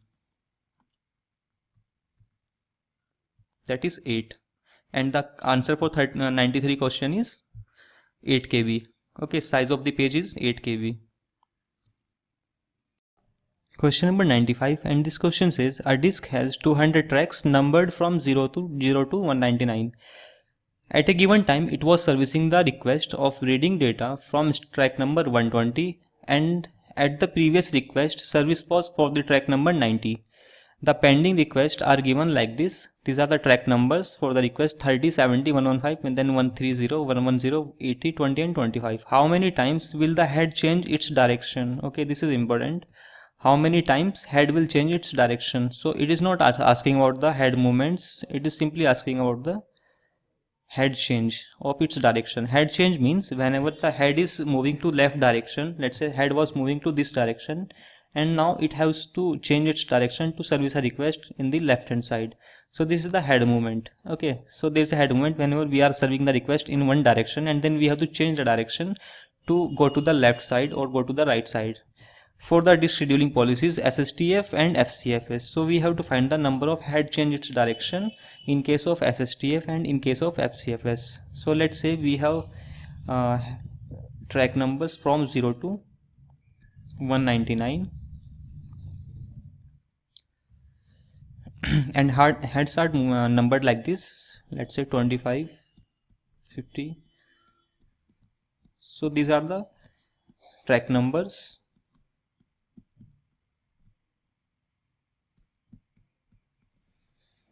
So first, if I use SSTF, in case of SSTF, currently I'm at the location 120. Okay, my head is at the 120 location. Let's say this is 120, and currently I'm here. So which of these requests are near to me? Okay, we have 115, 110, and 130. So nearest request is 115. So first I will serve the request 115, because this is giving the shortest seek time. Okay, so I will take the request which is giving shortest seek time. So 115 is giving shortest seek time, that is of 5. Okay, 5, shortest seek time of 5. So this is the head move, and this is the head change its direction. Okay, head is changing its direction. How I can say that head is changing its direction? Because service was for the track number 90. Okay, previous request was 90, then after 90 it moved to 120, which means head was moving in this direction. Okay, in the right direction. So now it have to change the direction. So initially it will change the direction, then after 115 we will access 110. Okay, after 110 we have two options, 130 and 80. So to go 80 we require 30 seek time, and for 110 and for 130 we require 20. So we will go to 130. Okay, so after 130 we have two options, this is done, this is done. We have 80 and then 70. So we have to change the direction to go to the 80. Okay, so first we will go to 80, then we will go to 70. After 70 we will serve the request. We have 20, 25 and 30. So first we will access the 30 because 30 is nearest to 70. Then 25. Okay, 30 will be somewhere here. Then 25 and then 20. So how many head movement? This is first head movement. Initially this is the head movement because head is moving its direction from right side to left side. Then there is a second the head movement because it was moving to left side, now it have to move to the right side. So this is a head change. Okay, now this is third head change. It was moving to right side but now it have to move to the left side. So there are three head changes in this case of SSTF. Okay, so let's see in case of FCFS. So we have track number from 0 to 199. And let's say we have 25, 50, 75, 100.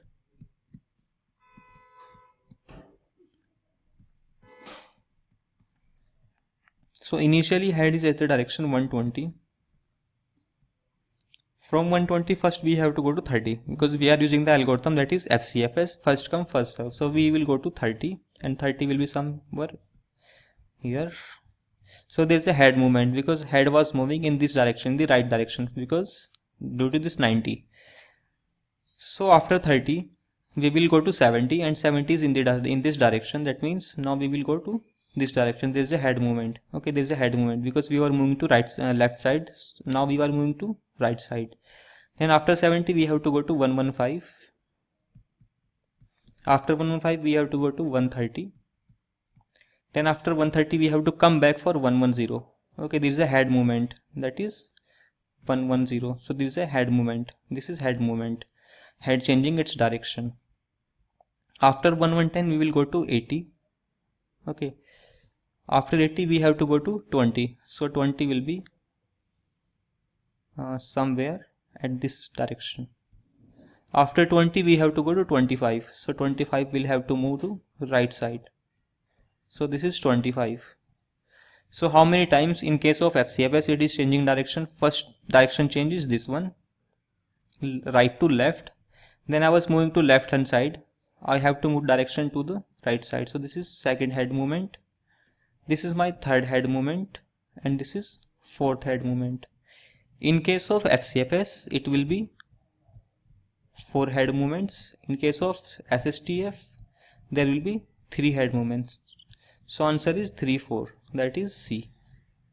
Then we have question number 97. Question number 97 says a system has n resources numbered from R0 to Rn-1 and then k processes numbered from P0 to Pk-1. The implementation of the resource request logic, which means processes are requesting the resources using this code. Okay, each process Pi is as follows. If process number is divisible by 2, that means if the process is odd even numbered, then it will access the resource Ri and Ri plus 2. If the process is request number odd, that means if it is not even, then it will access from the backside, that is Rn minus I and Rn minus I minus 2. This is R minus I minus 2 and this is Rn minus I, which means they will access from the backside. So if we have processes that is even numbered resources, if we have even numbered resources, In this case, what will happen is even number of process will access the even resources and odd numbered process will access the odd processes. How? If I have let's say in this case I have n equals to 40 and k equals to 26. There will not be any problem because the number of resources are even. What we can do is even numbered resources will be given to even numbered process and the odd numbered resources will be given to odd numbered process. How? Let's say P0 will require the resources R0 and then I plus 2, that is R2. Like this, P1, that is odd numbered process, will access the resource, that is Rn minus I, that is n is 40 and I is 1, that means 39 and 37. R into n minus I minus 2. Process P2 will require the resources, that is R2 and R4. Process P3 will require the resource, that is Rn minus I, n minus n is 40 and I is 3, that is 37, and then R minus n minus I minus 2, that is 35. Like this they will access the resources and last even number process will be P26 because we have number of processes 26 and it will require to access R26 and R28. And last odd numbered process will be P25 and it will require to access R40 minus I. N minus I means 40 minus 25, that is 15, and then R.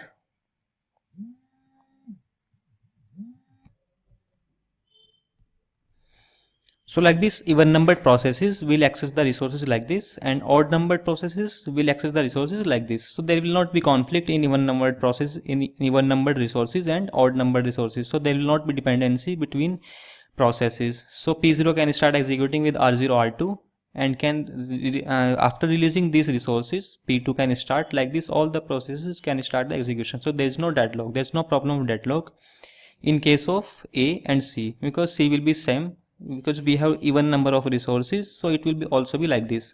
Even numbered process will access the even numbered resources and odd numbered process will access the odd numbered resources. So we can have problems with B and D. So let's look at the B. B is saying n equals to 21 and k equals to 12. So in this case P0 will access the resources P0 and R0 and R2. P1 will require to access the resources, that is n minus 1, n minus I, okay, n minus 1 means 20 and n minus I minus 2, that is R18. So P2 will access the resources R2 and R4. P3 will access the resources R18 and R16. Like this P4 will access the resources P4 will access the resources, that is R4 and R6. P5 will access the resources R16 and R14. Like this P6 will access the resources R6 and R8. So P7 will access the resources R14 and R12. P8 will require to access R8 and R10 and P9 will require to access R12 and R10. Now there is a problem. P10 will access the resources R10 and R12. P11 will require to access n minus I, that means n is 21 and I is 11. 21 minus 11, that is R10 and R8. P12 will require to access the resources R12 and R14. And now let's look at the dependencies. So if you look at the P8 requires R8, R10, P11 requires R10 and R8. So in this case P8 is waiting for P11 and P11 is waiting for P8. How? Let's say this P8 and P11 are executing parallelly. So in first line of resources P8 will be given R8 and P11 will be given R10. Okay, so now P8 is waiting for P11 to release R10 and P8 is waiting for P11 to release R10. So there is a cycle in these two resources. And due to this cycle, there is a deadlock between these processes. So this will result in a complete deadlock. Okay, so according to this, option B is not suitable and this combination is dangerous for the system. There will be deadlock in this case. So question number 98. A system contains 3 programs and each requires 3 tape units for its operation. The minimum number of tape units which the system must have such that deadlock never arise. So we have 3 processes, or you can say 3 programs, and each program requires maximum requirement is 3. So how many resources should be there to prevent the deadlock? So let's say we have 3 processes, P1, P2, P3. What we can do is to find the minimum number of resources required such that there is no deadlock. We can give n-1 resources to this, n-1 resources to this, and after giving n-1 resources to this, we have one more resource. That means we have to give n resources to last process so that it can proceed, and after executing the process, it can release the resources. So let's say n is the maximum requirement of a process. So n is 3 here. So we will give 2 resources to P1, 2 to P2, and we require 3 resources now to give to P3 so that P3 can start executing. So if you take 6, there will be a deadlock. We will give 2, 2, 2 and they cannot proceed. So if we have 7 resources, we can prevent the deadlock like this. Okay. So B is the right answer for this question. Question number 99 says, which of the following standard algorithms is not a dynamic based algorithm? Is not a dynamic programming based algorithm. So Bellman-Ford short algorithm for single shortest path is a dynamic algorithm. This is dynamic based algorithm, dynamic programming based algorithm. B is Flood-Warshall. We know that this is all pair shortest path and this is definitely a dynamic algorithm. Then we have 0-1 knapsack and this is dynamic approach. Okay, so we have 2 versions of knapsack problem, that is 0-1 knapsack and fractional knapsack. Fractional knapsack is greedy approach and 0-1 knapsack problem is dynamic programming approach. Prim's algorithm for spanning trees, greedy approach. This is not a dynamic programming approach. So D is the right answer for this question. Question number 101. This question says we have 4 matrices M1, M2, M3 and M4 of dimensions P into Q of M1, Q into R of M2, R into S for M3 and S into T for M4 respectively can be multiplied in several ways with different number of total scalar multiplications. For example, we can multiply M1, M2, then M3, M4. The total number of multiplications is PQR and RST and PRT. When multiplied as M1, M2 and M3, then M4, the total number of scalar multiplications are these. So P is given 10, the dimension of M1 is 10 into 100. Okay, this is the dimension 10 into 100. Then for matrix M2 we have 100 into 20. Then matrix for R3 we have 20 into 5. Then for M4 we have 5 into 80. So we have these dimensions and we have to calculate the total number of scalar multiplication needed. So we can solve this problem using the dynamic programming approach for matrix multiplication to find the number of scalar multiplications.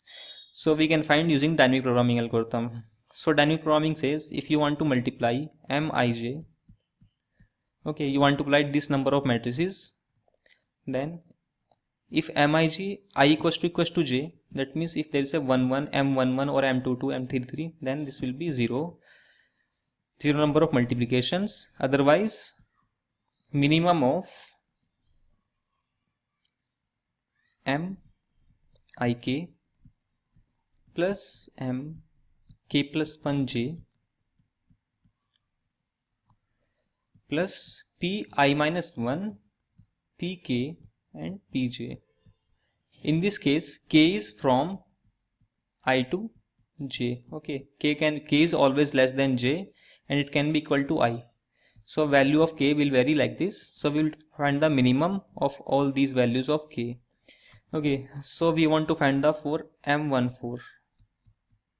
So for M14 the equation will be like this. minimum of, and k will go from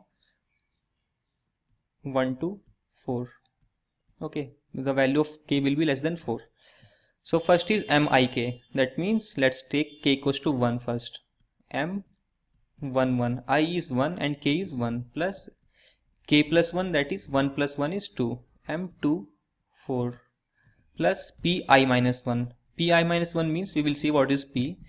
So I is 1, pi minus 1 will be p0, then pk, that is 1, and pj, that is 4. So then m will be k, we will take the value of k, that is 2. M 1 2 plus k plus 1, k is 2, k plus 1 will be 3, plus I will be same, k will change, and 4. Then let's take the value of k 3, because value of k can go from 1 to 3, plus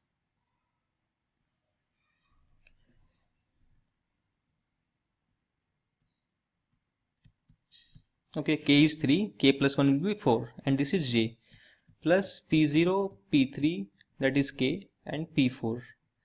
So this will be the final number of multiplications required. So we'll take the minimum of these requirements. So we can calculate these values directly, m11, m12, m34, m44, but we cannot calculate m24 and m13 directly. So we have to find the equation for these two also.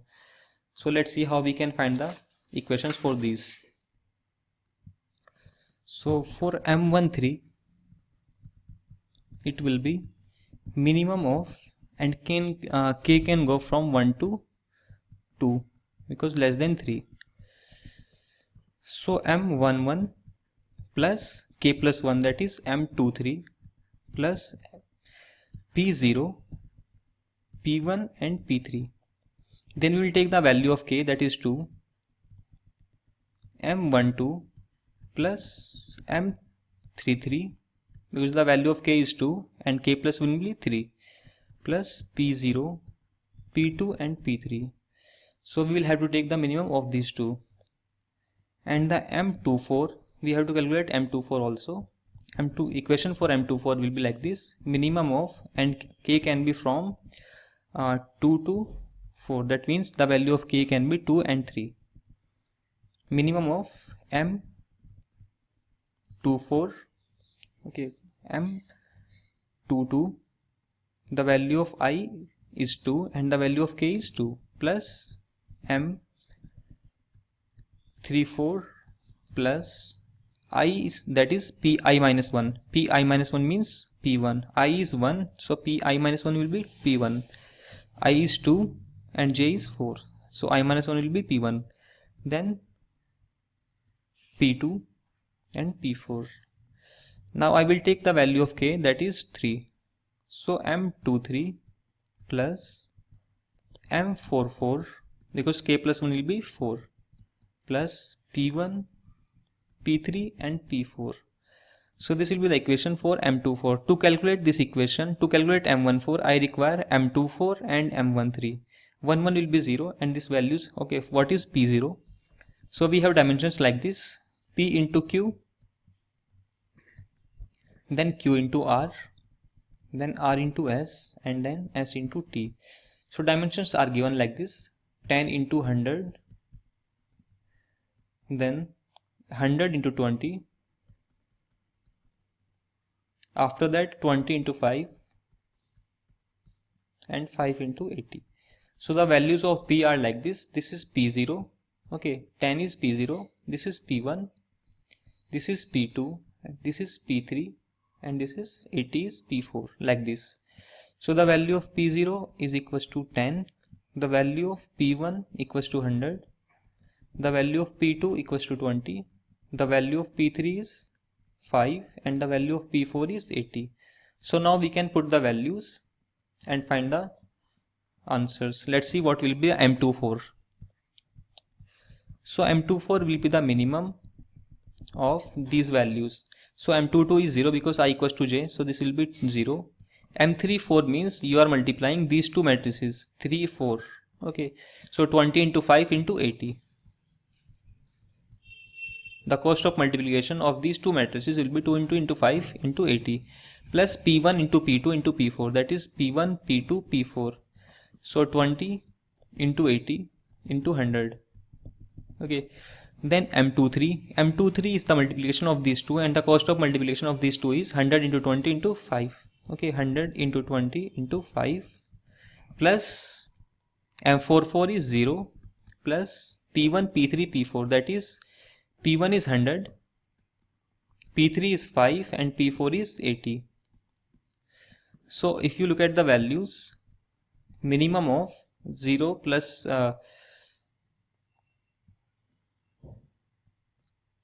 this will be 8k, or you can say 8000. Okay, this will be 160,000. 80 into 2 is 160, then 0 and 100, that will be 1000. So 160k, or you can say 160,000. This will be 10,000 plus this will be 40,000. Okay, so the values will be like this. This will be 160,000 plus 8,000, that is 168,000, and this will be 50,000. So minimum of these two is, the value of M24 will be 50,000.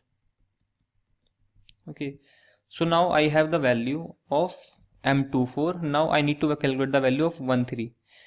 So M13 will be like this. Minimum of all these values. Okay, M11 is 0. M23 is M23. These two matrices are 100 into 20 into 5 plus P0, P1, P3, that is 10 into 100 into 5. Then we have M12. M12 is this 10 into 100 into 20. Then M33 is 0 plus P0, P2, P3, that is 10 into 20 into 3, that is 5. So the minimum of these two will be, this will be 10,000 plus 5,000. Okay, 10,000 plus 5,000 is 15k. This will be 20 into 1,000, that is 20,000, plus this will be 1,000. So this will be 21,000, and this is 15k. Minimum of 15k and 20k is 15k. So the value of 13 is 15k and the value of M24 is 50k. Now we have to put all these values to M24. Okay, we have to put all the values to here in this equation M14. Final equation is M14. So let's see how we can do this. So we have calculated the value of M24, that is 50k, and we have calculated the value of 13, that is 15k, or you can say 15,000. Okay, so now we have to put all the values to this. So M14 will be minimum of all these values, that is M11 is 0, M24 is 50,000, P0, P1, P4, that means P0 is 10, P1 is 100 and P4 is 80. Now second one is M12. M12 is this, the cost of multiplication is 10 into 100 into 20. So 10 into 100 into 20 plus M34. 34 is this, 20 into 5 into 80 plus P0, P2, P4, that is 10 into 20 into 80. Then we have M13, which we have calculated, that is 15,000 plus M44, that is 0 plus P0, P3, P4. P0 is 10, P3 is 5 and P4 is 80. Okay, let's see what is minimum of these. Minimum of these will be answer. So 50,000 plus 80,000. Okay, so 50,000 plus 80,000, first one. Second one is 20,000 plus 8,000 plus 16,000. This will be 15,000 plus 4,000. Minimum of this will be answer. So this is simply 50,000 plus 80,000 is 130,000. This will be 20 plus 8 plus 16, that is 16 plus 8 is 24 and 44,000. This will be simply 19,000. So the minimum of all these three is minimum of 130k, 44k and 19k is simply 19,000 or 19k. So this will be the answer for this question. M14, the cost of multiplication of M14 will be 19,000. Question number 102. This question says, be a graph with n vertices and m edges. What is the tightest upper bound on the running time of DFS of G? Assume that the graph is represented using the adjacency matrix. Okay, adjacency matrix.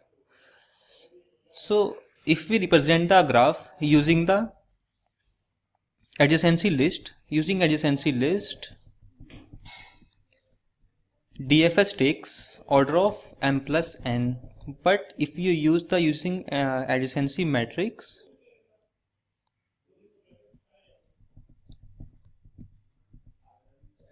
in this case it requires order of n square time.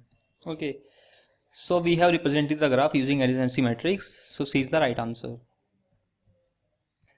Question number 103. This question says, which one of the following is a key factor for referring B tree over binary search tree for indexing database relations? Always remember, binary search tree can store only one key inside a single node, which means binary search trees can be used to store the data in the main memory.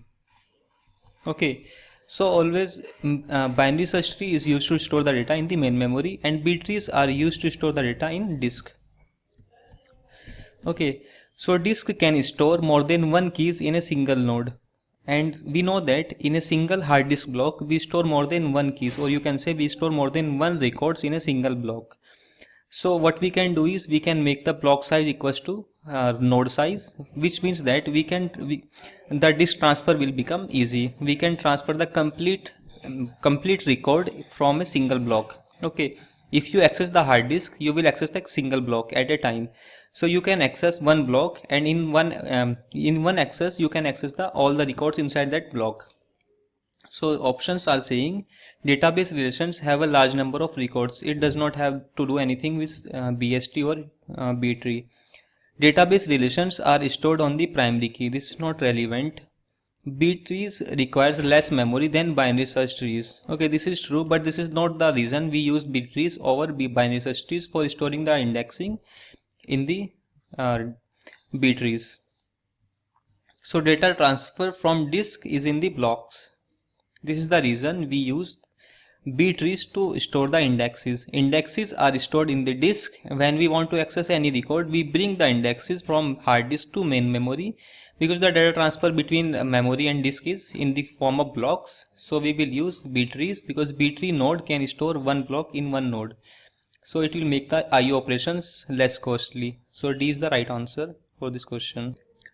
Question number 104 says, the cyclomatic complexity of each of the module A and B shown below is 10. So cyclomatic complexity of A, cyclomatic complexity of B is 10. What is the cyclomatic complexity of the sequential integration shown in this diagram on the right hand side? So we are integrating these two modules. Then what will be the cyclomatic complexity after integration of these two modules? Okay, we know that cyclomatic complexity is nothing but is a software matrix used to indicate the complexity of a program. We use cyclomatic complexity as a metric for measurement. Okay, this metric is used to find the complexity of a program. Cyclomatic complexity is nothing but it is computed using the flow graphs. Okay, control flow graphs. We make the control flow graphs from the program. Okay, if we have any if else or for loops in a program, so we actually make the control flow graph using the conditional statements in the program.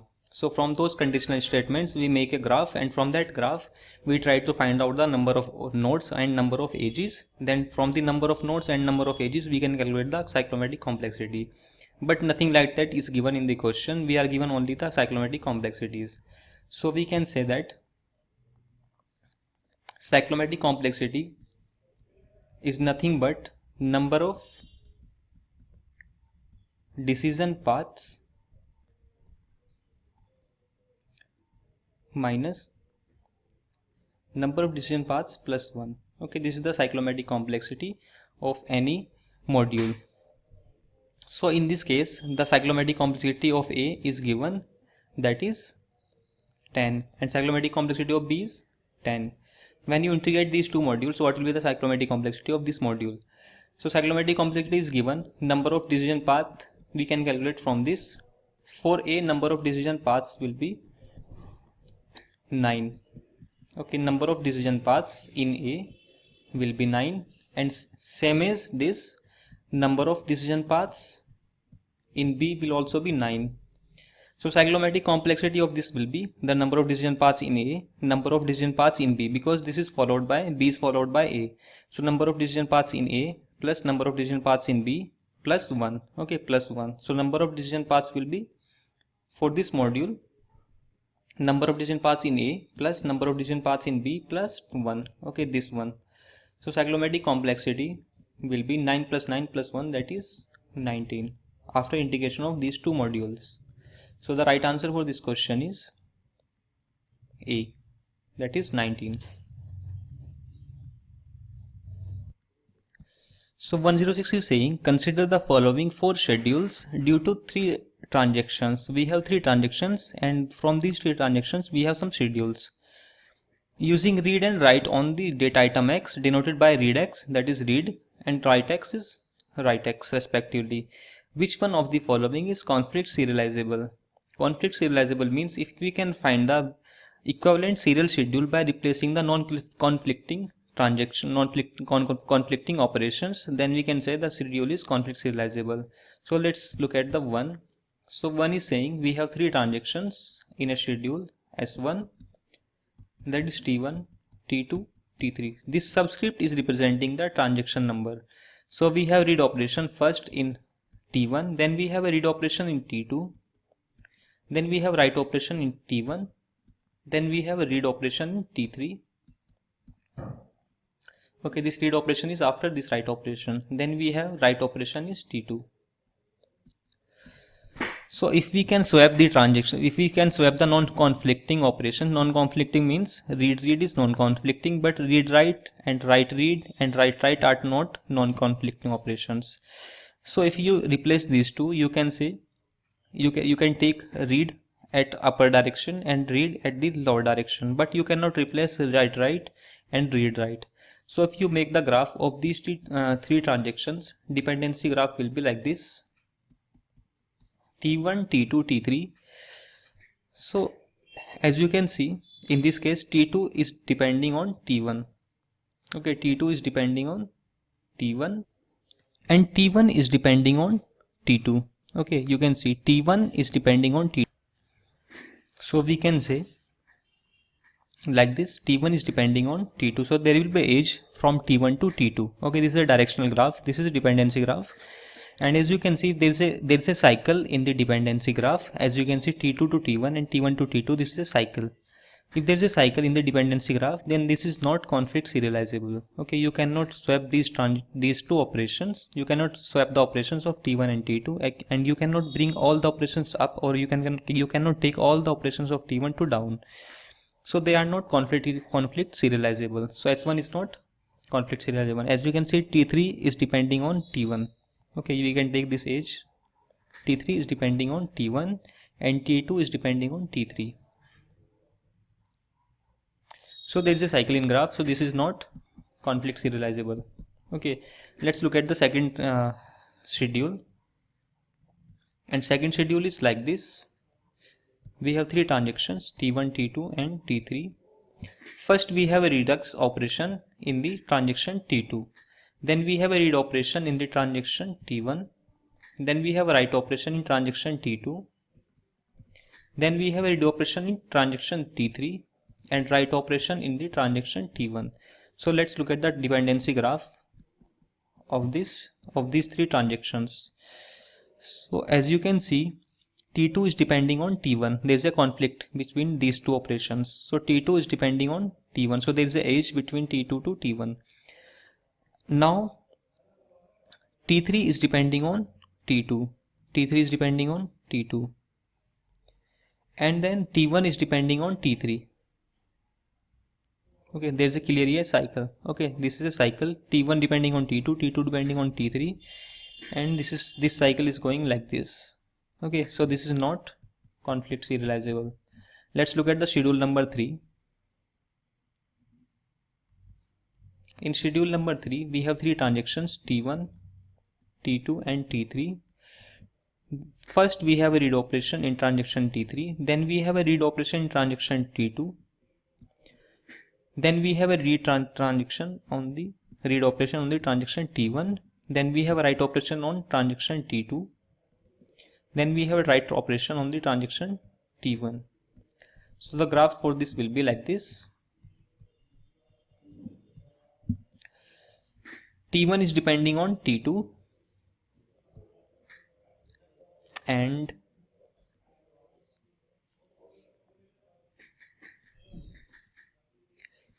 T1 is depending on T2 and T2 is depending on T1. From these two operations, T2 is depending on T1.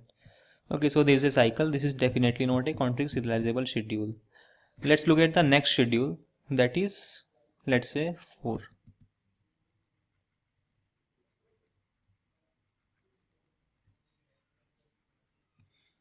So 4 will be like this.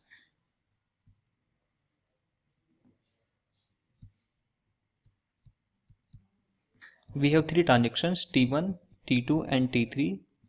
First we have a read operation in transaction T2, then we have a write operation in transaction T2, then we have a read operation in transaction T3, and then we have a read operation in transaction T1 and write operation in transaction T1. This is already a serializable schedule. Okay, how T2 you can execute T2 first, then T3 and T1. So this is conflict serializable, and you can see from the graph there will not be any cycle in this graph. T1, T2 and T3. So there's a dependency from T1 to T2. Okay, there's a dependency from T1 to T2, and there's a dependency from T3 to T2, and there's a dependency from T1 to T3. Okay, so graph is like this. So there is no cycle in this graph, T1 to T2, T1 to T3. So if you go like this, you cannot reach to T1. Okay, if you go like this, you cannot reach to T3. So there is no cycle in this graph, and this is conflict serializable. So fourth schedule is conflict serializable. Answer is D. Question number 107 says, what is the maximum number of reduced moves that can be taken by a bottom-up parser for a grammar with no epsilon and unit productions? Epsilon production means null production and unit production of this type.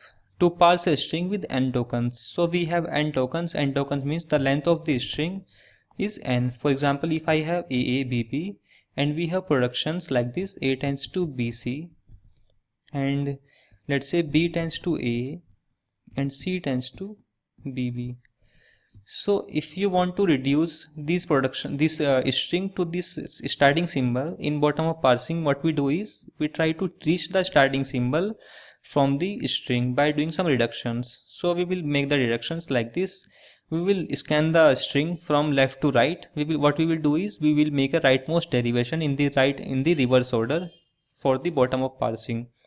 So rightmost derivation will be done like this. We will reduce AA to BB to C, then we will reduce AA to B, then we will reduce to A. Like these three reductions will be required, or you can see like this: A tends to BC, this is first reduction, then B tends to A, C, then AA, B. So this is second reduction, this is third reductions. In case of if the length of string is 4, you require 3 reductions. So if the length of the string is n, you require n minus 1 reductions. So answer for this question is B. Question number 11. A company needs to develop a strategy for software product development for which it has a choice of 2 programming languages, L1 and L2. The number of lines of code developed using L2 is estimated to be twice the line of codes developed with L1. So the product will have to be maintained for 5 years. Okay, for 5 years. Various parameters for the company are given in the below. So man year needed for development means LOC divided by 10,000, which means man years. Man years means we require the line, let's say line of code are x by 10,000 man years to develop this much of code. Development cost per man year is 10,000 and let's say 10 lakhs. Okay, per man will require 10 lakhs to develop this much of code. Okay, and for L2 it is this. Maintenance time is 5 years. For 5 years the cost of maintenance per year is 1,000. Total cost of the project includes cost of development and maintenance. What is the LOC for L1? For which the cost of the project using L1 is equal to the cost of the project using L2. So first let's assume line of code in L1 equals to x. Okay. Then in L2 the line of code developed using L2 is estimated to be twice of the L1. So in case of line of codes for L2 will be 2x. Okay, so this will be the line of codes. So if you want to calculate the number of people required to develop this code in case of L1, it will be x, line of code is x divided by 10,000. This much of man year required, this much of man years required, and for each man per year we have a cost of 10 lakhs in case of language L1. Okay, this is the cost plus maintenance for 5 years, because the cost of development and maintenance the cost of project includes cost of development. This is the cost of development. We require x by 10,000 people for 1 year, and multiplication by each person 1 year will be the cost of 10 lakhs. Then plus maintenance, we will maintain the project for 5 years, and for 1 year the maintenance cost is 1 lakh. Okay, so this is for L1, and for L2 it is line of codes is 2x in case of L2 divided by 10,000. This much of mans per year will be required, and the cost of each man per year is in this case 7,50,000 in L2, in strategy L2, plus we have to maintain the project for 5 years, and for 1 year the cost of maintenance per year is 50,000. So you can solve this equation and you will find that x equals to 5,000. The value of x will be 5,000 after solving this equation. So the answer to this question is B. Question number 112. A company needs to develop digital signal processing software for one of its newest invention. The software is expected to have 40,000 line of codes, which means 40 klog. Okay, 40,000 line of codes is equal to 40 klogs. 1000 means k. Okay, 1000 means k. So we can say this is 40,000 40k. Okay, 40k lines of code. The company needs to determine the effort in person month needed to develop this software using the COCOMO model. In case of COCOMO model, effort is calculated like this: A into k log to the power b. Okay, so A is known as the multiplication factor because this is multiplied. This is multiplication factor, and this is obviously exponential factor. So we have 3 models of COCOMO, that is basic, embedded and advanced model. In these 3 models the value of A and B changes. Okay, and it is given, the value of A and B is given. The multiplication factor of this model is 2.8, which means A is given 2.8 for the software development on embedded system, while the exponential factor is given 1.20. So B is 1.20. So simply we can find the effort. K log is 40. AB is 2.8, K log is 40, because this is given in 40,000 line of codes. We have to take in K log. So it will be 40 to the power 1 by 1.20. Okay, exponential factor is 1.20. So if you calculate the value, you will find that the value is 932.459 using the calculator, which is approximately 932.50 in person month. So answer to this question is B. Question number 113. This question says, which one of the following is not desired in a good software requirement specification document? Software requirement specification document is a document which is prepared in the first stage of development, in which we gather all the requirements from the user and document them properly. The requirements can be from the user side and can be from the development side. So in SRS document, we include all kind of requirements like functional requirements, goal, non-functional requirements, user requirements, and developer requirements. All kind of requirements are documented in a single SRS document. And SRS document is one of the important document of complete development process, because all the designs and coding are done on the basis of SRS document. And also SRS document works as an agreement between client and developers. So SRS document definitely include functional requirement and non-functional requirements and goals of implementation. But algorithm for software implementation is not specified in SRS document. This is specified in the design document. Okay, so this is the right answer. This is not a desired thing to include in the software requirement specification document. So this is the right answer for this question. Question number 114 says, in a complete k-array tree, every internal node has exactly k childrens. Okay, complete k-array tree, which means all the nodes will be filled till the last level. All the nodes will be filled. The number of leaves in such a tree with n internal nodes is what? For example, let's say k equals to 2. So this tree becomes binary tree.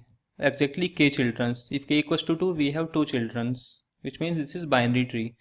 So in case of binary tree, you can try to find the number of leaf nodes using the internal nodes and the value of k. Internal nodes in this case is 3. We have 3 internal nodes in this tree and we have 4 leaves. Okay, leaf nodes are 4. So how k and n are giving the number of leaf nodes? So if we apply nk, this means nk will be 6, but our L is 4. If I apply this one, n minus 1 to the power k plus 1, that is 2 to the power 3, this will be 8. If I apply this nk minus 1 plus 1, this will be 3 into k minus 1 is 1 plus 1, this is 4. Okay, this is okay. So let's try with more options. Let's say I am adding more children to this. Now number of leaf nodes are 8. Number of internal nodes are 3 plus 4, 7. Now relation becomes like this and k equals to 2. Okay, let's try to find the value using n and k. So in this case, n is 7. Okay, k is 2. So 2 minus 1 is 1 plus 1, that is 8. So option 3 is giving good values. So let's say k equals to 3. Let's say we have a 3 array tree in which we have each node will have 3 childrens. Okay, this is true for binary tree. Okay, for binary tree it is true. Let's see if it is true for k equals to 3 or not. So number of internal nodes in this case are 4. We have 4 internal nodes, that is 1, 2, 3, 4. And number of leaf nodes are 9. And the k value is 3. So let's see, is this holding for the k-array tree? N is 4, k is 3. So k minus 1 will become 2 plus 1. So this is 4 into 2 plus 1, that is 9. Okay, so this is holding for all values. So number of leaves in a complete k-array tree will be n into k minus 1 plus 1. Question number 115. Suppose that Tn equals to 2t n by 2 plus n and t1 is given as 1. So we can which of the following is false? Okay, which of the following is false? So we can solve the recurrence relation using the Master's theorem. In this case, first we need to find out the k equals to log ba. Okay, so log 2 is 1 and to the power k will be n to the power 1, that is n. So now we compare fn and n to the power k. When you compare n to the power k and fn, that is n, they are equal. So we can apply the second case of Master's theorem. Second case says the complexity of this will be Tn equals to order of n to the power k log n, or you can say order of n log n. Okay, n log n. So phi n square, this is saying it will take at least n square time. In best case it will take n square, but we have found that in worst case it will take order of n log n. So this is true, this is true, this is also true. Order of n square is also true for n log n. It can be order of n square, n cube, like this. But this is saying this will take minimum n square time. Okay, this is the best case. In best case it will take order of n square, but as we have seen, in worst case it will take n log n, so it cannot take in best case n square. So this is false. Question number 116. The part of machine level instruction which tells the central processor what has to be done. So in any instruction we have two parts.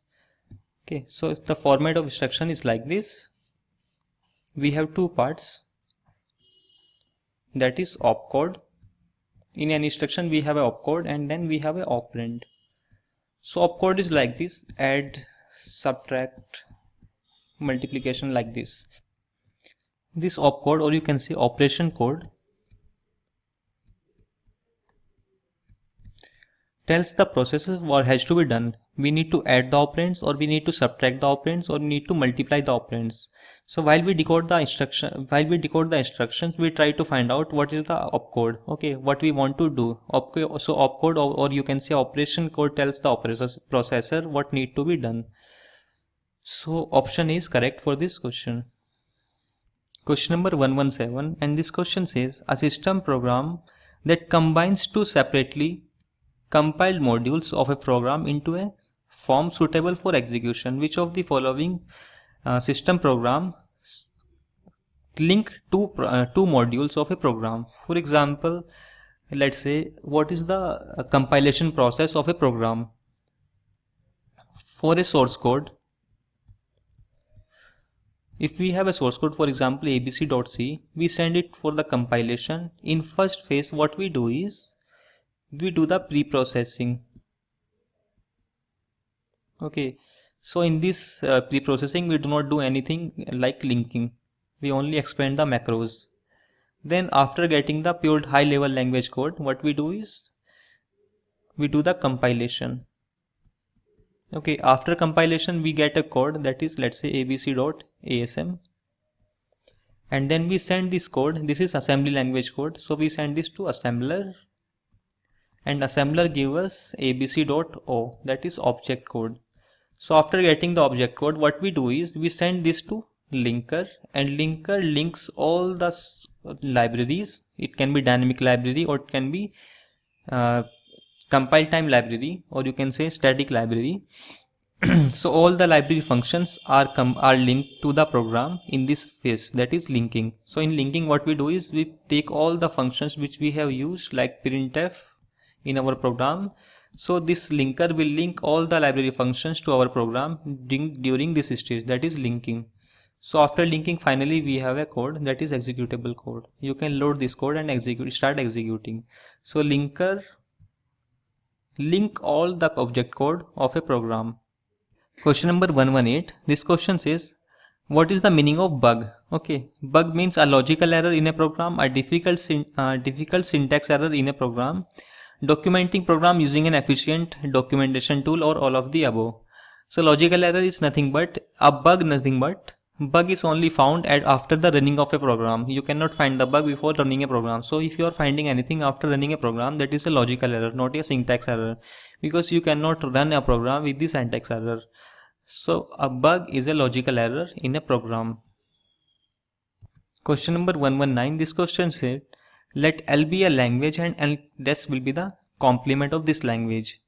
Which of the following is not a viable possibility? Neither L nor L complement is recursive enumerable. This is possible. Okay, let's say a language is not a recursive enumerable. then the complement will also not be recursively enumerable languages. So we have the languages like this. This is the set of all kind of languages, let's say 2 to the power sigma star. Then we have all some languages inside this set that is recursively enumerable. Then inside this we have languages which are only recursive but not recursively enumerable. These languages are recursively enumerable but not recursive. Okay, then we have CFLs, and then we have regular languages. This is the hierarchy of languages. So if a language is existing here which is not, this language is not recursively enumerable, then this is definitely not recursive. The complement of this language will also not be recursively enumerable. So this is okay. One of L and L complement is recursive but not recursive. One of L and L complement is recursively enumerable but not recursive.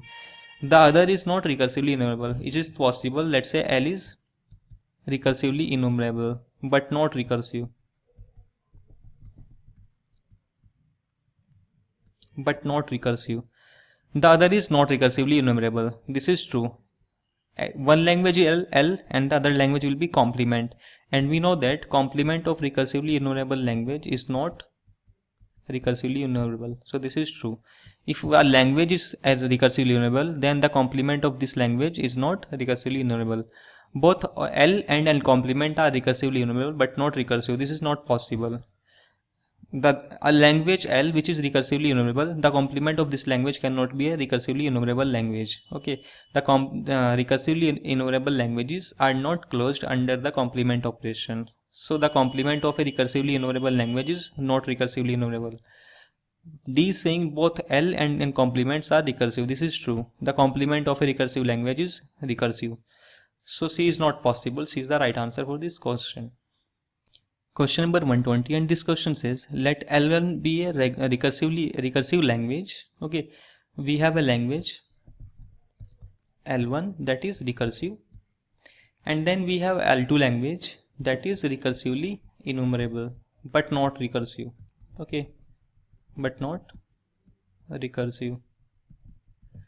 Which one of the following is true? The complement of L1 is recursive and the complement of L2 is recursively enumerable. This is not possible. This line is okay. The complement of recursive can be recursive, but the complement of recursively enumerable is not recursively enumerable. The complement of L1 is recursive and the complement of L2 is not recursively enumerable language. This is true. Okay, this is true. The complement of L1 is recursive and the complement of L2 that is recursively enumerable language is not recursively enumerable. This is true. The complement of L1 and L2 are recursively enumerable. This is not true. Okay, the complement of L1 is definitely a recursively enumerable because L1 is recursive, then the complement of L1 is also recursive. So all the recursive languages are also recursively enumerable languages, but L2 complement cannot be recursively enumerable language. Okay. D is saying complement of L1 is recursively enumerable and L2 complement is recursive. This is not possible. Okay. Is this possible? The complement of L1 is recursive. Okay, this is true. The complement of L1 is recursively enumerable because the complement of L1 is recursive and it is also recursively enumerable. And the complement of L2 is recursive. This is not possible. L2 complement is not recursively enumerable, so it cannot be recursive. So answer to this question is B.